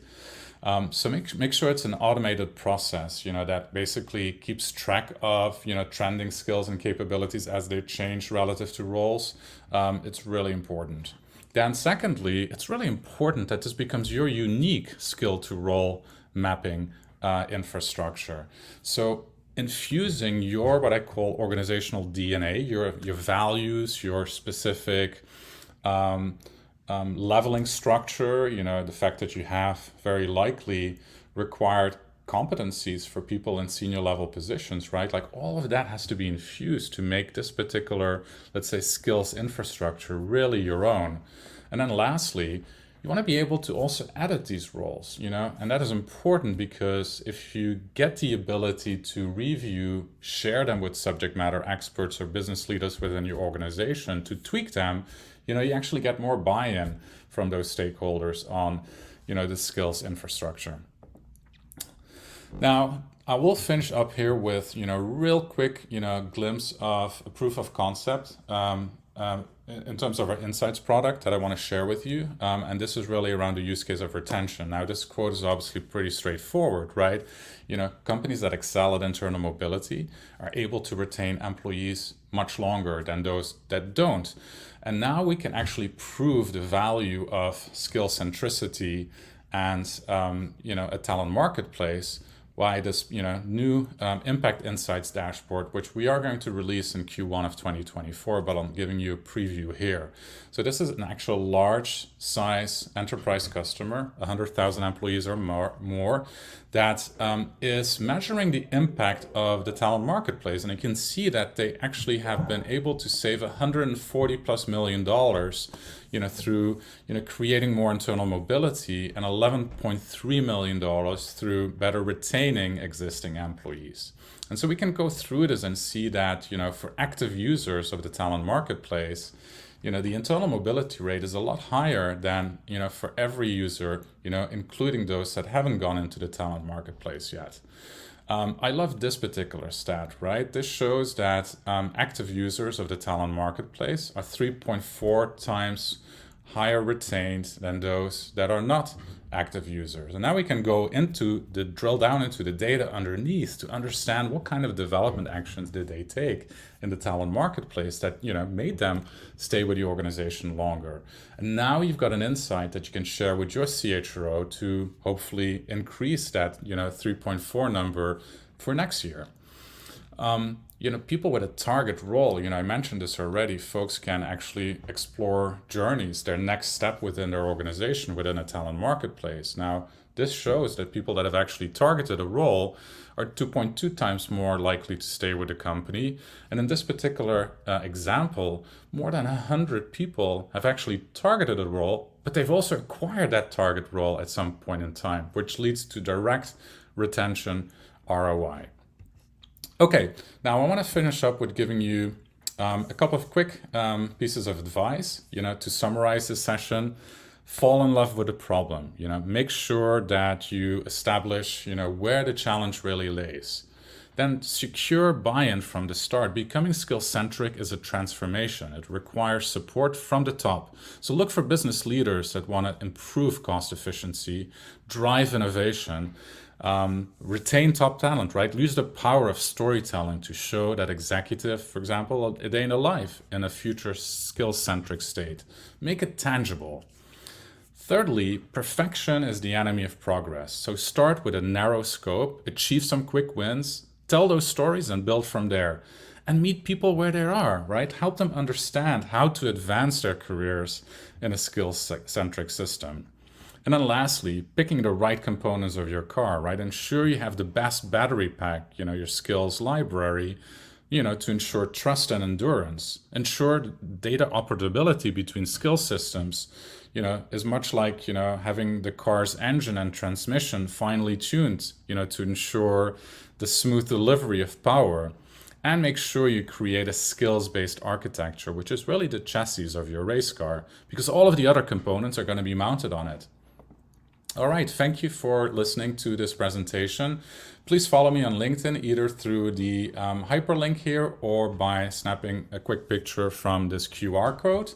And I'd be happy to connect with you and answer any other questions you may have. Thank you very much.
Hey everybody, I think I am live. Am I live?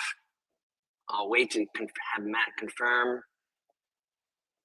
I'm going to assume I am. Awesome. Well, I'm so happy to be here. I am Dan Riley. I am from Minneapolis, but I happen to be in Paris, so I will be inspiring you from the city where I obviously have been a part of inspiring workplaces for a while from Minneapolis, but in Paris, I was just at the Unleash conference speaking there, so I'm amped up about the connection in the community and everything and all the amazing people who I got to see and meet in Paris. So today, excited to deliver just some core messages to you. I hope you walk away feeling just a little more inspired. I'm sure you're already inspired hearing amazing speakers throughout the day and into the day. I'm not exactly sure where I fall in the 24 hours, somewhere in the middle. So I'm super excited, and I know there's an incredible lineup of speakers, so I'm honored to be here and thank you, Matt, and Amy, and for the whole team for putting this together. I can't even imagine the work that you put into this to pull off 24 hours. So kudos to you. So with that, I think I do have some slides I want to share and walk you through. And I think, Matt, you will be navigating for me. I feel like you can probably read my mind, so you'll know right when to switch. So again, I am the founder of a company called Radical, and we do one thing to keep it at a high level. We believe everybody deserves an epic work experience. So we unlock epic work experiences for everyone. We can move forward. So let's talk about the past 3 years. And, you know, even let's talk about the past 2 weeks for a moment. Everything continues to change and stuff happens that is hard and is painful. And we have to always find a way to keep going, right? As people, as humans, as organizations. And that requires an incredible sense of agility. But most importantly, it requires an incredible sense of connection, right? People working together to navigate through difficult moments, to navigate through stuff happening in the world that we can't even comprehend in some levels, but we have to find a way to keep going. And we do that with each other, right? We do that with connection. The best companies build teams and inspire, right? Inspire their people to rise up. And when we talk about leaders that rose up in 2020 post-pandemic, these were leaders who didn't even have the title in some cases. I kind of started to label them the "how can I help you" leader, not "how can you help me" leader, right? So it was those leaders who were more concerned with what can I do to help? I'm going to stay 5, 10 extra minutes, not the leaders that were, are we on timeline, right? The questions of how are you doing?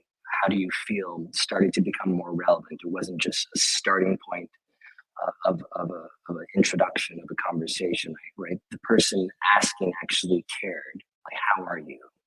And the person responding actually gave an honest, authentic answer.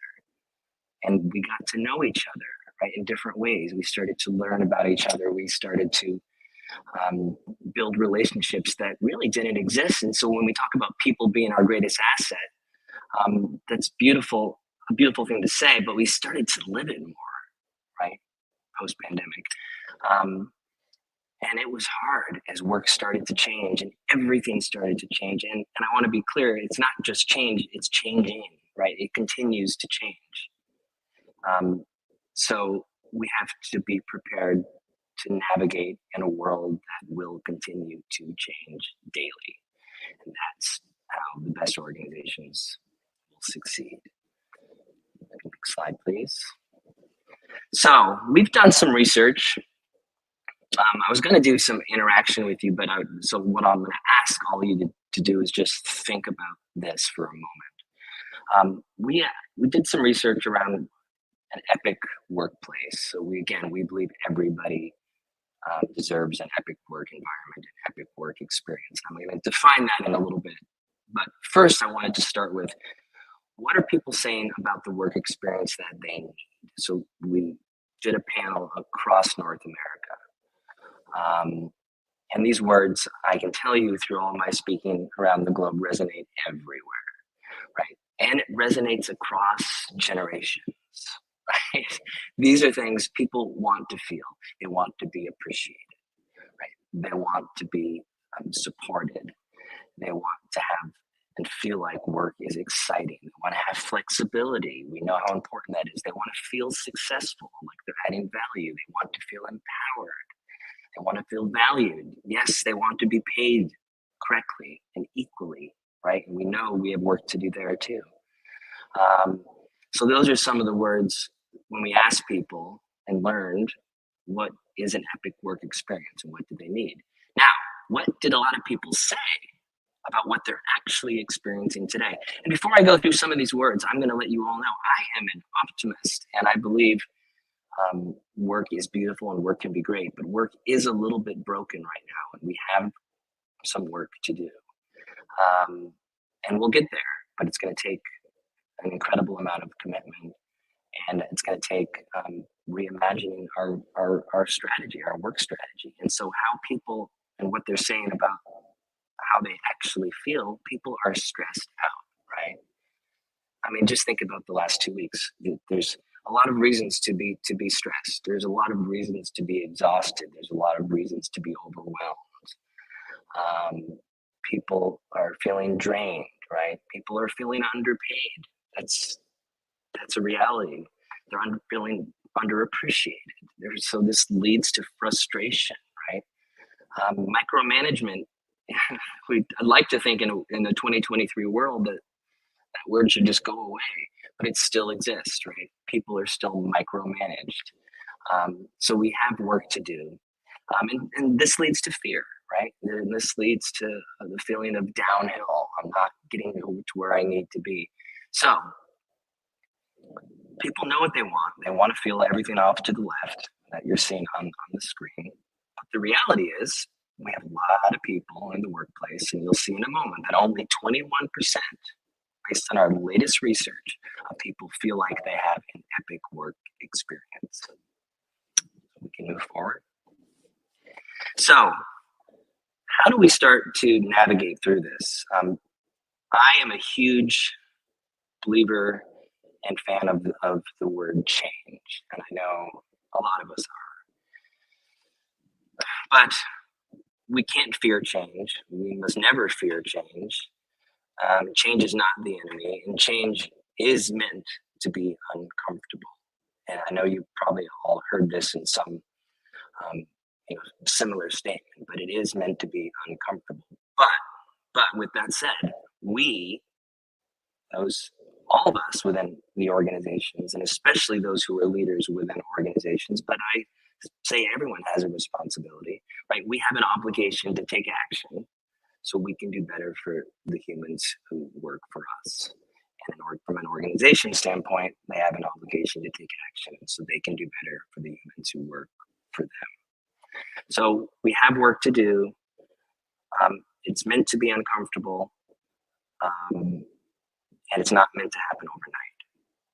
And so one thing I'll talk about in a moment in a little more detail is we have to celebrate the small wins as well. We too often create arbitrary timelines of change. We too often say in 3 months we need to be here, in 6 months we need to be here. And if we don't get there, we haven't succeeded. And that's a terrible strategy, right? So if you're headed in the right direction and you're progressing and and there's momentum, it's okay. It's like going to the gym, right? If you feel like, okay, in 3 weeks, I'm going to look exactly like this. You're never going to look exactly what you think you're supposed to look like or want to look like in 3 weeks, but you're going to be a little bit healthier and a little bit stronger than you were 3 weeks ago if you've been committed to it. So there's never a moment of arrival with change. Change is constant, and it's meant to be uncomfortable because of that. Because you never get to that, it's not binary, right? You never get to that moment where we've done it. So I always urge organizations to give yourself a little break, cut yourself a little slack, and celebrate momentum, celebrate progression, and be less concerned with celebrating the binary, did we hit a certain target, right? That's, if we use dashboards as targets, and that's what we manage our success to over time, we're never going to get anywhere. We're going to keep reinventing things, keep changing. We're going to keep pivoting. We're never going to just allow the momentum to actually push us forward. We can go on to the next slide. So,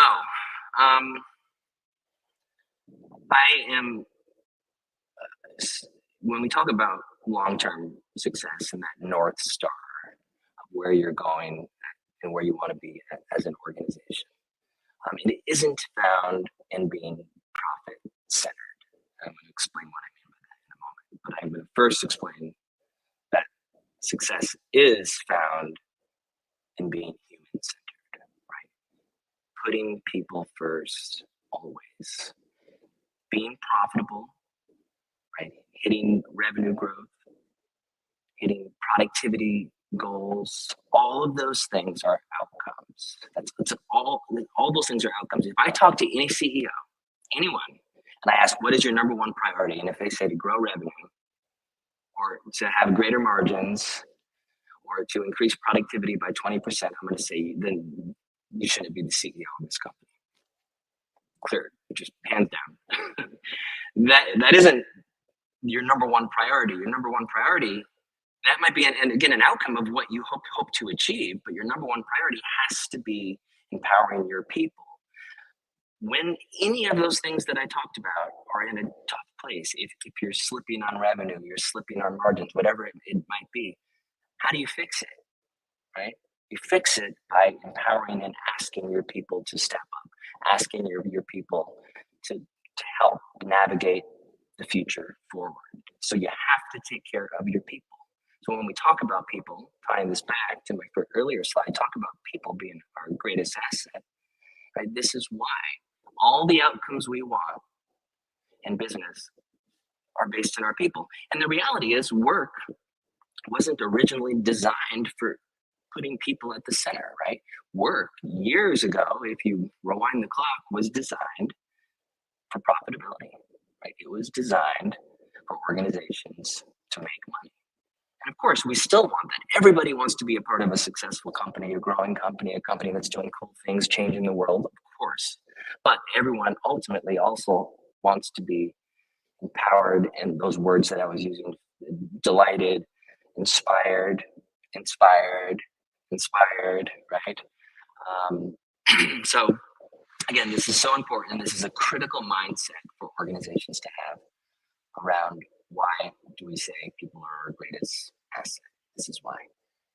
So we can go to the next slide. So what is humanity in business? We talk a lot about, at Radical, we talk a lot about building human-centric workplaces. We work with a lot of organizations around the world in helping build that mindset. And we do that, right, by focusing on people more than the algorithm, not the newest platform or the shiny graph, right? We know right now in HR, on average, in a medium-sized organization, there's about 75 applications in their HR tech stack, right? There are companies out there with 200 to 300 plus HR applications. And it all comes from an okay place. It all comes from HR, right? Trying to say, we have a new solution that we believe will be good for you, right? But it's getting chaotic, and people are getting tired. There's too much technology that isn't working in concert together. So again, we have to focus on our people, not just the shiny new tech. And I love technology. I'm a tech entrepreneur. So we can't do it without tech. But if we don't put strategy first, and we don't really prioritize what we're trying to accomplish within the organization, and not just what the coolest new tech is, we're going to have an HR tech stack that's overflowing, it's not integrated, and ultimately doesn't add value in the long run. So to achieve this, right, we want to build culture, and this requires relationships requires communication and being present, right? Being present with each other, being present with with leaders throughout the company, being present with where you're at today and where you're trying to go tomorrow, right? It comes from inspiring connection and collaboration. I'll say that again, right? Inspiring connection and collaboration. And as I've said probably 5 times, 10 times already today, putting your people first, always. So we can go to the next slide.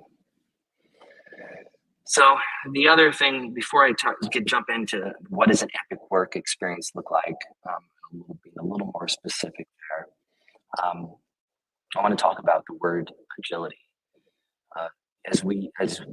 Many of you might know, right, the Agile Manifesto, having an Agile team really grew out of the tech community, but now has become a part of work. It's become a part of how we work. And ultimately what it means is we have the right to change and flow and be more fluid, because stuff changes fast and business needs change fast. So if we assume or believe that we can build a 12-month plan or even a 6-month plan nowadays, we're going to fail, right? So you have to empower your organization to succeed in a world of disruption, to succeed where turbulence might be a common day and everyday thing, right? This is the reality of the new world of work. It continues to change. It is more turbulent than ever. And for a lot of reasons, everything is hyper amplified nowadays, right? I mean, I could go on about why this is, but I think you could all agree that we feel more disruption. We feel more change. Flipping again over the past 3 years to a hybrid workforce, to fluid teams, to cross-functional teams, the way we work is so different. So organizations, again, who choose to change by putting people first and focusing on trust, connection, and transparency, they will come out on top.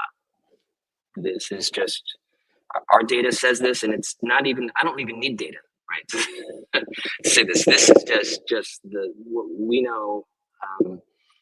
Any long play in an organization has to be focusing on your people. You might have runway, right, to continue to be successful, and have a toxic environment, but eventually the runway will run out. It will. There's no company there's no example of a company that's continued to stay on top, who don't care about their people, put their people first. Okay, so we can go to the next slide. I want to keep it rolling so I don't go too long here. All right, epic work experience. So you heard me say earlier, our latest research, it's about 2 months old, so it's very fresh. We went out, I won't get into too many of the details on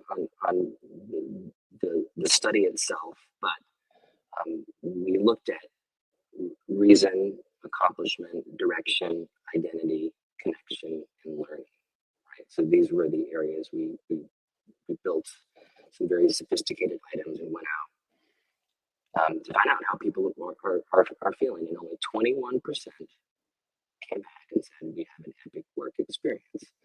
So again, we're looking at reason, feeling connected to purpose, right? Why do I show up? Why am I here? What does the organization stand for? Right? Being a part of something greater than yourself. Accomplishment, right? That's critical. We all want to feel like we're accomplishing something. We're making an impact. We're making a difference. Meaningful work. We want that. I don't care what type of role you have in the organization. You want to have meaningful work. Direction, right? You need to have direction. You need to understand where my focus should be. So it needs to be clear and aligned. That can get exhausting if you don't have direction. And that takes great leaders and that takes great managers, right? Identity, this is a huge one in our research. And this is feeling valued, right? It's your whole person, being able to show up authentically as who you are, right? See me, hear me. This is what I believe in, right? Belonging as a person. Connection, you've heard me talk about this. And connection is ultimately based on trust, right? We get to know each other, we get to trust each other. Again, it's not just being connected to someone, but it's actually building connections, right? These truly building connections, getting to know your people. getting to know the DNA of your team, and learning, right? We all want to learn. So that's a huge one, growing, regenerating. This is how you get from point A to point B to point C. So we can move forward.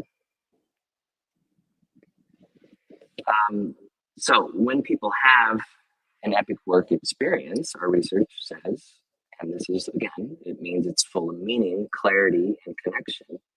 Their organizations outperform other organizations by about 2 to 1.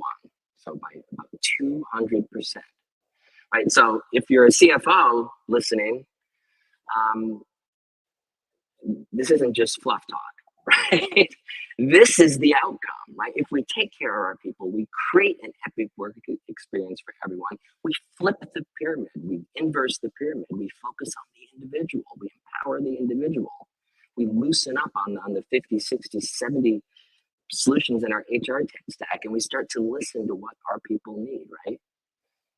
And this is meaning, this is clarity, this is connection. You will grow, you will have high performing organizations. And we have so much data that we can provide to help I guess, put a nail and hammer into this if anyone wants to see it. Okay, next slide, please. So really fast, only 2 slides left. And then I want to introduce Chris, who's speaking next. So I empower and want to empower all of you, and I want you to empower anyone you talk to defy gravity and rewrite your work story, right? And you have to do this through a change mindset, right? Anybody, I would say everybody on this call listening today has gone through change in their life, right? So think about that for a moment from an individual standpoint. It takes courage first. Any change you want to go through, you have to be willing to say, I'm going to do something different. I'm going to let something go. I'm going to change.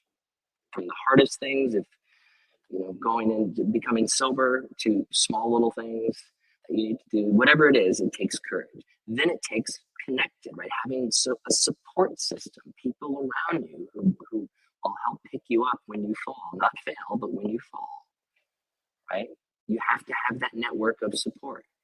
You have to have a sense of being humble by saying, I don't know, right?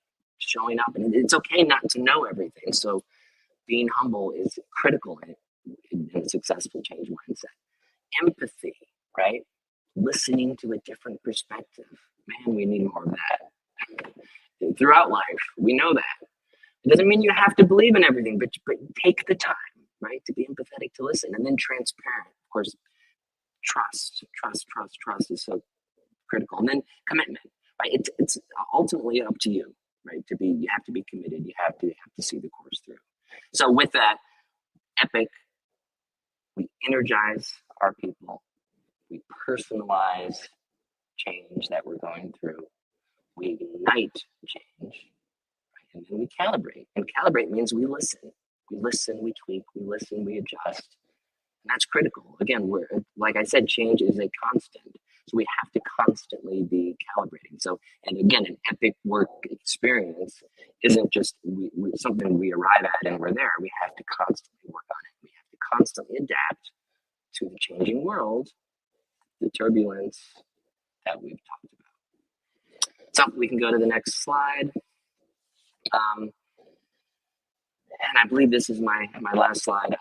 Again, just to reiterate, we are actively living and shaping the moment in history. And the best thing about this statement is that I can say this statement every day and it holds true. What I mean by that is we're shaping this moment in history that changes the world every day, right? This is a constant. So we have to pay attention to that. We have to listen to our people more. We have to learn to trust our people more. We have to show up. We have to build that connection, drive meaningful work, bring clarity into work. And of course, most importantly, and just as importantly as the other two, build great connections within your work environment.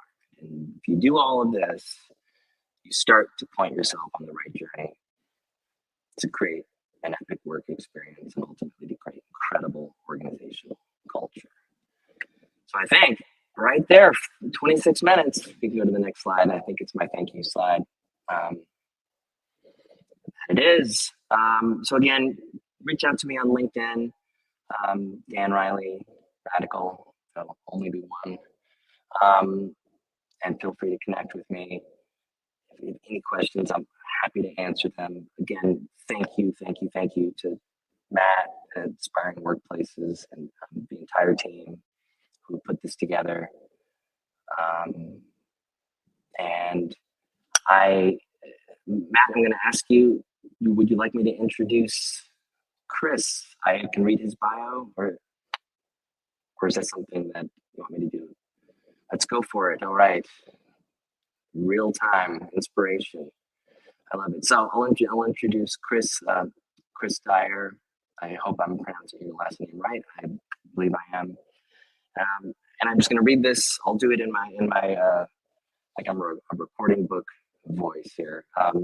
So Chris Dyer, he's a recognized company culture and remote work expert. As a former CEO managing thousands of people, his companies consistently were named best places to work. So I hope Chris is agreeing with things I had to say. He obviously has a reputation, a great one. He's also been named the fastest growing company by Inc. magazine 5 times. He's consulting, speaking, and he has 2 best-selling books, The Power of Company Culture and Remote Work, and has been named number 5 on the Leadership Power list, top 50 voice in leadership, top 40 change management guru, top 50 global thought leader, top 50 leadership podcast. I should just walk away now. And top 50 HR leaders shaping the future of work. It can go on and on. Obviously, great guy. Someone you're going to want to spend the next 30 minutes listening to and learning from and being inspired from. So he's talking about decoding excellence. He's going to focus on 7 key elements of inspiring organizational culture. So with that, Chris will be up in about 2 minutes, I think. Thanks, everyone.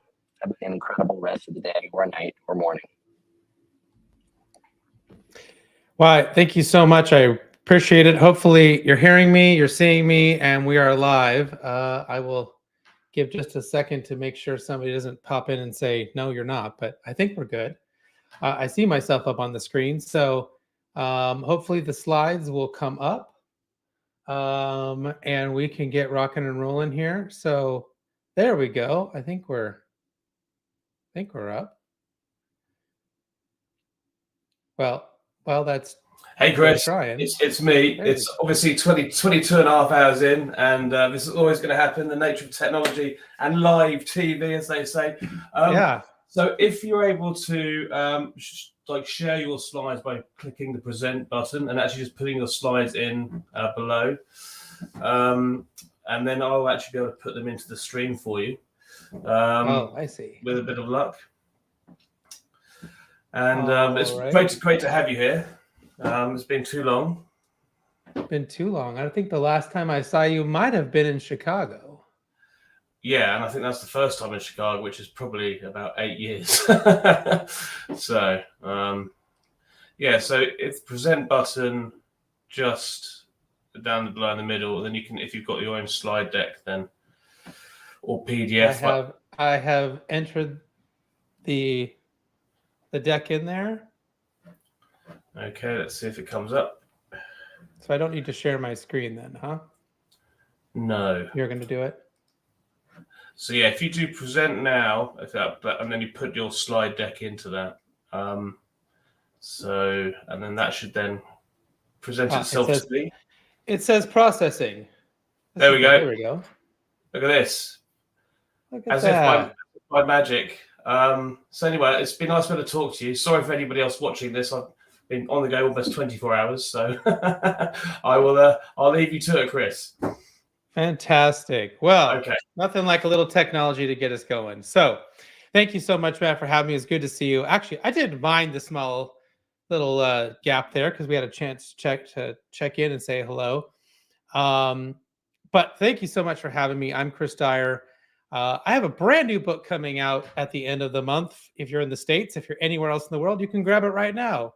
But we're going to talk about some of the things that are in the new book because I think it's probably the most up-to-date, the freshest stuff I have to talk about. And I thought you all might be the first to get to hear it, to see it, to know it. I'm going to make sure I'm going to click the right button here. There we go. So the first thing I want to do is ask you all a very simple question. It's a simple question with kind of a deep thought. And that is, what if tonight, you go right when you go to bed, we're going to roll some dice and we are going to randomly decide everything about you all over again. Maybe what your gender is, your sexual preference, your race, your religious preference, your upbringing, whether you had a traditional family or a non-traditional family. I mean, just like everything, right? We're going to keep rolling the dice and completely create a random new you. Great. You go to bed, you wake up, new you, and you go to work. Does your workplace still work for you? Is it still a great place to work for you? Is it still somewhere you want to be now that you are not you as you were right before you went to bed? Now, I ask this question often, and I will sometimes see people really squirm in the audience because they know maybe their work works for them right now, but if they were somehow different, if they were not the same person, it may not work for everybody. And that is what we need to start to think about with culture, with creating amazing workplaces, is that we need this workplace to work for everybody.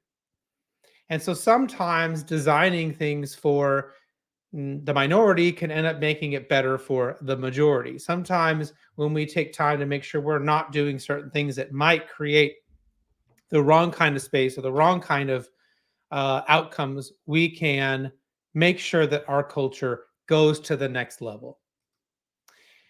Whoops, I went a little too fast.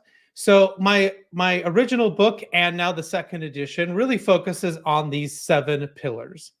And these are the 7 pillars of great culture. I spent many, many years researching, working with companies, interviewing hundreds and hundreds of top executives, both privately and on my a radio show that I had for many years. And what I discovered was that there are these 7 pillars of amazing company culture. You can have a few of them and be okay.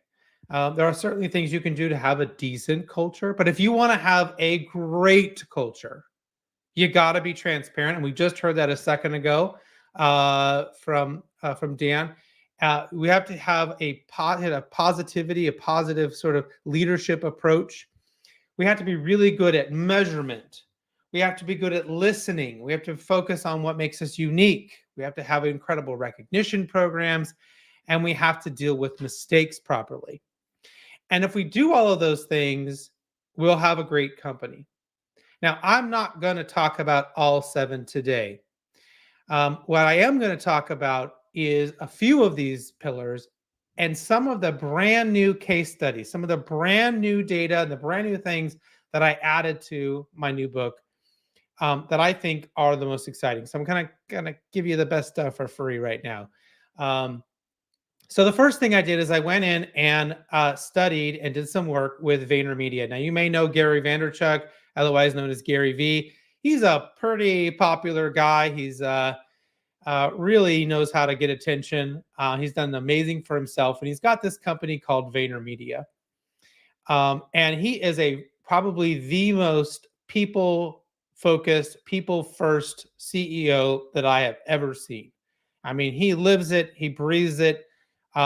His ultimate goal is to one day own the Jets.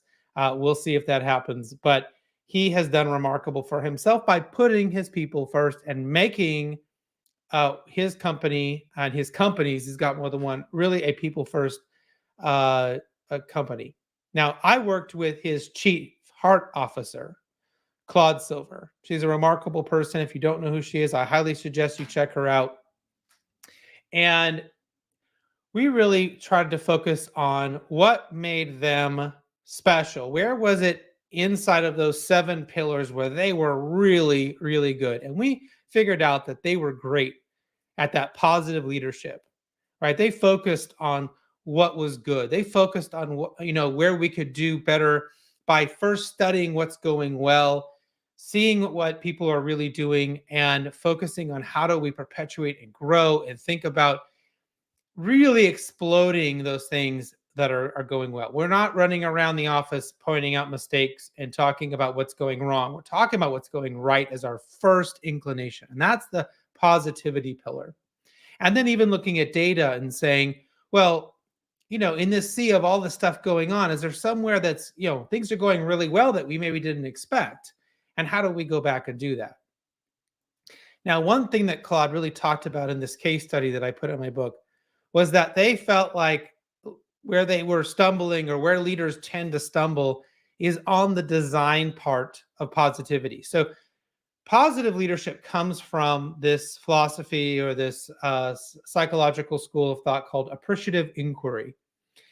And what we do when we want to get better, when we want to have an amazing company or an amazing product or service, is we have to first discover. We start with discovery about what might be possible. And then we dream about how to do it. And then we have to actually design it. And then we have to actually implement with destiny, real concrete things to do something. And it is the design part that kills us. It's the design part where people stumble. And that's where the leaders typically need the most help. Because we can daydream all day about how to do something awesome, but to really start to design it before we start to put those actionable things in place, it's where we struggle. It's really where we struggle.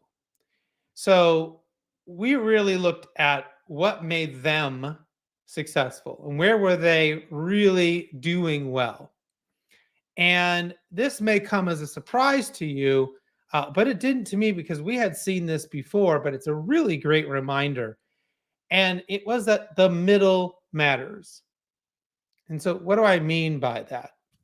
The middle is that group of people in the middle of your organization that they're not the low performers. They're not your high performers. I call them our Jedis in the book. They're not the people who are killing it, A players. You just got to leave them alone, support them, and leave them alone. They're going to go do their stuff.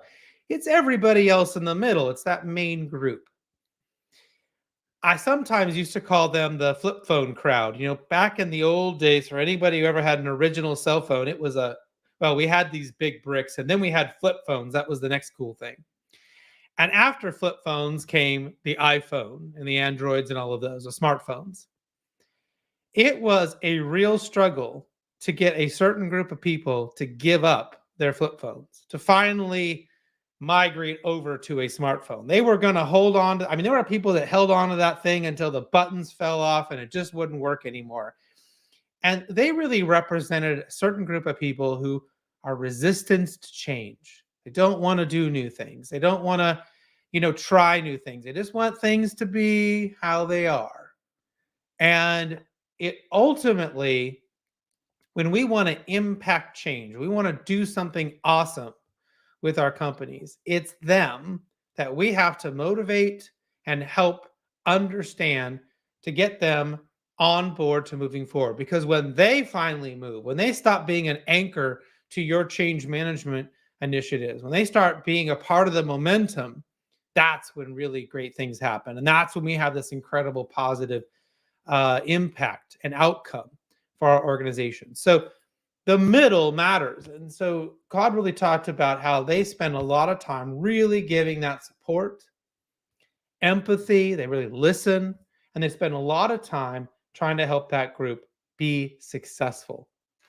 So the next time you're really thinking about change, thinking about how to do something different, maybe it's just getting people to sign up for their comp plans or whatever it is you need them to do. Focus on that group. The ones that move a little slower, that are a little bit more high steady, that don't like a lot of change, that take a while to kind of migrate over to things. Find out what they're scared about. Find out what's keeping them back. Talk to them, empathize with them, listen, make sure that you are delivering on solutions for them, because man, as soon as they start going, everything starts happening. There is this huge momentum in the organization. The next pillar that I wanted to kind of spend some time on was measurement. And I got to spend some good time with Brady Pyle. He's the former Deputy Chief Human Resources Officer with NASA. Now, when I worked with him, he was at NASA. He's now since left, but that's why I put former. But he spent a very long time with NASA and really worked with them to do some amazing things. So when we measure what matters, and what we focus on will grow, right? So if what we really are focused on, what we're looking at, what we're measuring, that can get better. That can, and so for thinking about positive things, we're measuring positive things, and we're really focusing on those things, they can grow. For focusing on negative things, I notice those tend to grow as well. We don't have that maybe outcome we expected. One of the big things that surprised me when I got into work with them was that they have 18,000 employees and only 100 of them are astronauts. That's quite a big difference into maybe what you might think about for NASA as far as who's over there and what they're doing. And they do have a lot of engineers and scientists and technical people, but still a really vast group of support staff and people that might reflect what you might think about inside of your organization. So they really do mirror a normal organization in a lot of ways. So the way in which they really exemplified the measurement pillar and what had me put them in as a new case study into the book to really show everyone what we mean by how to measure was this. They really looked at big data to get big results. So there's a federal government annual survey that goes out to every federal employee. And they looked at all of that data for 18,000 people. They really studied it to look for gaps and look for stories and look for things that they could really go back and get curious about and dig into. Where were they seeing patterns and where were they seeing things they didn't expect, and really getting a better understanding. Through this process, in a very short period of time, after about a year, I think they got up to about 75%. Within 2 years, they were up at 85% overall satisfaction by employees. And in case you don't know, that is mind-bogglingly awesome compared to what most federal employees would, how they would rate their satisfaction at their job. And it's not because NASA is cool and it's sexy and all that stuff. They had the same problems and the same dissatisfaction with their average employee that most other agencies had. And so by really digging into the data, using that as a measurement tool, they were able to get the highest ratings of any federal agency, which I think is quite remarkable. I mean, it's really, really fascinating that they were able to do something that great. So they focused on, and some of the key things that came out of that study was that they needed to look at balance over burnout.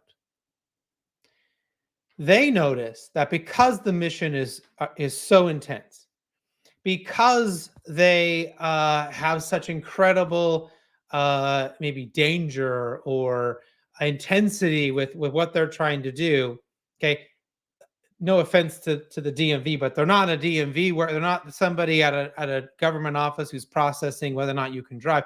They're dealing with rocket ships and things that can explode and exploration to space. That actually caused them to have big burnout rates because people would overwork, not turn off, and they were so dedicated to what they were doing that they lacked the balance. We've seen this in high-performing companies a lot. That there's something great going on, but then their great employees burn out because they just don't know how to balance that and to stop. They also had to think globally, but act locally. Now, what that means is they had to think about how to design the company, again, for everybody. Think about the big picture. But then they really had to do sort of the train the trainer, where they had to help the specific managers, the specific leaders get really good at helping their team of people so that the impact didn't come from the larger organization. Larger organization designed it, and then it was your manager that was really helping drive the change or drive the new behaviors or helping you with burnout, whatever it may be. It wasn't Brady doing it at the HR level. It was your manager actually doing it. And then they had to, the final thing, sort of remove this programming. I mean, back in the 50s and 60s, they had this failure is not an option philosophy in NASA. And that's a pretty important thing when you're putting somebody in a rocket full of all that fuel and sending them up into space, right? We don't want to have failure there. But for the rest of the organization, to be afraid of failing is really a problem. And dealing with mistakes is one of my other pillars, and we're not going to dive into that today, but they had to identify that people were afraid to make a mistake. There was such an intensity around failure that it was causing people to not really be honest about what was happening, to not really raise their hand when they were seeing things that weren't going right. And they had to change that inside the organization to have a much better outcome. Okay. The next one we have is uniqueness. So this pillar, uniqueness, we used a brand new case study. I keep saying we. It's just me. I'm so used to thinking about my team. But I went in and did a case study with Neiman Marcus. Eric Severson, he is the chief people officer. He was with Gap. He was with DaVita. Those are other big giant companies you probably know. But now he's with Neiman Marcus. And he's done some pretty amazing things with them. And really looking, so uniqueness is the pillar that says, do we celebrate, do we look at, do we leverage, do we know and understand what makes us unique as a company, what makes us unique as a brand, what makes our employees unique, what makes our customers unique, our vendors and everybody else in the ecosystem, so that we can celebrate that uniqueness, leverage that uniqueness, and not try to make everybody the same, not trying to hire the same kind of people over and over again, and not trying to be the same over and over, but instead celebrating what makes us unique. So what Neiman Marcus really looked at is how to create an inclusive culture. That was the way in which they really exemplified this uniqueness pillar. And this uniqueness pillar is really the way, it was sort of my way to channel, to dip into the DE&I conversation, which is very complex and very, at times, can be very difficult. But there are some really positive and great ways to do this. And they found that they had to have bias interrupters. What that means is they were clear in understanding that we all have biases. And we're not expecting people to be perfect. And we're not expecting people to go to some 5-hour seminar and come back and have no biases and be totally perfect now going forward. That is not realistic. We all have biases, and over the bit of time, they're going to get in our way. They're going to interfere with our work. They're going to kind of mess up what we're trying to do in creating that inclusive culture. And so we need to have interrupters. And those interrupters included things like making sure the team that was hiring was already diverse, making sure that they were putting in things in place to ensure they were getting those kind of candidates in the door. And again, so sort of interrupting some of those biases. Then they really worked on belonging. So they wanted to look at, how do we make people feel like they belong to the organization? How do they feel like they belong to Neiman Marcus? And that gets back to that first question I asked you, right? Is this a place where no matter who you are, you're going to feel like you belong and you're welcome here and you can thrive and do a great job? And we want to reduce that us versus them mentality. This is very natural for us. This is, again, one of our human biases, to want to get with a group and it's us versus them, because there's some safety in grouping up with people that are like us, that think like us, that do like us, that live where we live, or, voted the way we voted or whatever, because there's some safety in that.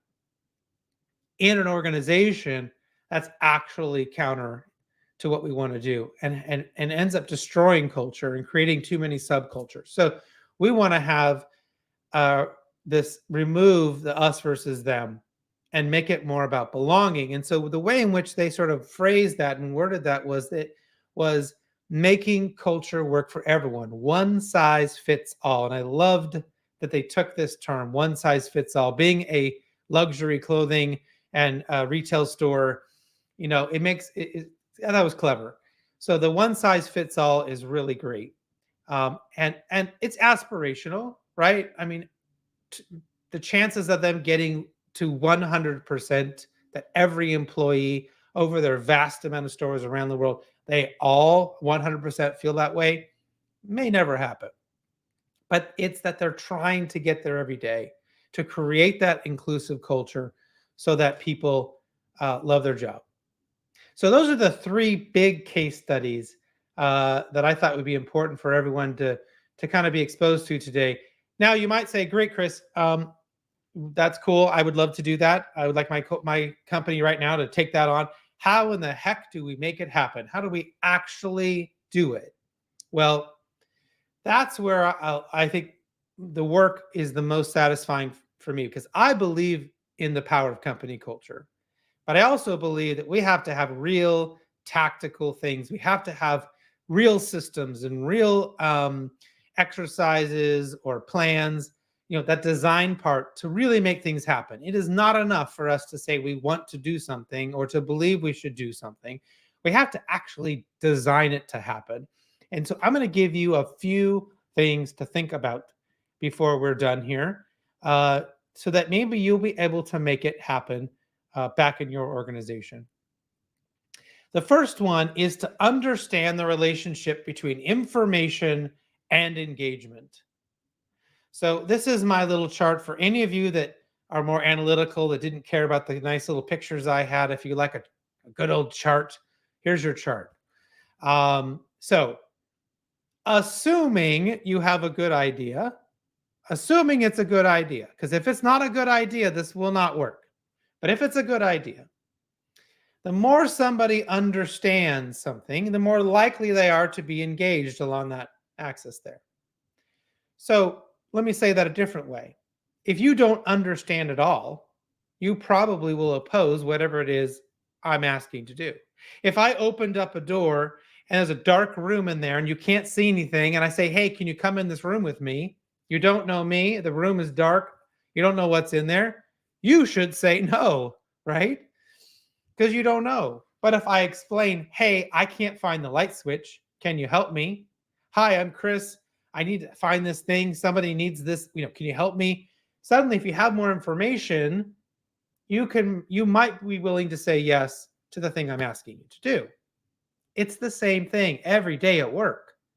And yet I find leaders over and over and over again fail to provide enough information to their people to actually get real engagement. So you have to actually get someone to even accept what it is you're telling them to get even passive support. That's a lot, right? So if they're just know a little bit, they're just going to be aware of it. They're going to be a little indifferent. Just to even accept what you're telling them, they need to understand quite a bit. Then if you really want them to engage, to actually start to do something, they have to really comprehend why it is that you want them to do the thing that you want them to do. And if they have deep insight, if they really understand why this is important, they will be a champion for you. They will tell other people, they'll train other people, they'll go out and advocate to other people for you. And that's what you need. Not everyone can have deep insight on every single thing, but if you really want to get the ball moving, again, remember, we talked about that flip phone crowd, that slow group, the people in the middle, they usually don't have enough information. And so they are wildly scared and they will just oppose. And remember, if this is not a good idea, if you're asking your people to do something that is not a good idea, they will resist no matter how much you inform them, no matter how much you talk to them, no matter how much you train them or tell them. I often make the joke, if I told everyone, hey, let's go make drugs in the basement and we can sell, drugs, and here's how much money we'll make, and I can explain all the reasons why selling drugs might be a good idea, you should resist that idea. That's a terrible idea. That is illegal and a very terrible idea. And so no matter how much I might try to convince you, a reasonable average person will continue to oppose that idea. And that's a bit of a obtuse example, but you have to understand, if your idea is not good and you're getting that resistance and you're really, really helping them understand and they're still resisting, you need to go back and rethink your idea or whatever it is you're trying to do. But if the idea is sound, it's good. They just need more information. And that's really, really key. Okay. Whoops. The last thing I wanted to make sure that everyone understood before we wrap up here, Google X has this really cool way of thinking about whether or not to do something. And I thought I would share it with you today. They have this test called Monkey or the Pedestal. And essentially what this is there's this crazy idea that if you get a monkey to recite Shakespeare while sitting on a pedestal? That's a pretty hard thing to do, right? Can you get a monkey to recite Shakespeare while sitting on a pedestal? What we notice in organizations, we say, can we do this really big, hard thing that's maybe never been done before? And what happens is that people start doing all this work around this really big thing that doesn't matter. So in this example from Google, people start making pedestals. They start going around and making all these pedestals to prepare for the eventual monkey to recite Shakespeare. But of course, as we know, there's no monkey coming to ever recite Shakespeare. I mean, it hasn't happened yet. Maybe one day we will have a talking monkey, but as of today, it hasn't happened. So if you can't solve the big problem first, if you can't get that done, if you can't figure out how to get that monkey to recite Shakespeare, there is no reason to start making pedestals. We don't need to do all that busy work. So when we have a new initiative, a new big thing that we're trying to do at our company, you got to tackle the biggest thing first. If that can't be solved, we don't need to do all that other waste, all those other things just to make ourselves feel like we were active or we were doing something. It's really, really important. Okay, I hope that you'll consider checking out my new book, The Power of Company Culture. It's available wherever you buy your books, online, Amazon, Bowl, wherever it is. If you want to follow me on TikTok or Instagram, there's a little QR code there. You can take a shot of that right now, and love to have you engage with me there. Or good old-fashioned LinkedIn. You can go there as well, and love to have you connect with me. If you would like a copy of this presentation, my email's there. You can reach out to me. I'm happy to send you a copy. And I really appreciate Matt inviting me to be here, and everything that's going on at Inspiring Workplaces. You guys do amazing work. And I think I'm right on the dot. I think. So I'll back to you all, and thanks for having me. Oh, I'm not hearing you there.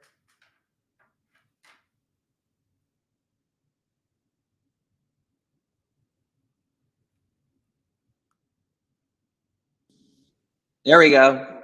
Can you Yeah. hear me now? Perfect. It looked like I was on mute. Hey, great job, man. And I love the glasses, the black, white glasses. Looks good. Hey, it went really fast, and I want to turn it over to Lance Hahn. I'm super excited to hear him. I love everything you were talking about, and so many of us, and I think you and I share a pretty similar passion about just the power of putting people first, the power of culture, but also the hard work that goes into that. And it's that whole design piece that you spoke about, right? This isn't just a good idea or sort of fluffy work. It does take an incredible amount of discipline. And I always want everyone to recognize that. Those of us who are out there like you and like myself, and like so many of us speaking about, organizational culture and putting people first and, truly inspiring our people. There has to be, like you said, a system in place. And so anyway, I just want to thank you for the work that you do and the words that you said today. So great job.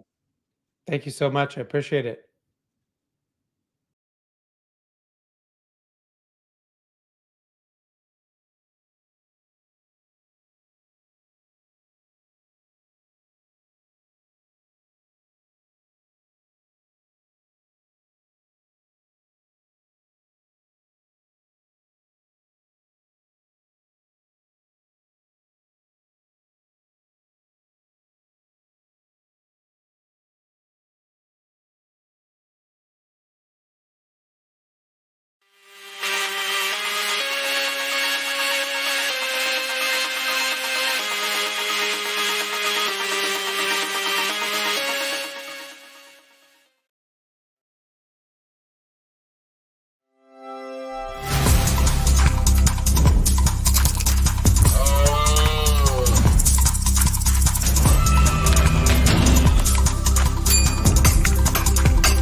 All right.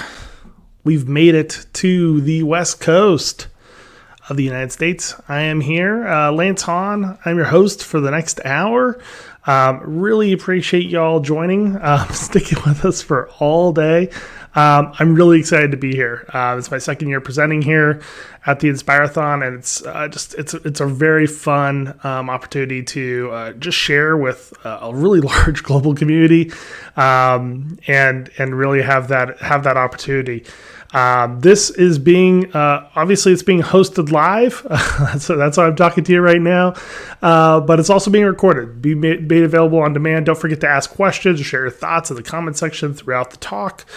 So back to where we are right now. I'm going to be starting off. I'll be kicking us off this hour, and we've got another speaker after me to close this out. We've just had a fantastic lineup of speakers. Loved that discussion from Dan earlier and Chris too. Great stuff. I'm really just excited, to share insights about kind of where we're going, where we're seeing things go as an organization, and so that's what I'm here to talk to you a little bit about. What can EX learn from CX? And I'll start with just a quick introduction. I'm Lance. I work for the Star Conspiracy. We're an experience agency for work tech companies. We've been at the forefront of CX for 2 decades. And because of the industry we serve, we see a really intrinsic link between CX and EX. So we talk a lot about that because we've worked with the largest HR service providers in the world, some of the largest HR technology providers in the world too. So it's really, we really see this connection, and so it's something that we're really passionate about as well. Me personally, I'm Vice President of Market Insights here, so I spend a lot of time researching, analyzing, writing, sometimes presenting like this as part of my role with both the Star Conspiracy and Inspiring Workplaces as well. I do wear a lot of hats, but I do not have a bit of hair on top of my head, unfortunately. I do have this mullet wig, which was kind of an inside joke to one of our other presentations. So if you look at the presentation last year, I talked a little bit about the reverse mullet too. But enough about me. Let's talk a little bit about employee experience. And I think it's important to start off with our definition of employee experience, which, if you didn't see my talk last year, I need to at least set that context. So it's important to define EX because there's so many different definitions of it. What do you think about it? What do you think employee experience is all about? Some people think EX is just employee engagement with a fancier name. Other people think EX is just made up to make some consultants some money, which might be a little true. But I can assure you that EX is very real. Employee experience is the perception of the quality of all the experiences we collect at work. We think of employee experience in a really holistic way. It's very similar to customer experience. It's just one part. It isn't just one part of the experience. It's the perception of all the experiences that we have at work. And ever since the emphasis of CX has come to light, we've been thinking about how can we take this same work that we've learned with 20 years of doing this work on CX, how can we take some of those lessons and apply them to employee experience as well? What we do know is that employee experience is critically important for organizations. But it's easy to get overwhelmed by this definition because if you have this really broad view of employee experience, we've had lots of work leaders really kind of freak out about that. And that's kind of fun to experience as well. How can we control all of these experiences that people collect at work every single day? We can't even control the parts we want to right now. And I get that. I've been in your shoes. I've been an HR leader before. Here's where the great part is. You don't have to care about every single experience. You just have to focus on the perception of those experiences. And that's different. It's an important difference. What our approach to EX requires is that you realize that the perception is really the only part that matters. This is what people actually will remember about your workplace, about the employee experience. When someone is thinking about or relaying their experience as an employee, it's being driven by perception. And this is incredibly important because there's been a ton of research done on this and how we build our perceptions. Chip and Dan Heath have done some of the easier to consume research on moments, although it's backed by really in-depth academic things. We don't average out minute by minute details and say, well, that 5 minutes sucked or that 60 minutes sucked. This part was great. The first few minutes of my day were fun, but after that, we're not keeping track of things like that. We remember these flagship moments or these things that consistently build up over time. And the graphic I used last year, if you've seen it before, it just really, we get this whole thing on one side of the screen here where you've got all of these moments kind of stacked up. And then these moments sort of come out of that experience. What you realize is most of the stuff on that far left of the slide is going to be disregarded at some point because it's not a major thing. It's just a client call. It's just a customer coming through the drive-through. It's just a guest coming into a hotel. Those things sort of fall into the background, especially as time goes on. But what we can do, and what's really nice about this concept is that you can use this as sort of these defining moments as sort of saying like, hey, we could really invest our time in one or two things. We don't have to improve everything about our workplace. We could just focus on a couple. Maybe we could just do a couple at a time to slowly improve our employee experience as well. But this also brings up even more questions like, how can we drive perception effectively? How can we drive that? So if perception is everything, it's not just about collecting all these moments and trying to improve the average. We're trying to figure out how to improve the perception. How do we identifying the moments that matter is critical, but what if we sort of zoom it out a little bit? What if we looked at how we could create an experience that is unified through all parts of the employee journey? What if we could create an environment for defining moments that show up that we show up authentically and consistently as an organization? We have the capability to do that. And we found, on our work on CX, it's true in EX too. It's that success in these experiences require two factors. The first one is quality. The quality of the moments you create matter. Quality matters. And you're probably like, of course, quality matters. You can't of course, quality experiences matter. But how we define quality when it comes to moments that we could create is maybe a little bit more nuanced than just saying a good quality experience. It's not about just making something look good or seem good. In fact, what we'd say is that, in customer experience, the best organizations create moments that shape people's perceptions about the essential nature and defining characteristics of their company. Quality experiences, whether they're in a customer experience or employee experience, is about defining some really important things first. Who are we as an organization? What do we stand for? That's our essential nature as an organization. Are we underdogs? Are we heroes? Are we helpers? Are we the smartest people in the room? Everything derives from that nature, basically. How do we show who we are authentically to the market? What traits are essential to knowing when we're demonstrating our essential nature? So it's not just about having that single thing. It's also about defining characteristics. We need to put those, we need those to put guidance on our essential nature too. So we know, what does this look like in our organization? Okay. For example, we might be underdogs, but we still might focus on winning the right way. That might be in contrast to a scrappy underdog who's going to find every little advantage as long as it's not illegal, right? So those are two of the same essential natures that are also defined more specifically by their defining characteristics. You know, when we look at this, we look at the essential nature as sort of, what is your promise to employees? I crossed out customers because we usually do this for customers. What are you doing together that's unique? So at a gaming company like EA, it's inspiring the world to play. At the hotel chain Marriott, it's that you can be you when you come to work. At PetSmart, you're going to make pets' lives happy and healthy. At Salesforce, you're going to blaze your trail. An essential nature should be simple. It should be something that's true. It also should be something that resonates throughout the entire organization. This isn't just about how the executives come to work, how they show up, what they're excited about. It should be how everybody shows up. It should be true for the entire organization. So when you think of from your very front lines to the highest parts of your organization and everybody in between, that essential nature should be how you measure, how you should be thinking about your organization as a whole. Defining characteristics is how we know when we're staying true to our defining characteristics, to our essential nature. For example, our essential nature at the Star Conspiracy is abundance. We are in the abundance business.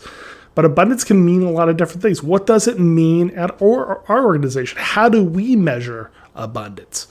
Well, for us, it means bringing your best ideas to the table, the biggest ideas to the table, every single day, that we share our insights generously, like I'm doing right now. We don't keep those types of things internal. We want to share it freely. We never miss a chance to say thank you.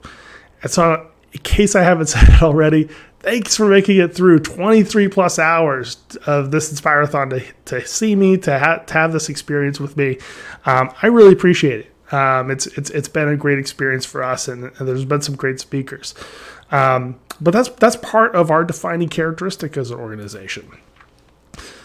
So you have to start with this vision, this EX vision that's driven by your essential nature and your defining characteristics. That's what makes up the EX vision. And the EX vision is actually the center of the world when it comes to connecting everything that you're building your EX programs around. EX vision is only as good as the level of care that you put into living that vision across the entire EX platform that you're driving though. What is the single unifying thing that ensures employees develop a positive perception of the company at every subdomain of EX? How do we ensure a holistic employee experience with no breaks in continuity? We don't have those places where people feel like we're missing the boat. This is the story that will result in that singular vision for EX, the plan to execute that vision across all domains of those things. So when we look at employer brand, when we look at recruitment marketing, when we look at candidate experience, work experience, employee success, all of those things start with understanding sort of the core of this, your EX vision. All right. I said 2 factors. The second one is harder. Defining your EX vision is great. You can't just leave it out of a promise, though. You have to execute on that promise. Taking that vision across all subdomains of EX is difficult. We have to display consistently across all those aspects. Otherwise, you get these breaks of continuity. Things that when it happens, it's unexpected because you were set up to begin with to believe that this company was about something different than whatever they're showing during that phase of things. This is another one where we get some inspiration from CX. When you look at a brand like Coke, you see the same sorts of traits regardless of the context. The label's red. The drink is cold and refreshing. It's always about smiles, from brand to marketing to sales to product to customer. There's nothing that really ever seems out of place, which is kind of remarkable. No matter where you sit, if you've traveled to a place where you don't speak the language, you can't read the language, and you could easily grab a Coke from a convenience store, wherever you're at the world, even if you don't understand the language, even if it's in a completely different area than you would expect, you're still probably able to, in a really quick minute, find where a Coke is in almost anywhere. It's very intentional how they built that up, and you can't do that with just a vision. I believe that Coke probably has a great experience vision, but it has to go through that entire journey from what you see in a billboard to what you grab with your hands, to the experience of drinking it. All that has to be very consistent. CX really drives the most iconic brands. When you think of great brands out there, the brands that people rate as the most iconic and recognizable deliver quality, as in something that's authentic to them, and consistent experiences from the very first time you might be aware of them through the time that you're a customer. So you think about Disney's Magic. You think about Harley's Loud Rebellion. You think about Nike's Driving Force to Win. They never take a break from figuring out how to deliver that consistently across all of these areas of CX. Their difference isn't just a strong vision. It's also sort of a ruthless pursuit of that vision across all of these CX domains. It's really important. It's really hard to do. And that's what's made these companies iconic, because not only have they done it consistently across all of these domains, but they've done it consistently for years. And that's really, really the key to that. And that's one of the things we can really learn about from the EX perspective. Building this for employee experience is just as possible and just as challenging. It's a holistic model for building employee experience. It really considers those 5 subdomains of EX as equally important in managing the perception of employees. So we look at employer brand experience. We look at recruitment marketing experience. We look at candidate experience. We look at work experience. We look at employee success experience. I'm going to define all these in just a second. But employee experience is the leading driver of success and failure for organizations. And I'll say that again. It's the leading driver of success and failure for organizations. If you don't have a great employee experience, you can't deliver greatness to customers. You can't deliver results to shareholders. You can't do anything. And so we look at these failures as really important problems to solve. Most of these failures are caused by breaks in continuity between subdomains of EX. When you go from one thing to the next, that gives you a huge opportunity to break the continuity in that experience. And all 5 of these EX domains have to be consistent across vision and strategy and execution in order to do that. So let's talk about each one of these really briefly. Employer brand experience is a place where I think a lot of people figure this isn't an employee experience. This is employer brand. People sort of separate these two things out. But we actually start EX before someone is even an employee, and there's a good reason why. Give me 1 second to take a sip here. Have you ever talked to somebody at a really cool company? And so I'm based here in Portland, Oregon. We have some really cool companies here. We have Nike's headquarters is here. Adidas's North American headquarters is here. Columbia Sportswear is here. Keen, Danner Boots. Like, we got some, when you just look at apparel, so not even looking outside of anything there, we've got some interesting companies and some really great brands, consumer brands at least. You get excited about meeting people from cool brands. And some of these companies maybe don't treat their employees great. And so you get this, it kind of takes the glow off the brand a little bit. And so EX definitely starts before you ever become a candidate, before you might ever become an employee. Driving that perception before someone ever becomes a candidate is the job of employer brand experience. It's not about just making the job seem cool. It's also about making it authentic. And here's another example from the Pacific Northwest, because that's where I'm from. But But if you've ever met someone who's spent a few years at Amazon working there, you probably know one thing: they probably work their ass off. They are hard workers, and Amazon doesn't hire slackers and across any of their organizations. That should be no surprise, because Amazon doesn't promise that you're going to come in there and you're going to have leisurely 2-hour lunches, or that you're going to have this amazing work-life balance where you're going to be working 32 hours a week and everything's going to be great. You're going to work hard and you're going to make a difference in the world, but you're also going to be working really hard. And guess what? Their employer brand makes that really specific. Nobody's surprised when they go to Amazon and they're like, I had to work 60 hours this week. Yeah. That's because you work for Amazon. That's what they expect of their people. And this is kind of what you signed up for. Companies like Amazon have actually done a good job, even though it might not be a job for everybody, of differentiating themselves, creating a defensible place to recruit from. And it's sustainable because it tells the truth about what it's like to work there. It doesn't create a break in continuity where somebody expects to be working 32 hours a week, expects to have a nice, great, leisurely lunch, to show up in the office whenever they want. No, they're going to be going to the office. They're going to work hard. They're going to leave whenever the job's done. It's not everybody's cup of tea, which is exactly what a good brand should be doing. That's exactly how you know the employer brand's working. Recruitment marketing, though, is much more straightforward. Recruitment marketing isn't about creating an employee experience. It's not about creating the perception of what that EX is going to be like that. It's about delivering that message consistently to candidates and prospective candidates. It's a little bit of strategy. It's part process too. It's turning the processes of your brand to ultimately achieve those hiring objectives.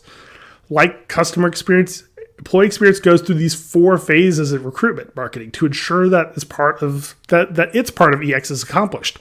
So, for example, connecting with candidates through advertising. Real simple. That's recruitment marketing at its core. Engaging candidates with valuable information to help them make better decisions. So as much as we're vetting candidates, we also want these folks to come in and vet our organization. Is it going to be a good fit? Is it going to be a good match? Hiring candidates with effectiveness and efficiency. So you think about that as recruitment marketing, just like CX marketing. It's the same motion there. Equipping them for their journey as an employee. So getting them ready to start. So again, you're not breaking continuity from one phase to the next. Candidate experience is probably the one that people here are maybe most familiar with, or maybe secondary most familiar with. And we got to thank the Candidate Experience Awards, the Candies, and other orgs for having just great research on the candidate experience. I don't have anything to add to what they're doing. But one thing we know is that candidate experience is typically the first place where the rubber meets the road on employee experience. It's the first time when somebody actually experiences what it means to live that promise that you're doing, the essential nature of the organization, the defining characteristics. That's where it starts to show up. Advertising campaigns turn to the reality of a person who must be processed through an ATS, interact with human recruiters and hiring managers who don't always deliver that consistent experience. Marriott promises that it's a place where you can be you. But what happens if they don't deliver that during the hiring process? That's really the first time where you're going to interact with somebody whose job it is to deliver that experience. In short, candidate experience is part where you start to make good on your essential nature and deliver on your defining characteristics. The next two need a little bit more explanation because these two definitions of employee experience get conflated in a lot of different places. In work experience, this is the experience of how work gets done inside of organizations. So everything in the way workplaces are designed, organized, the way people are onboarded, trained, processed, for how you get things done. All of that falls into the work experience side of things. People can feel like their needs are taken care of, but the work experience could be a mess. The opposite is true too.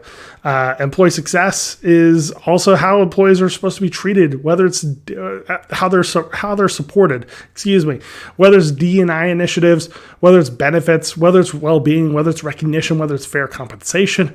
Your work experience can be top-notch, so you can have great computers, you can have a great office, but if your people are burnt out, poorly recognized for their work, that's not a compatible thing. Employee success is what most companies consider EX right now, but as you see, we have 4 other critical domains that set expectations for that. I wanted to clarify that because I'm going to jump into work experience here too.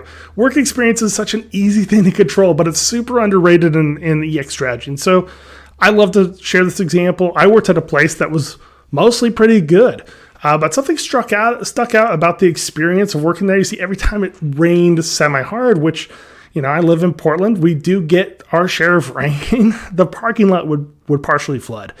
I would wear boots to work, not because I needed it for my job, but because I wanted to keep my feet dry, on those days that it was going to rain.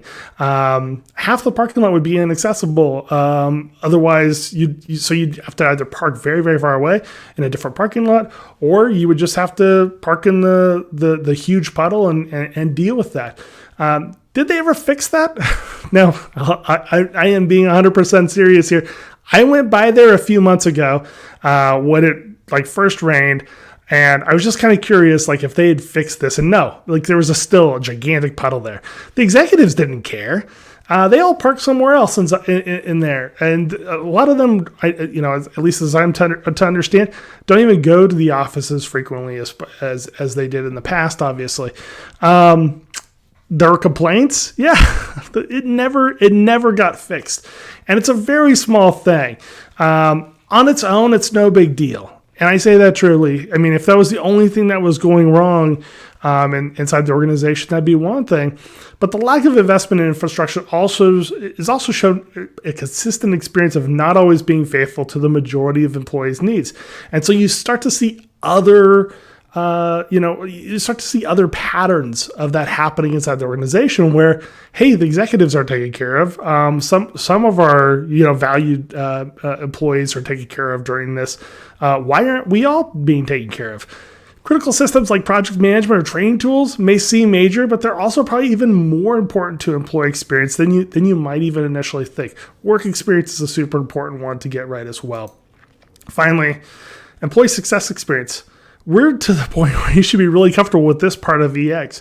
This is what generally what we're trying to do with employee experience today, trying to get people to bring their best selves to work every single day. The problem is if you get to this point and you've muffed the other 4 areas, well, your employees are probably not going to they're not going to acknowledge the work that you've done here. Employee success is the purest expression of your EX vision, though, where promises are often made or broken. And so this is where setting things up before anybody even comes in for their first day of work with your employer brand, with your recruitment marketing, with your candidate experience, they know exactly what to expect when they come in. It has to be faithful to what you're doing at your workplace. And whenever you're navigating those tough decisions that you need to make about employees, what do we do? What do we believe about ourselves? What do we believe about each other? What defining characteristics does it mean to live out our essential nature as an organization?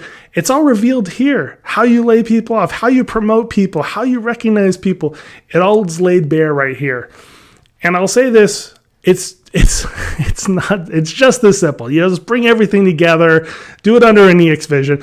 It's difficult to create this vision experience consistently across these domains. I won't say that, but I also wouldn't be living up to our defining characteristics as an organization, the STAR conspiracy, if I didn't tell you there's also way more opportunity here than risk. It's so exciting to do all this work. The best part is it makes all the other decisions you have to make, those other decisions you have to make as a work leader much easier if you figure this stuff out ahead, and becomes this North Star that guides us through delivery.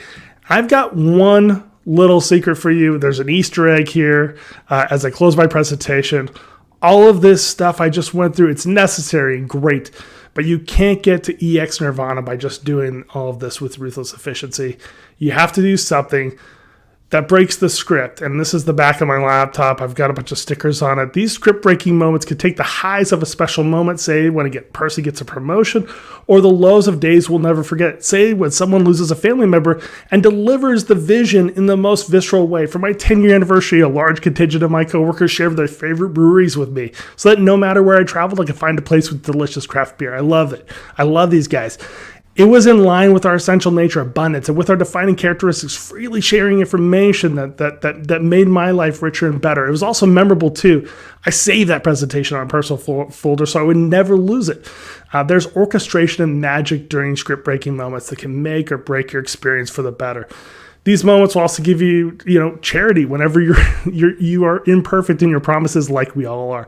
That's the great thing about this. So think about how you could sort of elevate those highs and make those lows a little bit easier to deal with by thinking about ways you could break the script that are aligned with your EX vision.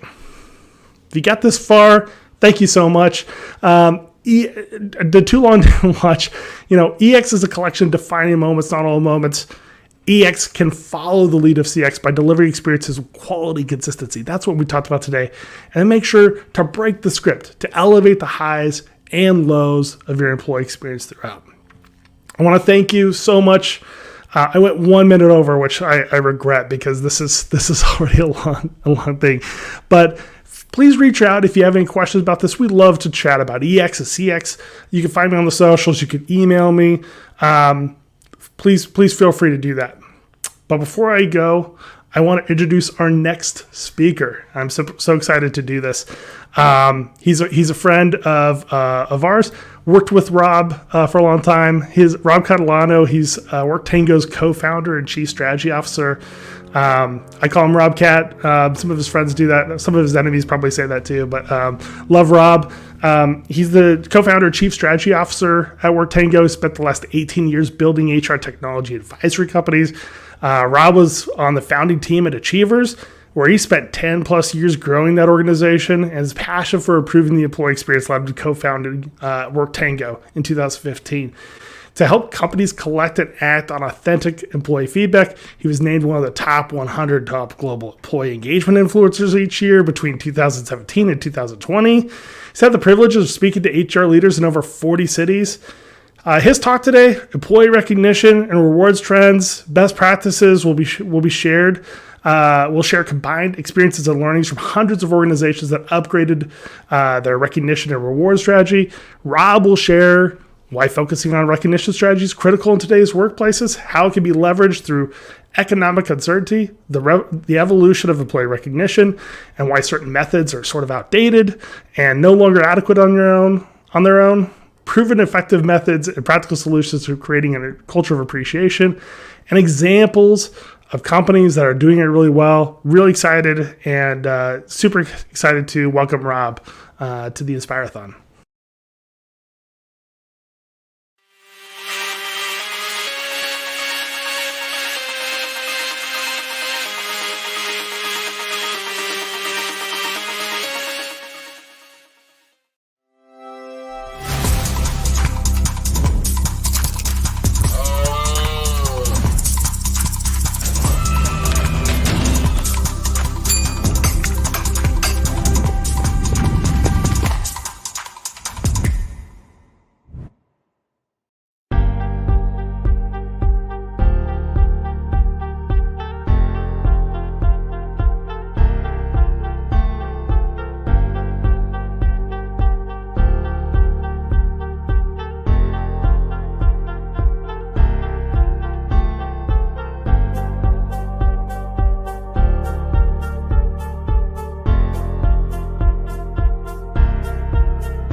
Hello, everyone. I am so excited to be here to discuss the evolution of employee recognition and 2024 trends.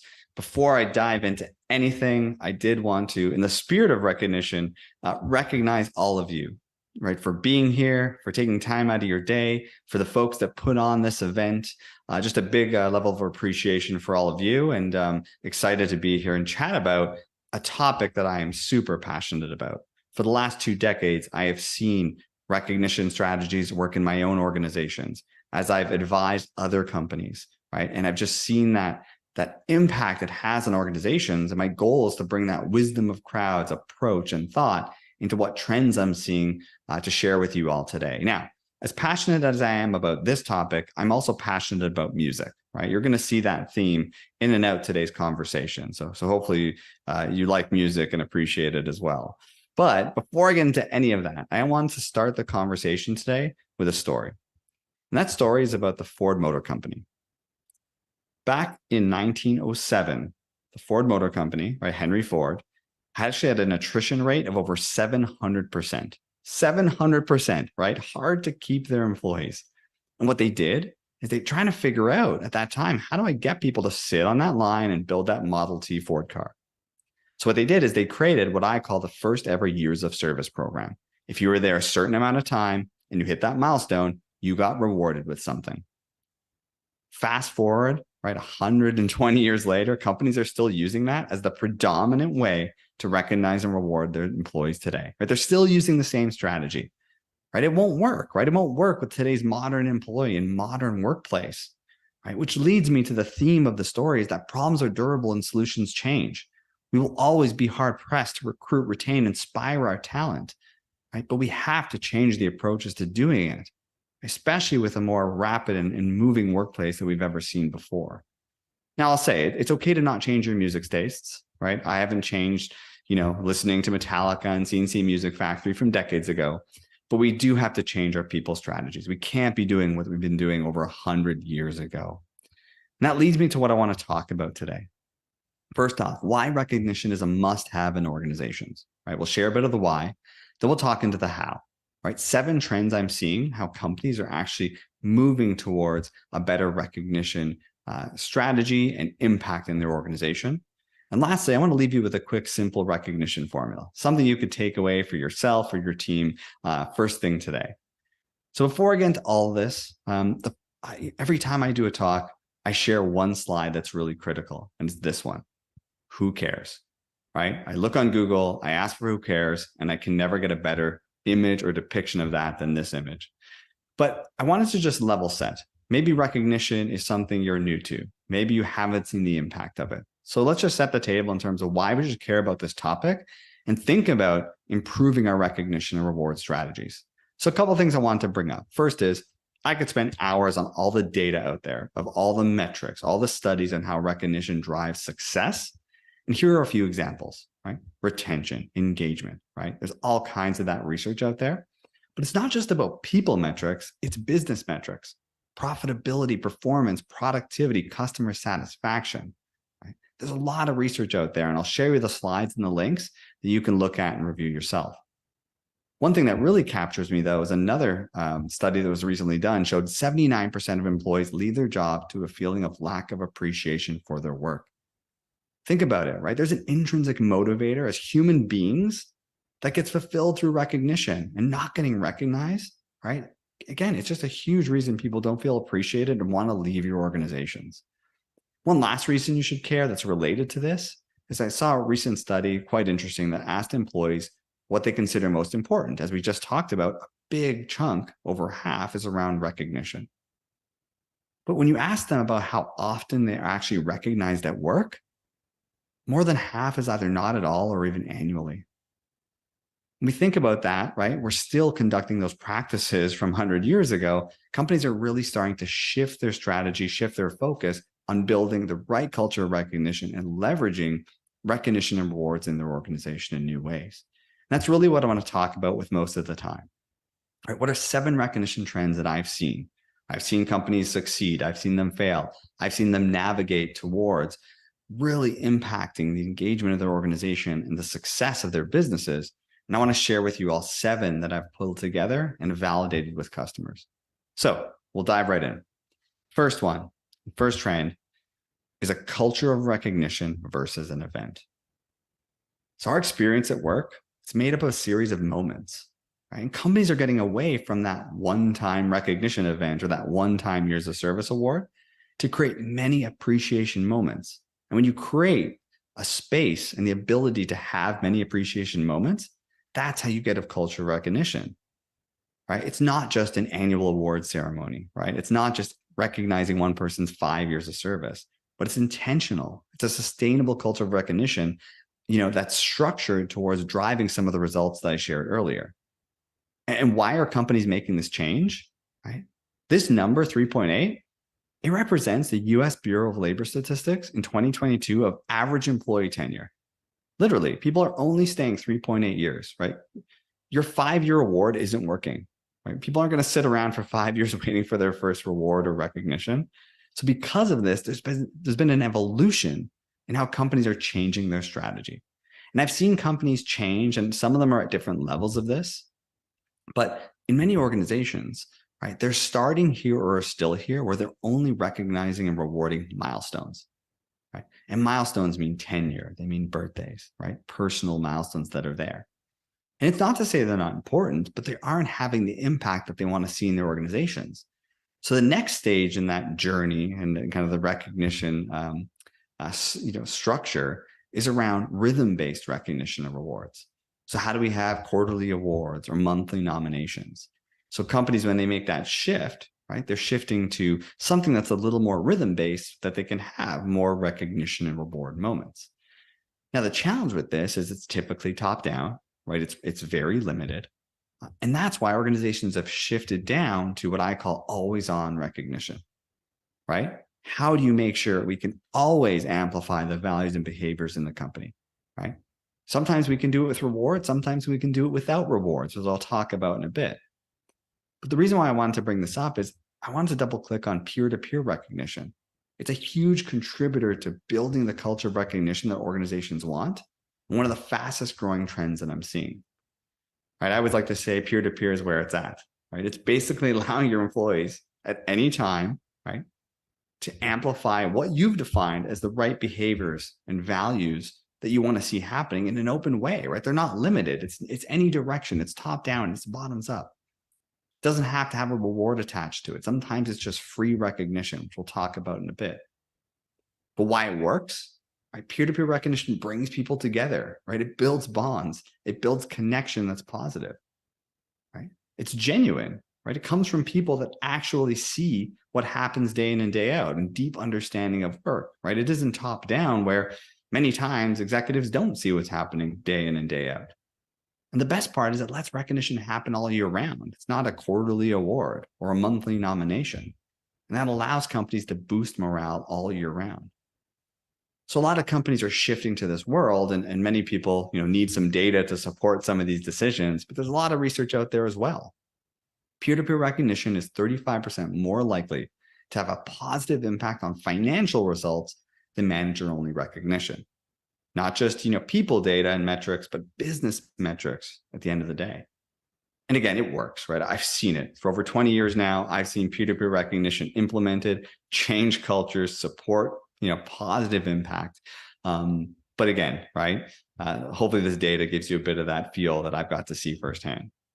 Now, that's just the first trend, right? How do you build a recognition culture through moments, right? And not a one-time event.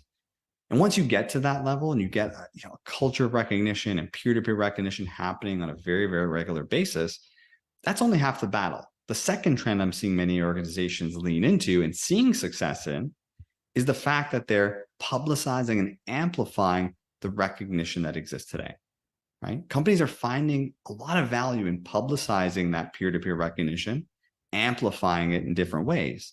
And what I mean by that is to share an example. This is just an example of what we do at Worktango with our team, right?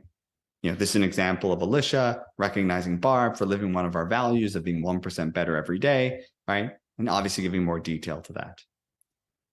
But outside of that one-to-one interaction, we leverage this by turning it into one-to-many. We get in front of everyone in the organization on a newsfeed, right? There's other benefits of this as well. As a leader, I don't see what people do all day, right? All my team's remote. I don't even get to meet them sometimes. Seeing a list of the things my team does, especially when I'm on the road, is a really amazing way to build that culture of recognition, again, from people that are in different parts of the world. When I talk about publicizing as one part of it, amplifying is really critical through socializing in that recognition. You'll notice here, there's people that gave it high fives, right? They amplified it and gave more rewards to the individual.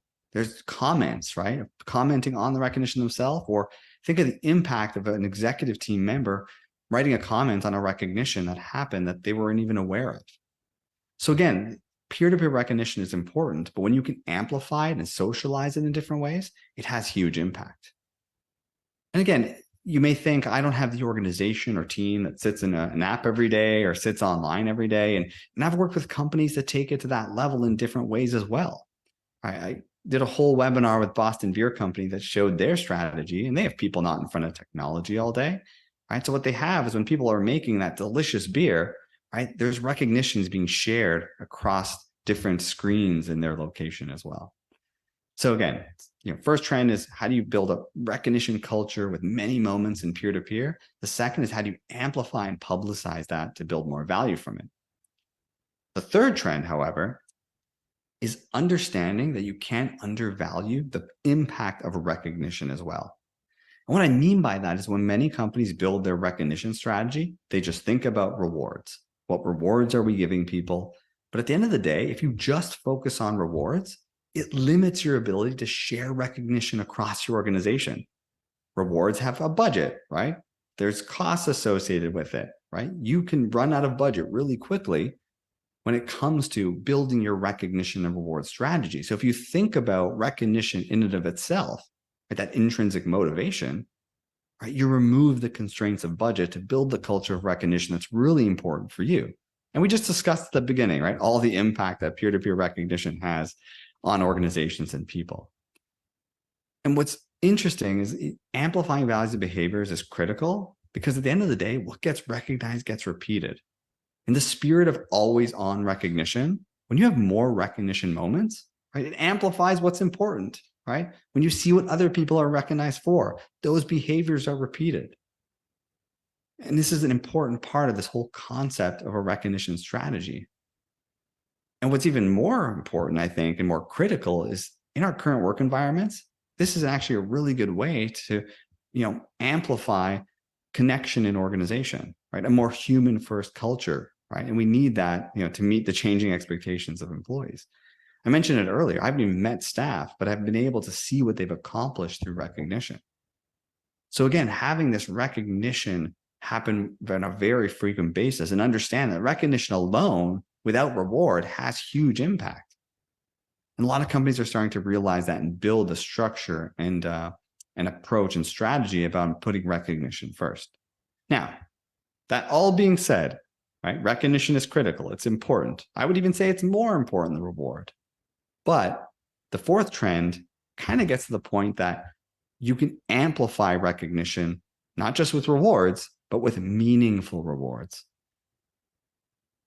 right? Creating different rewards is really necessary. What you're seeing on the screen here on this guitar is this is one of the rewards that I've redeemed for myself using points. This doesn't sit in a catalog somewhere. This is something I actively seek out because it's important to me. It's a guitar of a music group that I mentioned earlier, Metallica.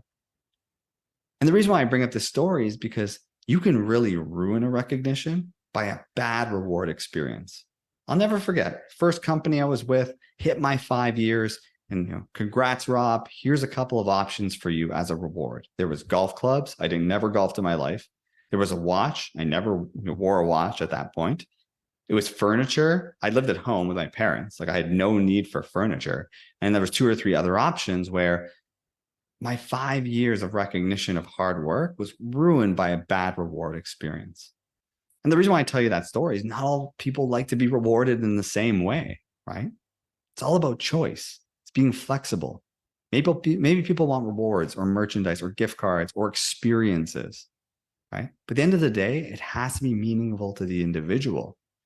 And a lot of organizations are leaning on point systems that people can redeem what they want today or save for something in the future. But you got to think about it being meaningful. Maybe it's not even a reward for them. Maybe it's Christmas shopping. Maybe it's donating it to charity. At Worktango, the #1 use of people's points, instead of redeeming for a reward, they actually try and get more points to recognize and reward their colleagues. And that's true for some of our customers as well. When I talk about meaningful, I actually conducted a webinar recently with a company we work with called OneStream.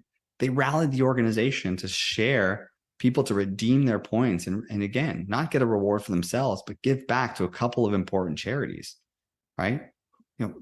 Thousands of dollars being provided to have value and meaning.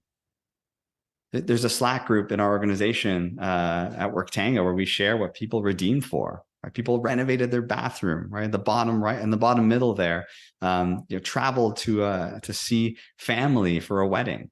At the end of the day, it has to be something that's meaningful. And again, it's an important trend that companies are focusing on. Last thing I want to say on rewards is that if you ask people to redeem for rewards on your timelines, it won't be successful. So companies are leaning to the point systems to say, here's a reward you can get for your years of service, or for hitting a company award, or for living the values that you were provided by peers. But the idea is that people are motivated differently. So someone might want to just redeem for the movie ticket tomorrow, or save for that big ticket item like I did. So again, it's just a consideration when it comes to thinking of your reward and recognition strategy at the end of the day as well. Last thing I'll mention on the reward front is I've seen organizations shift their recognition reward strategy and actually provide more value, but saving money. If you think about all the things that are spent reward-wise in your organization, right? Think of consolidating not just your years of service, but your nomination awards, other incentives you run, referral for talent, right? There's this laundry list of items that companies spend. What a lot of companies do is they consolidate it to one currency, right? And then they actually can manage that spend. They can build equity across the organization of how people get redeemed or rewarded. And I've seen a lot of companies save 20, 30% of their budget and provide more value with a more recognition moments and more reward moments world. So that's the fourth trend. Fifth trend, I like the concept of recognition in the flow of work because everything should be easy, right? Especially recognition. What I mean by that is it's recognizing people in the systems you're in today. It's not having to go to a new technology or a new system. Technology is making it easier for companies to find more value in just digitizing this, right? Saving time and overall effectiveness, right? Whether it's sending a recognition in Slack or in Teams or through Outlook. But that being said, it shouldn't always be about technology, right? You can really build recognition to the rhythm of your company in different ways as well. Again, I use an example from Worktango. We have weekly team meetings, right? Or full company meetings every week. And we share recognitions that are happening right live on that Zoom screen, right? It's an easy way to amplify what's important, right? Building a recognition rhythm without technology is an easy way to build it into your world. So that's trend number 5. Trend number 6, leveraging recognition data in valuable ways, right? Recognition data on its own is interesting, but if you can correlate it to other HR data, right, it's offering the ability to leverage data in a whole new way. Too often companies are stuck, right, asking themselves who gets recognized the most. And that's valuable, but there's so many other data sets that are really important. Who's recognizing others, right? That's a leadership behavior that people might be displaying. We want to think about when deciding our future leaders. Are there people getting recognized cross-functionally?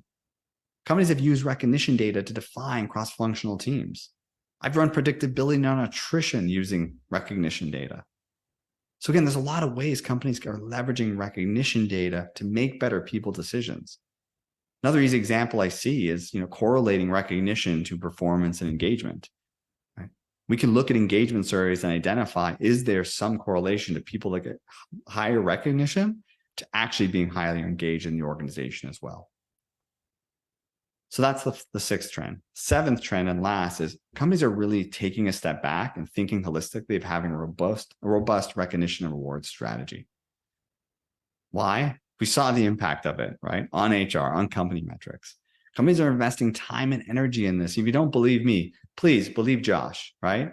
Research reveals that companies that invest in strategic recognition can decrease engagement by 37%. And in a very simplified version, companies are focusing on 3 major pillars, right? Recognition.